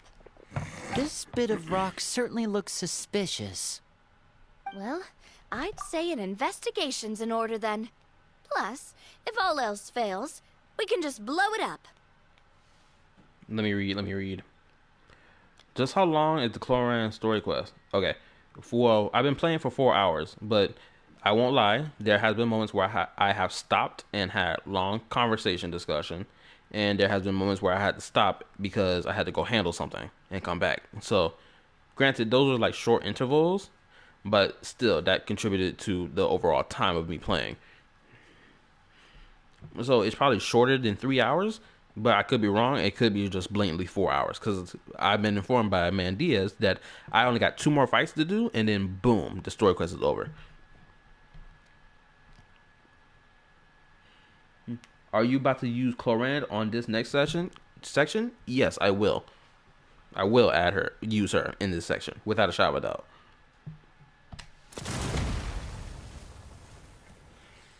Wow, you really meant that. Before you lies a serene stretch of open water, its surface shimmering a brilliant shade of sapphire blue. Well, guess this means it's time for a swim.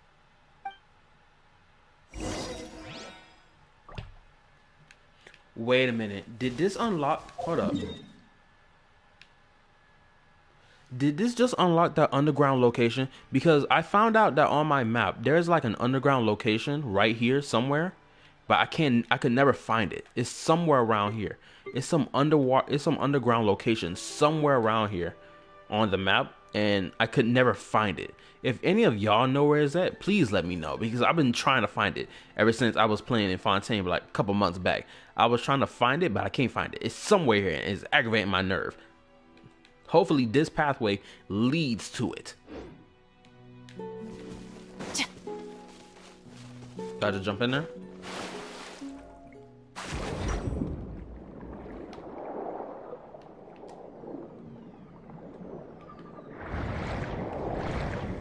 Uh-oh. Losing the sauce.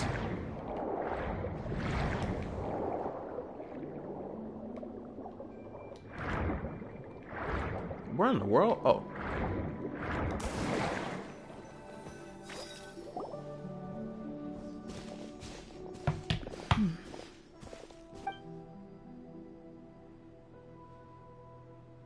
What's the matter? It's nothing. As you step into the cave, you find yourself in an eerily quiet space. Before you lies a narrow passageway that appears to trail off endlessly into the distance.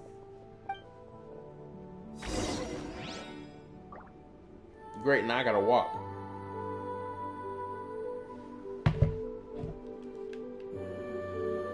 I never get tired of Genshin's music. And this is why I cannot accept no disingenuous take like, oh, Wuthering Waves music is better, but then gonna try to act like Genshin don't got good music at all, and try to act like the only good music in Genshin is back in Mondstadt. Like, come on now, use your brain cells. And that's when Clorinde realized it's not a game. Oh, yeah, it's not gonna be no game no more, cause this done got serious without a shot of a doubt. Please lead to the underground location I wanted to lead to. Wow, this must be where the treasure is hidden. But this door is blocking our way in. It almost looks like it's been here for quite some time. I've got to hand it to the tabletop troupe. They really went all out with the props. Huh. What have we got down here? A kind of mechanism connected to the door? Ah, it looks like we might have to arrange it into a certain pattern. A pattern on a stone door. That's something Master mentioned before. Is something wrong, Clorinde? After a long, difficult journey, you finally arrive at the location indicated by your map. It appears to be an ancient site of some sort, where treasure likely awaits. Your surroundings are exceedingly quiet and serene, as if the secret that slumbers here has never once been disturbed. If you listen closely, you can almost convince yourself you can hear the sound of its calm, gentle breathing. That description makes Paimon feel kinda bad for disturbing this place. We're doing this for the sake of the people, to free them from the evil sorcerer. I say it's time for this treasure to once again see the light of day. Linny's right. We need to keep going. The future of the kingdom depends on it. The next part of the story requires us to solve the puzzle, right? Let's start exploring the area. Yes, that should be fine. Something feels off about all this. Guess I'll just have to improvise. At least you putting together on the fly.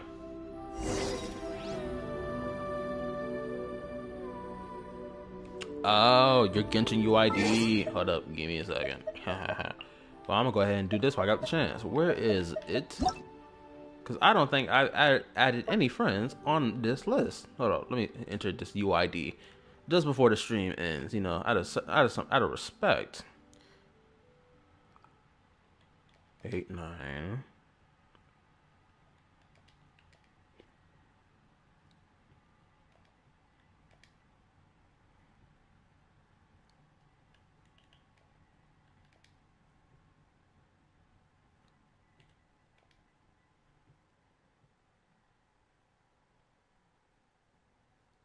89, 14, 82, 61, 0.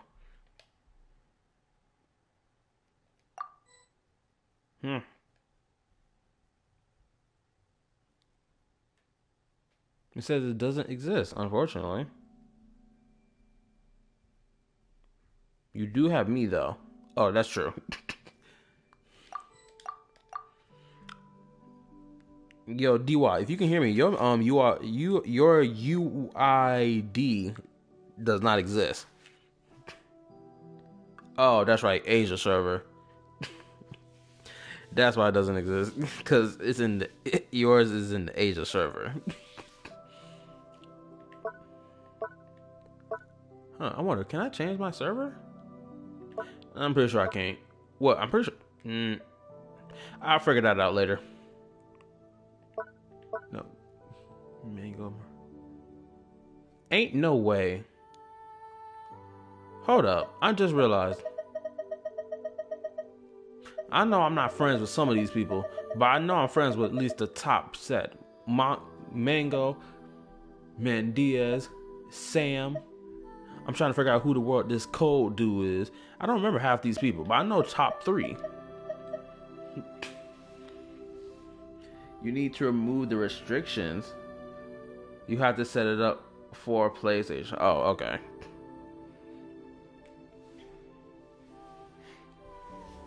Then I have to ask a better question. DY, is there any way you can like post screenshots of your character builds in the Discord instead? I think that's gonna be way easier and less time consuming. At least for Mandiaz, so he can review your stuff.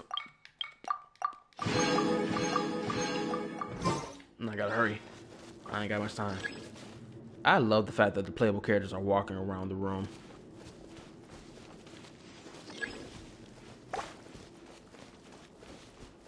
It said, wait for my companion's progress. These goofies ain't doing nothing. They acting like they don't see these obvious things surrounding here. I found something. Found something here, too.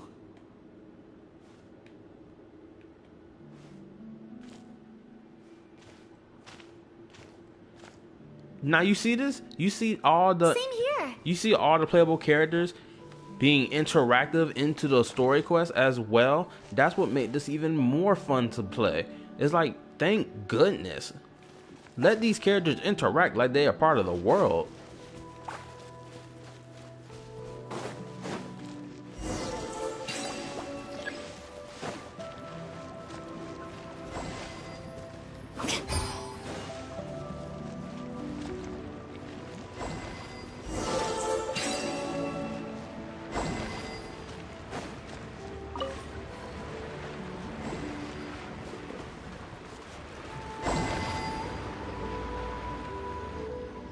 Yeah, sure. Perfect.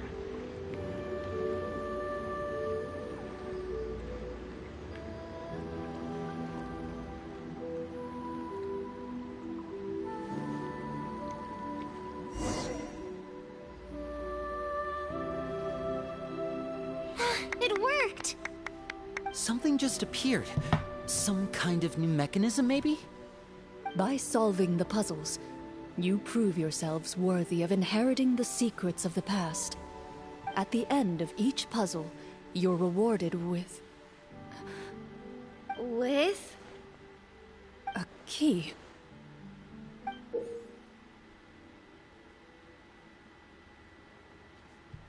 Oh, it must be the key to the big door.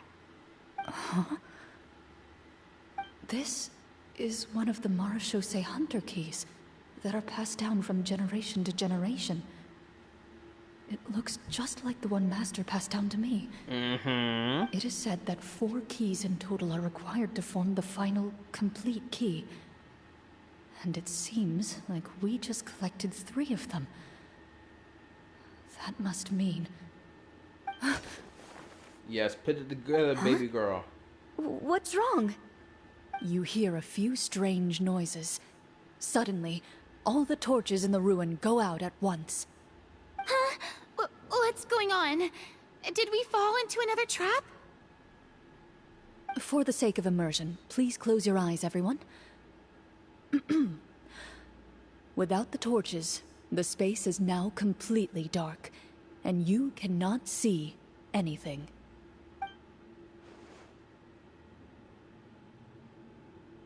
But Paimon can still see a little bit over here.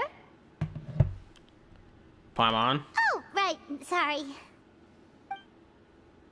Suddenly, you hear the sound of footsteps pierce through the darkness. There's someone else here? Oh, this is so unsettling. I can't see anything. I've been discovered then. Wait, that voice, it's... You recognize the voice as belonging to the guard who led you to this place. It appears he now covets the treasure for himself, and has come to stake his claim. Oh, so this is just part of the script. then I can probably relax. My girl about to have a panic attack. Well, if we can't see anything, that means we can't fight to the fullest of our abilities.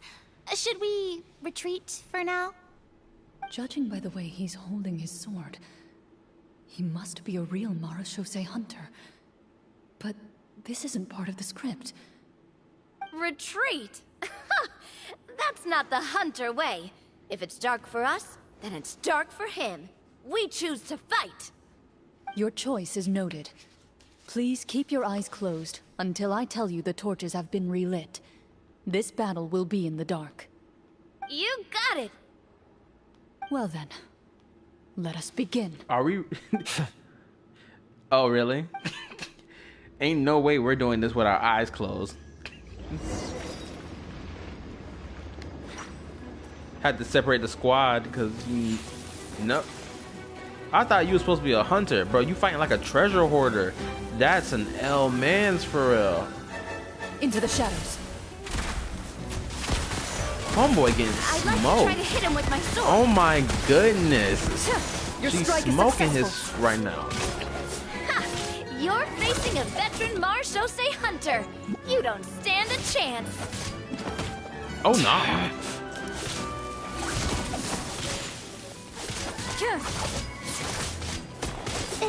Is he still standing?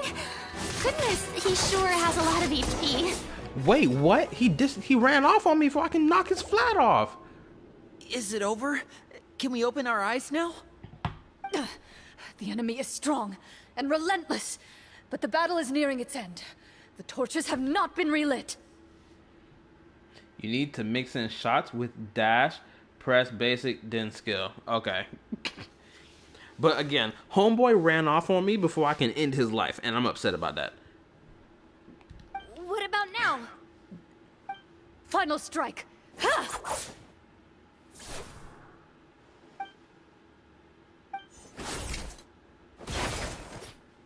Oh, he's dead. Well, did we get him? The fact that he's dead. He's dead. We saw it. You saw it. He's dead. He's not getting back up after that. Ain't no way she ain't kill him. I'd be shocked if he's still alive. But let's continue and see what happens. Why isn't she answering? Clorinde? Warm fire flickers across the walls once more. Your vision is now clear. In an impressive display of courage, the four of you successfully defeat the uninvited guest. That look in his eyes. It's like he became an entirely different person as soon as I defeated him. Huh? Mr. Florian? Oh, wait. We're supposed to be role-playing. I should stay in character. Huh, Mr. Florian? Speak your name, guard. Why did you lead us here just to betray us? Is this treasure really more important to you than bringing peace to the kingdom? Perfect. Now, if Mandiaz, well, not just Mandiaz, because I'm not gonna lie, it's probably gonna be a minute before, well, Mandiaz already about to respond to you in just a second in the Discord. But for like more people to respond to you, you may have to wait a little while before anyone responds to you, or you may have to message them directly to get them to help you with your character builds and whatnot. I'm letting you know that now, because I ain't gonna hold you. The Discord be hella quiet for like 2 days straight before anybody start talking. I'm letting you know that right now. What kingdom? What peace? Those were nothing but lies. I, Florian, am a true Marashose hunter, descended from hunters of ages past. It's okay? Okay. I just wanted to let you know. Anyway, let's continue. So he's also using his real name. Or, wait, was that the name of his character from the very beginning? Then I'm even more confused. If you truly are a Marashose hunter, shouldn't you want to help us just like you said before? Shouldn't we fight together for the sake of the people? What do you know? In this day and age, there's no glory to be had as a Marashose hunter. What's that supposed to mean? My skills were passed down to me by my father. We lived a life of obscurity in the remote wilderness. Still, he devoted everything he had to being a Marashose hunter. And what did he get in return? A life of poverty and pain. In a world that forgot all about him. When he died, not a single person came to mourn his passing. The Marashose hunters were the ones who saved this city. We're heroes! We deserved more recognition and respect than this! Is he talking about how no one in the capital seems to remember the hunters and their legacy? I didn't expect the script to contain this level of social criticism. So that's why you want to take the treasure for yourself? You feel like you're owed fame and wealth? If you already knew where the treasure was located, why didn't you just come down here and take it? Because I still needed the final key. Only a true Marashose hunter is capable of passing through this final door. As someone who sought to hurt others for his own gain, Florian lost that right long ago. Okay, but what is this treasure anyway? We've got all the keys, right? So can we just go in and take a look? You're sure you want to go in? We've been talking about it for so long. Of course we want to see what's inside. And we've already defeated Florian, right? So he won't try to take it from us anymore. Pesky brats. Watch yourself. Then let's open the door together. All right. Your choice of action is confirmed. I'm not gonna hold you. There's a part of me that's like, I respect the fact that he was like pesky brats, but another part of me is like, when Clorinde is looking at him telling him something, watch yourself, I'm ready to throw my fist into her face. I don't care how strong she is. That's just my gut reaction to do, because I don't let no one talk to me crazy like that. Telling someone, watch yourself. Excuse you? Who are you talking to? I may not be able to run the ones with you, but I can talk how I want to talk. Get out my face.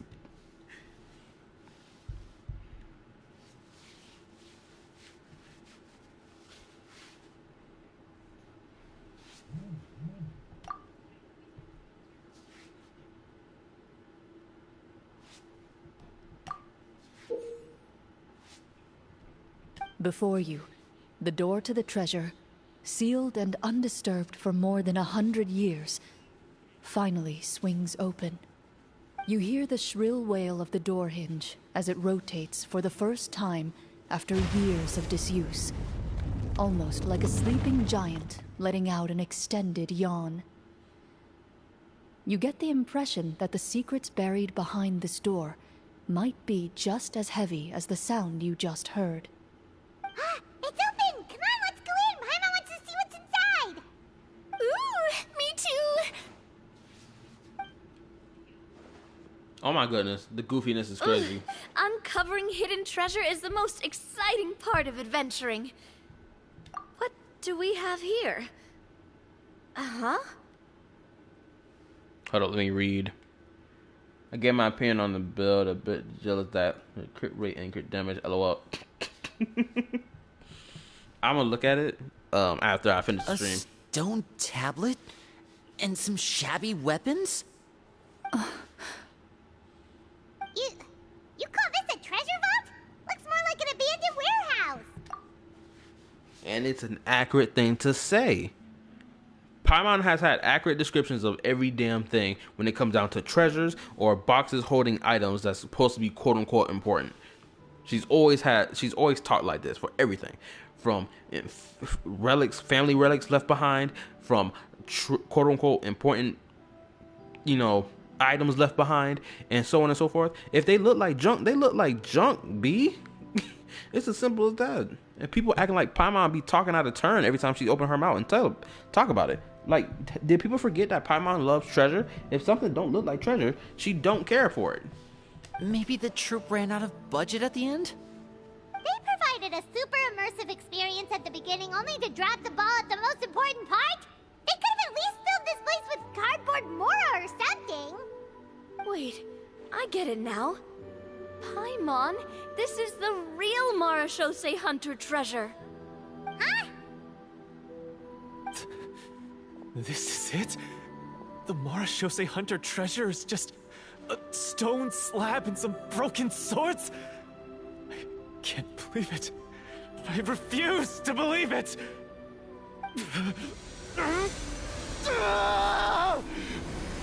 Whoa, are you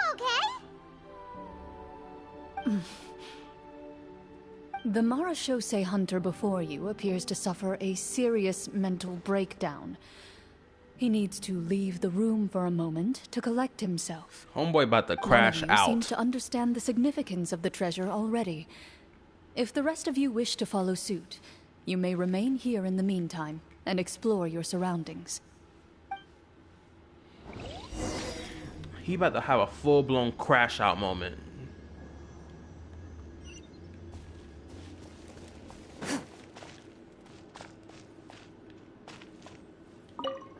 The names on the tablet.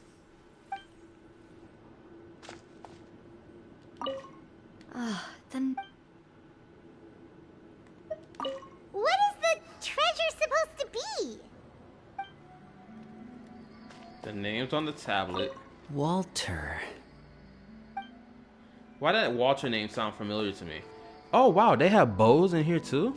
Okay, so I'm seeing a whole bunch of swords and bows, but like where are the spears and great swords? Where are they at?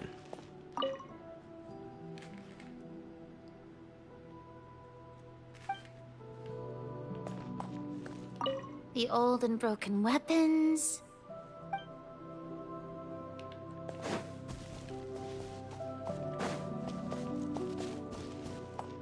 Yes, finally, this Clorinde cake is mine to look at and gaze upon. Oh my goodness, she's delicious. Turned into a horse. Anyway, let me read to get the level good. Oh, y'all talking about character builds?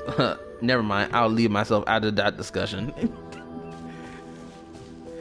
But I'll stay in this one. Let me observe. I need to observe even closer, even further beyond. This cake she got walking around is crazy. Thank you for the picture shot.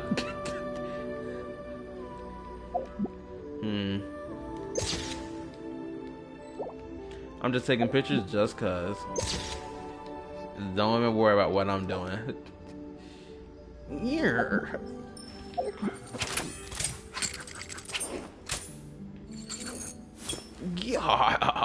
God.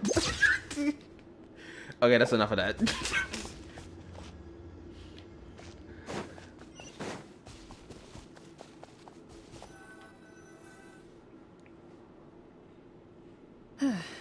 So, how are you doing?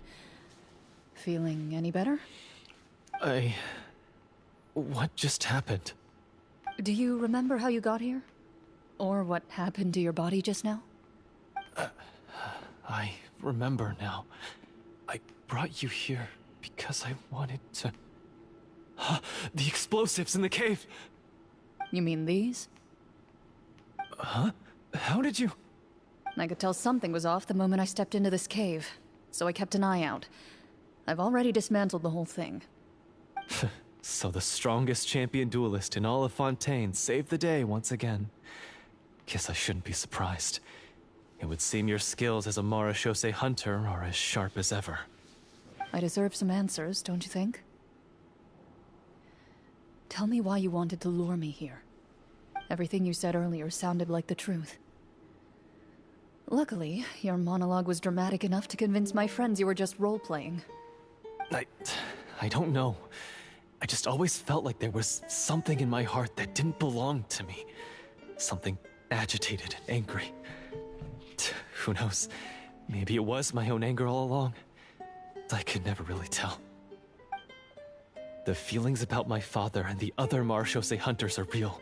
It just wasn't fair. I was angry, bitter that no one remembered them or praised their accomplishments. I don't know when it started, but at some point, my anger came to completely consume me. At that point, I remembered the legend my father used to tell me. The one about the treasure. But if the treasure was all you cared about, why plant all those explosives? Wouldn't they just destroy the treasure and bury you along with it? I can't remember. My head is a mess. It felt like there was this voice telling me to eliminate the hunters, but now it's gone.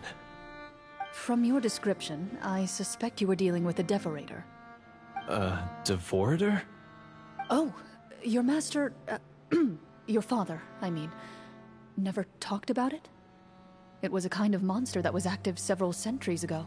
Oh? No, I've heard of it. I'm just not sure why you suddenly... Wait, it can't be. The seal! The seal? My family has served as Marechaussee hunters for many generations. But the title and swordsmanship weren't the only things passed down over our line. There was a seal as well. Oh boy. My father instructed me to always watch over that seal and maintain it regularly. He said it had been passed down over a truly ancient age, and protecting it was our clan's most important duty. Oh boy. But I neglected that duty after he died. I finally decided to come down and check on it one day, and that's where my memories become fuzzy. The Devorator would be a formidable adversary for any mortal being, even ones as capable as the Hunters. If you lacked the power to completely destroy it, you could easily fall prey to its influence and corruption. In light of this, some Marechaussee hunters chose to seal the Devorator away, in the hopes that a permanent solution would come with the passage of time. I heard it has the power to amplify the obsessions and desires in people's hearts, to the point where they overtake you entirely. It would seem I'm not just lacking in skill with a blade, but in mental fortitude as well. And yet, you were able to retrieve 3 of the 4 keys. If I remember correctly, each was entrusted to a respected and capable hunter. How did you manage it? One of them belonged to my father. The second I stole from a different hunter. And the third... was one that I snatched while the person was on the way home from the tavern. I nearly died in that alley. I know just how strong you are. It's as clear as day to everyone in Fontaine. I observed you from dusk to dawn, but could never find any opportunity to sneak up on you. I never even saw you drink a single glass of liquor. The only way I could think to obtain that last key was to lure you here using your hobby, and then... Oh, I get it now. That monster, it wanted to bury you here alongside the treasure. I don't know what it is about Clorinde, but the way she posing right now, I know other female characters have done this exact same pose, but I feel like it just fits Clorinde better than every other female character. She just looks sexier when she does it, honestly. That is until the Pyro Archon or whoever else bad sexy female character comes along, then she gonna get slapped out of her slot, obviously. But until then, I won't comment on anything else, but the script was good. Well, I did pour my heart and soul into it. The stories my father used to tell me about the glory of the heroic Marechaussee hunters and how they came to be forgotten. It's more than just a story. Huh? You're proud to be a hunter. You're still holding onto that part of yourself, no matter how small. I have done so many despicable things. I have nothing to be proud of. Then explain the purpose of the evil sorcerer in your story. Huh? Isn't he the true antagonist? The one who sought nothing but his own gain, and used the people as pawns to attain it? In your heart of hearts, he was the one you truly wanted to defeat. But I've already tainted my sword. I no longer have any right to... Wake up, Florian. Remember how you introduced yourself earlier. Do you really think the hunters acted out of a desire for honor and glory? Or to be loved and acknowledged by the people? What did your father teach you about our order? You do not wield your sword for yourself, but to protect those you serve. There's nothing special about a blade. It's the intentions of the wielder that matter above all else. Do you still not understand? Even after seeing the treasure for yourself? The contents of that room, They represent the true legacy the hunters left behind. You're right. I am a Marashose hunter. It's time for me to redeem, no, to finally serve the people I vowed to protect all along. I wouldn't be so quick to push aside the need for redemption. I know. That's a charge I won't bother to defend myself against. Good. Then, come with me, and help me see the script through to the end. Huh? See the script through to the end? But there's no more script left. Never finished it, huh? No, I mean, I wrote the script with the sole purpose of luring you all here. There was no reason to write beyond this point. Then we'll just have to keep writing it. The evil sorcerer still needs to be defeated. You mean the Devorator? Are you saying I have to make up the rest of the script as we go along? Huh? Is raining? So is raining where you at? Is that really so hard? You've already written most of it. Surely you can write an ending where the hunters win and justice prevails. I'll be there to help you too. You aren't afraid your party will fall into danger? I know what my friends are capable of, and they're all quite skilled. Yeah. Besides, I need their help. Also, one more right, left. Also, one more fight left. That's what I'm assuming that's what that's supposed to say. And still, Clorinde be posing them hips and a cake around. It's got me acting up around here. Then, are you going to tell them the truth about all this? I don't intend to spoil the fun. Sometimes, protecting dreams and fantasies is more important than exposing the truth. Don't you think?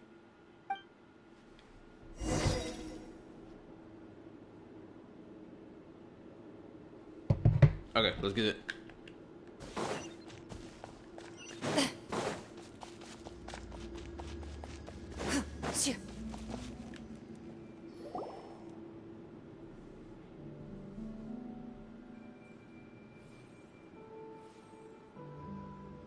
They're back! That took a while. Ahem!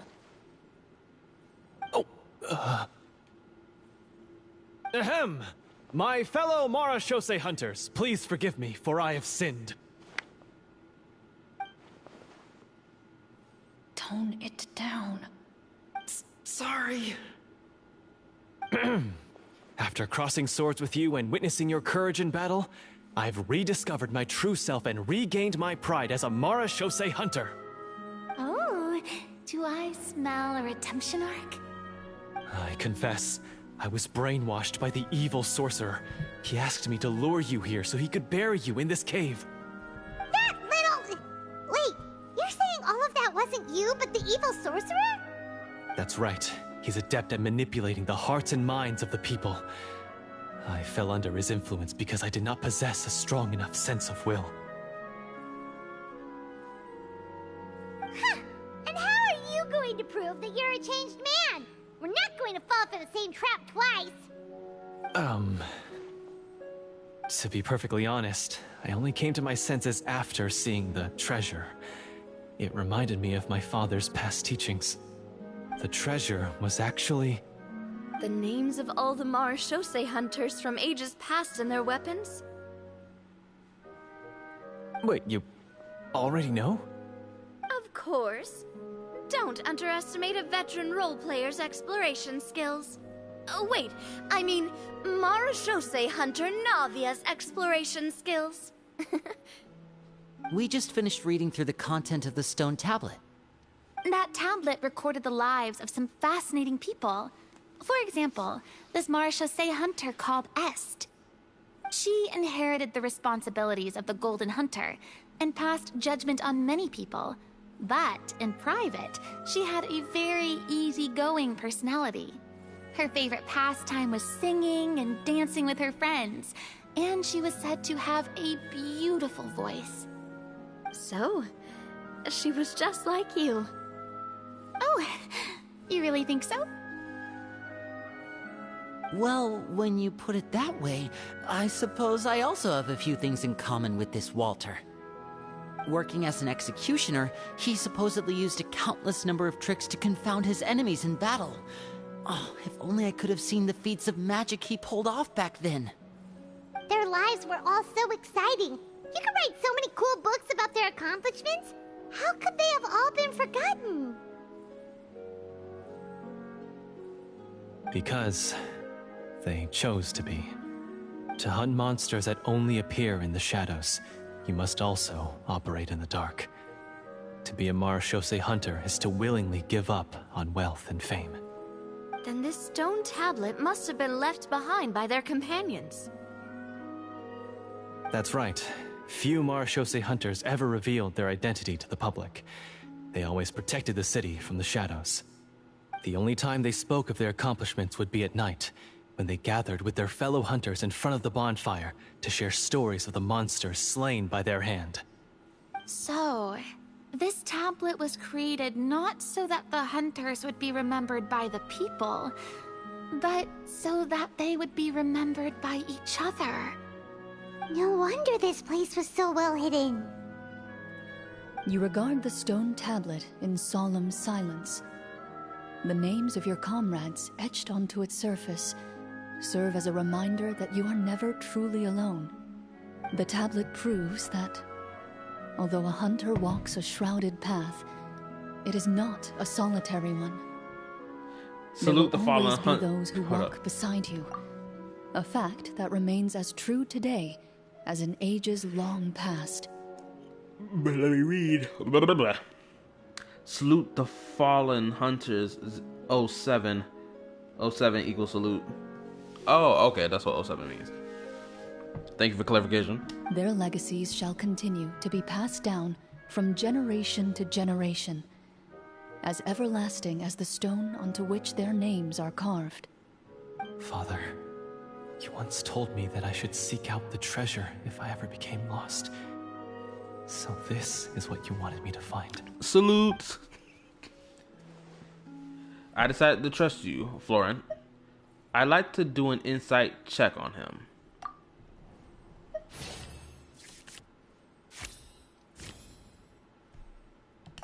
His eyes are sincere, and his words ring true. You can tell that every word he spoke just now came from the bottom of his heart. Yes, sir. I implore you, everyone, please give me a chance to make up for all I've done. Allow me to fight alongside you and defeat the evil sorcerer that threatens the peace and prosperity of everyone in this kingdom.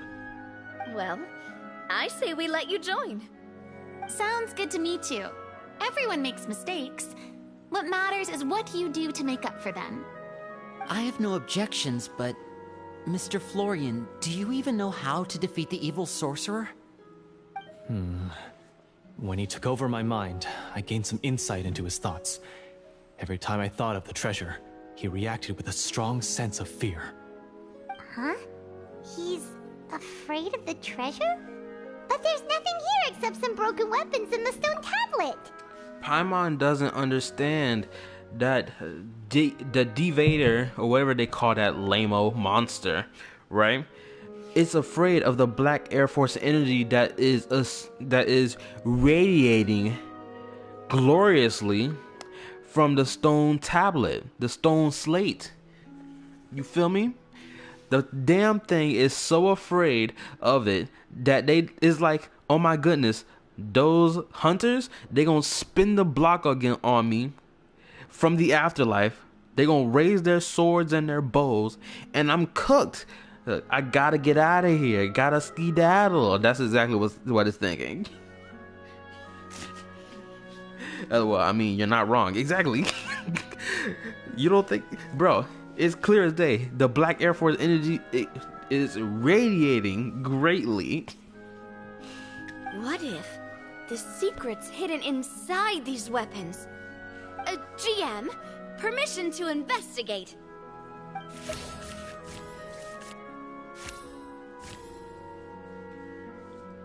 Of course, she pulled 16. At first glance, the weapons appear absolutely ordinary. But as you observe them, you notice a faint energy emanating from within. These blades have slain countless monsters. Though it's been a long time since they were used in battle, their edges remain sharp, as if they're simply waiting for the next worthy hunter to carry on their legacy. The names that Navia and Lenny mentioned will show up. Est and Walter, same for Farina. Wait, what was the name that Farina said? I forgot. Farina called somebody's name, but I wasn't paying attention. I was paying attention, but I didn't catch the name. But we gonna see. So basically, take these with us, right? I'll take this weapon, since it used to belong to Est. Oh, there we go. Maybe Est, it'll find comfort in Walter. being held by someone who appreciates the arts. Ah, good idea. I'll take Mr. Walter's bow then.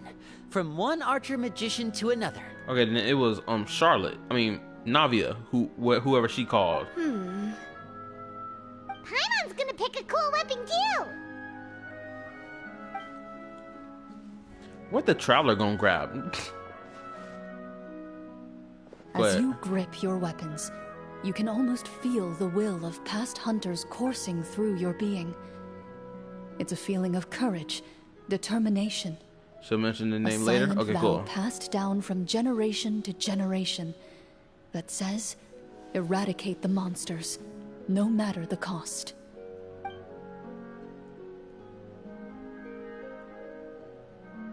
Mr. Florian, do you know where to find the evil sorcerer? I was able to see his surroundings when our minds were connected. I believe he's currently hiding out at the church in the kingdom. We must be extremely careful. He's spent so long living among monsters that he's now taken the form of one. He will not be easily defeated. Then why don't we explore some more and try to find some higher level gear? We don't want to just fight him and lose, right? Oh, No, we have to strike now. He was greatly weakened when I managed to break out of his control. If we let him rest, he might have time to escape. Let me read. Whoa, who is this? Hee, why don't you just write the whole story and make your own Genshin Bible? Yo, what's up? Hee. Is this your first time being here? Also, I'm gonna say this right now. This stream is about to end soon. Once I finish the story quest, because it's about time for me to go to sleep. I agree with Mr. Florian. We've got to act while we have the advantage. Don't forget, the people of the capital are counting on us. Yeah, now that we've got a plan, there's no point in waiting. The longer this drags on, the worse it will be for everybody. Yes, that's what's called... Taking the initiative. Yes, that's exactly right. Alright, you've persuaded Paimon. Mr. Florian, please, lead the way. Of course. Follow me. He had to set up so many scenes today, and now he has to join in for this last part. I really don't envy his job. Finally, you decide to slay the evil sorcerer and bring peace back to the kingdom once and for all.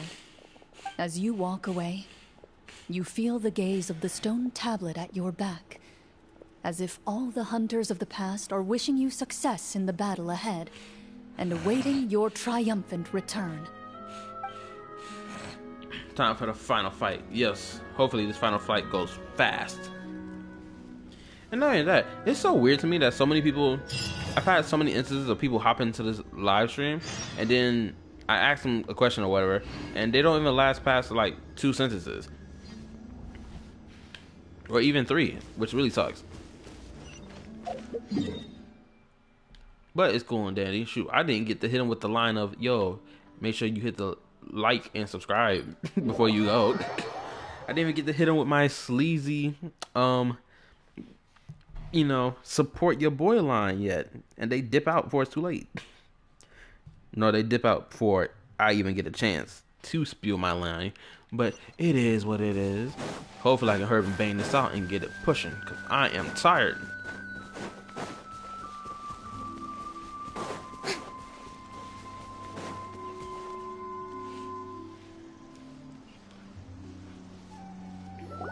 It's already 2:15. Finally, oh my goodness. you arrive at the church Florian described.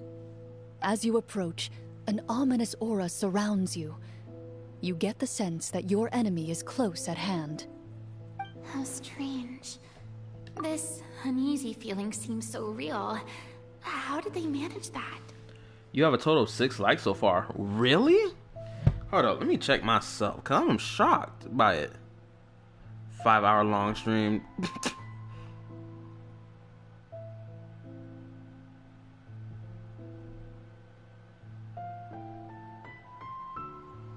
Give me a second, I gotta check it.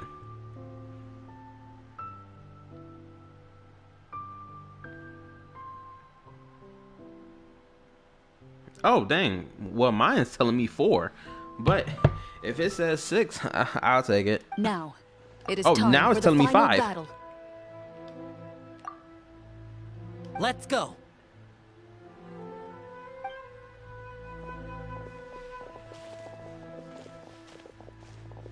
Florian, wait.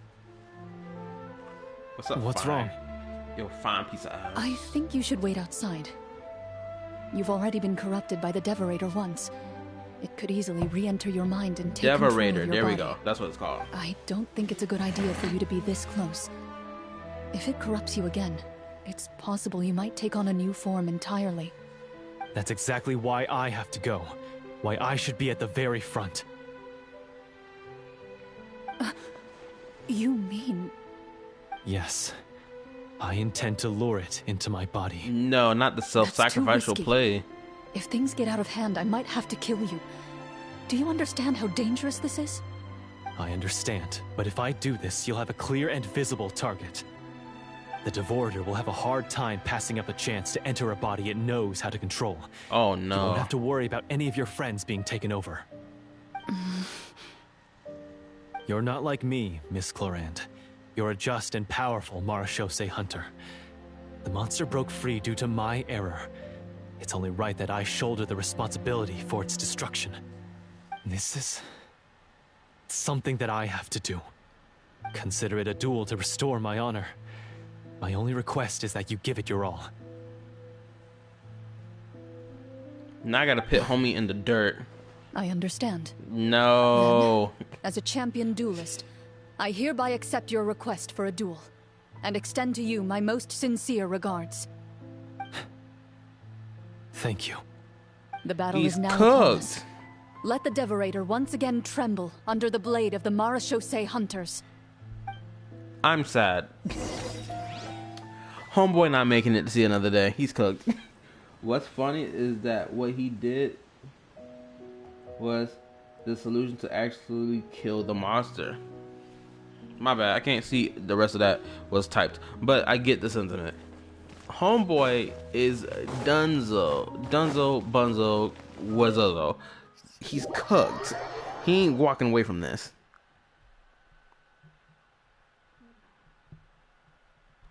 Homeboy about to get smoked for real.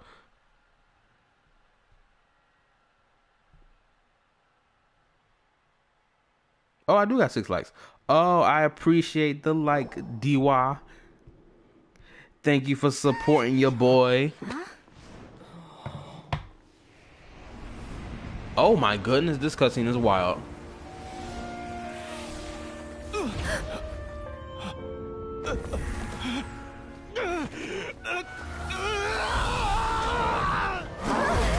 Oh no, do you...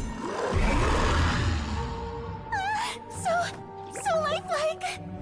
She summoned her little minions to fight.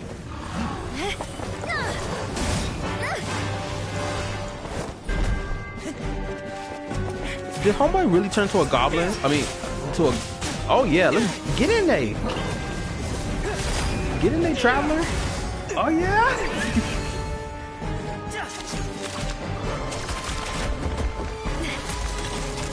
Pop him in his back.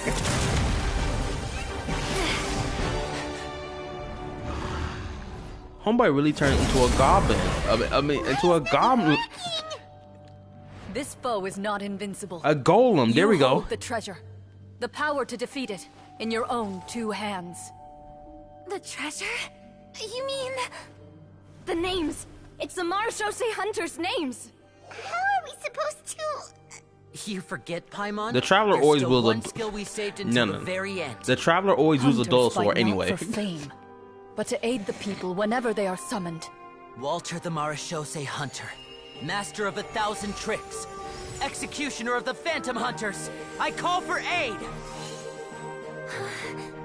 Are we summoning heroic spirits? The Marechaussee Hunter, inheritor of Cassiodor's will, judge of the Shadow Hunters.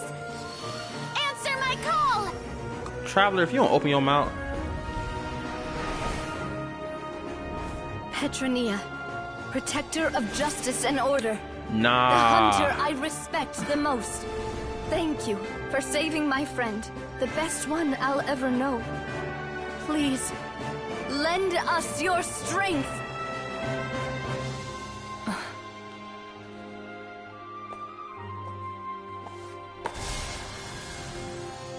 We have come to answer your summons. I hate the fact that the Traveler didn't open his mouth.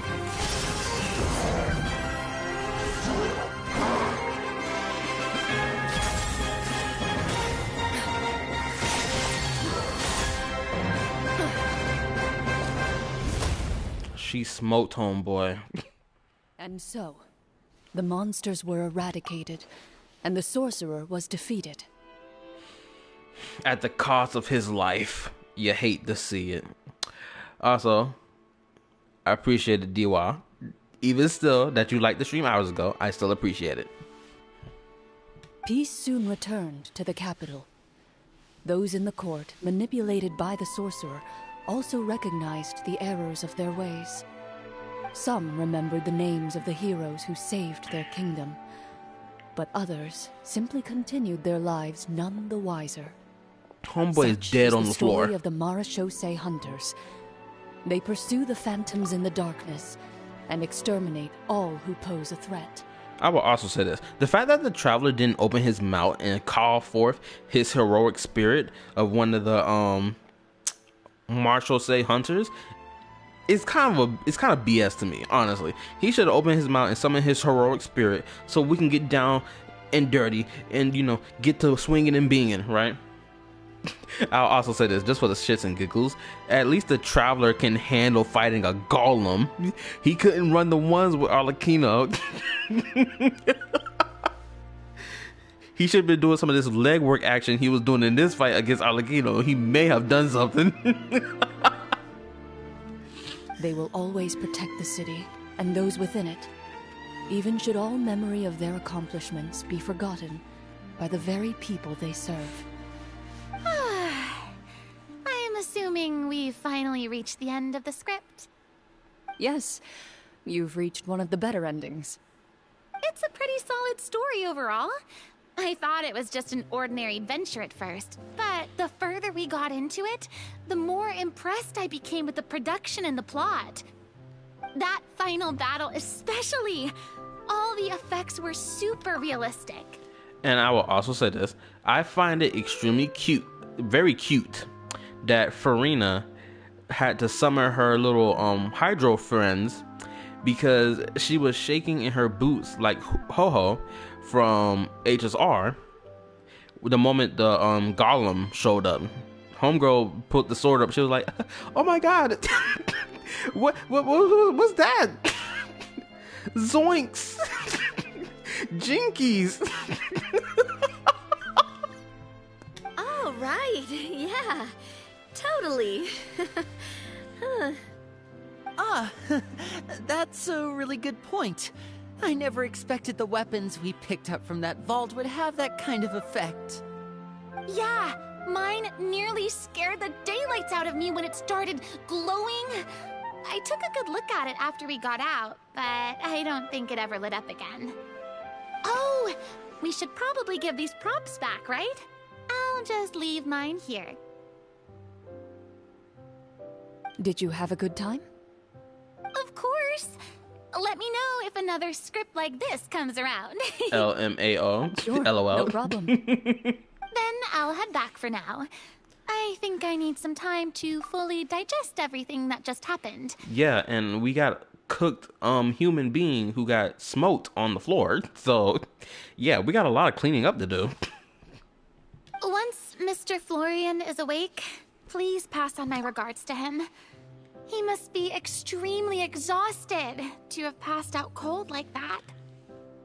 Nah, homeboy's still alive after getting murked like that? Not once, but twice, mind you. She done flash-stepped him twice already. First when he was possessed, and again when he was possessed and became a golem. She smoked this man 2 times in a row, and he still is alive. That's crazy. Now look at him. He landed on the floor, panting and whatnot. His booty twerking and whatnot. Y'all see it, I see it, we all see it. Shameful behavior. He need to quit being a hunter. He need to turn his badge in. It's over. It's a wrap for him. Funny how Farina and Traveler didn't even notice it was a story. LOL. What? Even the Traveler didn't notice? Hold up. You're right. He's had a lot to deal with. Well, see you all some other time. Toodaloo! Later, Farina. She really enjoyed that. She like, damn, that was fun. Okay, so, can I ask now? I think it should be fine, yeah. What in the world was going on back there? So you saw through all of that? No shit, Sherlock. That time in the cave when you told us to close our eyes, it'd be weirder if we didn't notice anything. I was dying of curiosity the entire time. I mean, you did a pretty bang-up job of pretending nothing had gone wrong. Farina actually looked like she thought all of it was planned. Guess none of us wanted to be the one to break the illusion. What are you all talking about? Yeah, what's going on? I was just playing along too. No way homeboy couldn't sense the threatening danger against his life. What? Yo, the Traveler, his senses is getting dull. I now see why he lost to Arlecchino. This is why. His senses are dulling. All these patches where he's not fighting anything at all has resulted in his skill set dropping. This is the reason why. I see why he lost. This is exactly the reason why. I hope Natlin whips him into shape. Told you, LMHO. This is goofy behavior. Goofy behavior at its finest. Oh, wait. Don't tell me Paimon never... Oh, this is all my fault. It's not too late to cover your ears. Here, Paimon. I'll do it for you. Bit late for that, don't you think? His senses are dull like the dull blade. You're saying Exactly. everything that happened back there wasn't actually part of the script? The fact that even he was using a dull blade, he didn't even bother picking up a blade that was different from the dull blade he always used. Like, come on. He could have picked up a different and more unique looking weapon that was not a just copy paste of the dull blade, but he just picked up dull blade number 2. Like he not carrying dull blade number 1. It's like, come on. It's probably more accurate to say this was never a real scripted story to begin with. What? So loud. My head. Hey, you! Get up right now and explain yourself! No shaking, please! Oh, my head.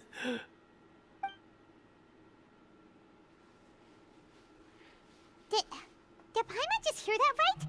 You guys made up that whole last part on the spot?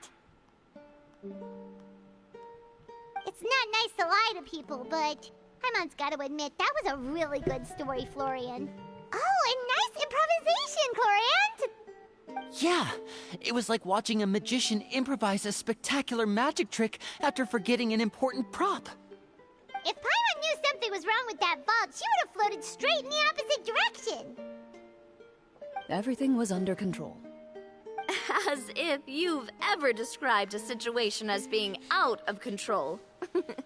I'm pretty sure any situation you consider to be easy to handle would scare a reasonable person half to death.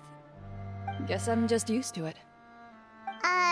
You must run into a lot of unexpected situations then. That explains why you're so good at coming up with things on the spot.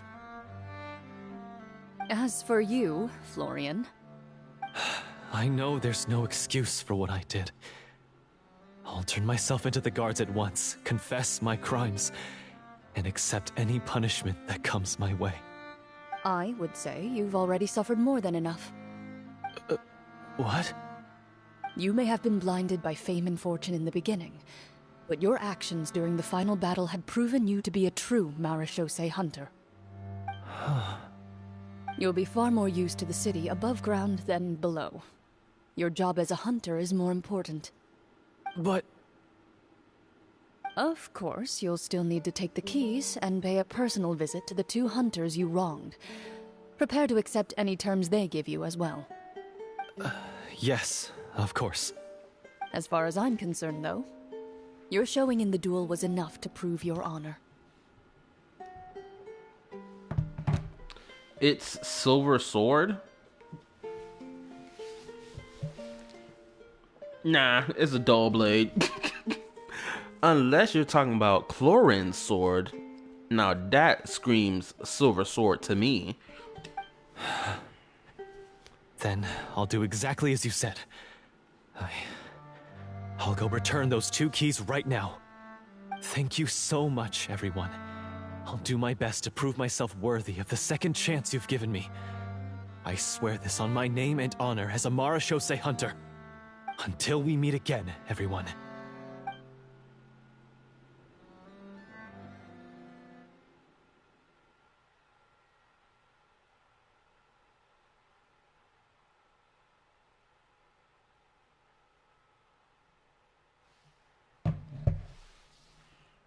Nah, Clorinde's sword is Absolution, which is a pretty tough name for a sword, by the way. Absolution? That's tough. Okay, this story quest gotta end soon. I gotta hop in the shower, scrub, and then go to sleep. This can't drag on any longer than this. Speaking of Marechaussee hunters, what should we do about the treasure in that cave? Leave it be. Are you sure? We could show it to people, make it so that the hunters are remembered. Don't you want that? No. Every name on that tablet made the same choice. All hunters know what the path entails. I am no exception. My identity as a Marechaussee hunter is not something I need people to remember. I wish only to be recognized as a champion duelist. Nothing more. That's certainly It's more or less very over. different All from the that's path left of a is just magician. dialogue. Okay, cool. Still, I admire your decision. Wait, I just remembered something. If there were no special effects involved, why did our weapons begin to glow during the battle? That's because the Marechaussee hunters of ages past would often imbue their weapons with special enchantments to suppress the monsters. Whenever a monster was nearby, their weapons would start to glow. Oh, so that's why they had an effect on that guy near the end. I really thought the summons were doing all the work. Well, I'm sure the summons were a part of it too. Oh? How so? This particular devorator probably hailed from the same era as the hunters we saw in the room. The names you recited all belonged to the bravest hunters. Countless monsters fell to their blades. That's likely why the devorator visibly reacted when you said them out loud. So the names held the power all along! Navia, everything you said during your summon. Huh? Oh, I meant what I said. I mean, it was true to my character, so yeah, I'm glad you heard it. Just don't make me repeat myself. It's embarrassing. I really appreciated those words. All right. Don't get all sentimental on me. Jesus. Anyway. Oh, them things Let's not thinking talk for real. about that anymore. I'm going to go on ahead. Don't fall too far behind now. She ran off! I should probably head back as well. This story was truly incredible. I might have to spend the whole night telling my siblings all about it. Couldn't be me. I would told him to go to sleep. Anyway, let me read. I want my money back. Goodbye.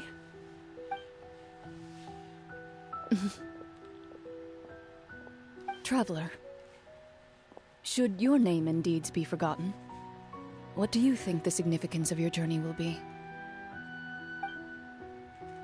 Homeboy can't even answer the question. He's contemplating. I suppose the significance would be the journey itself and the world we helped create.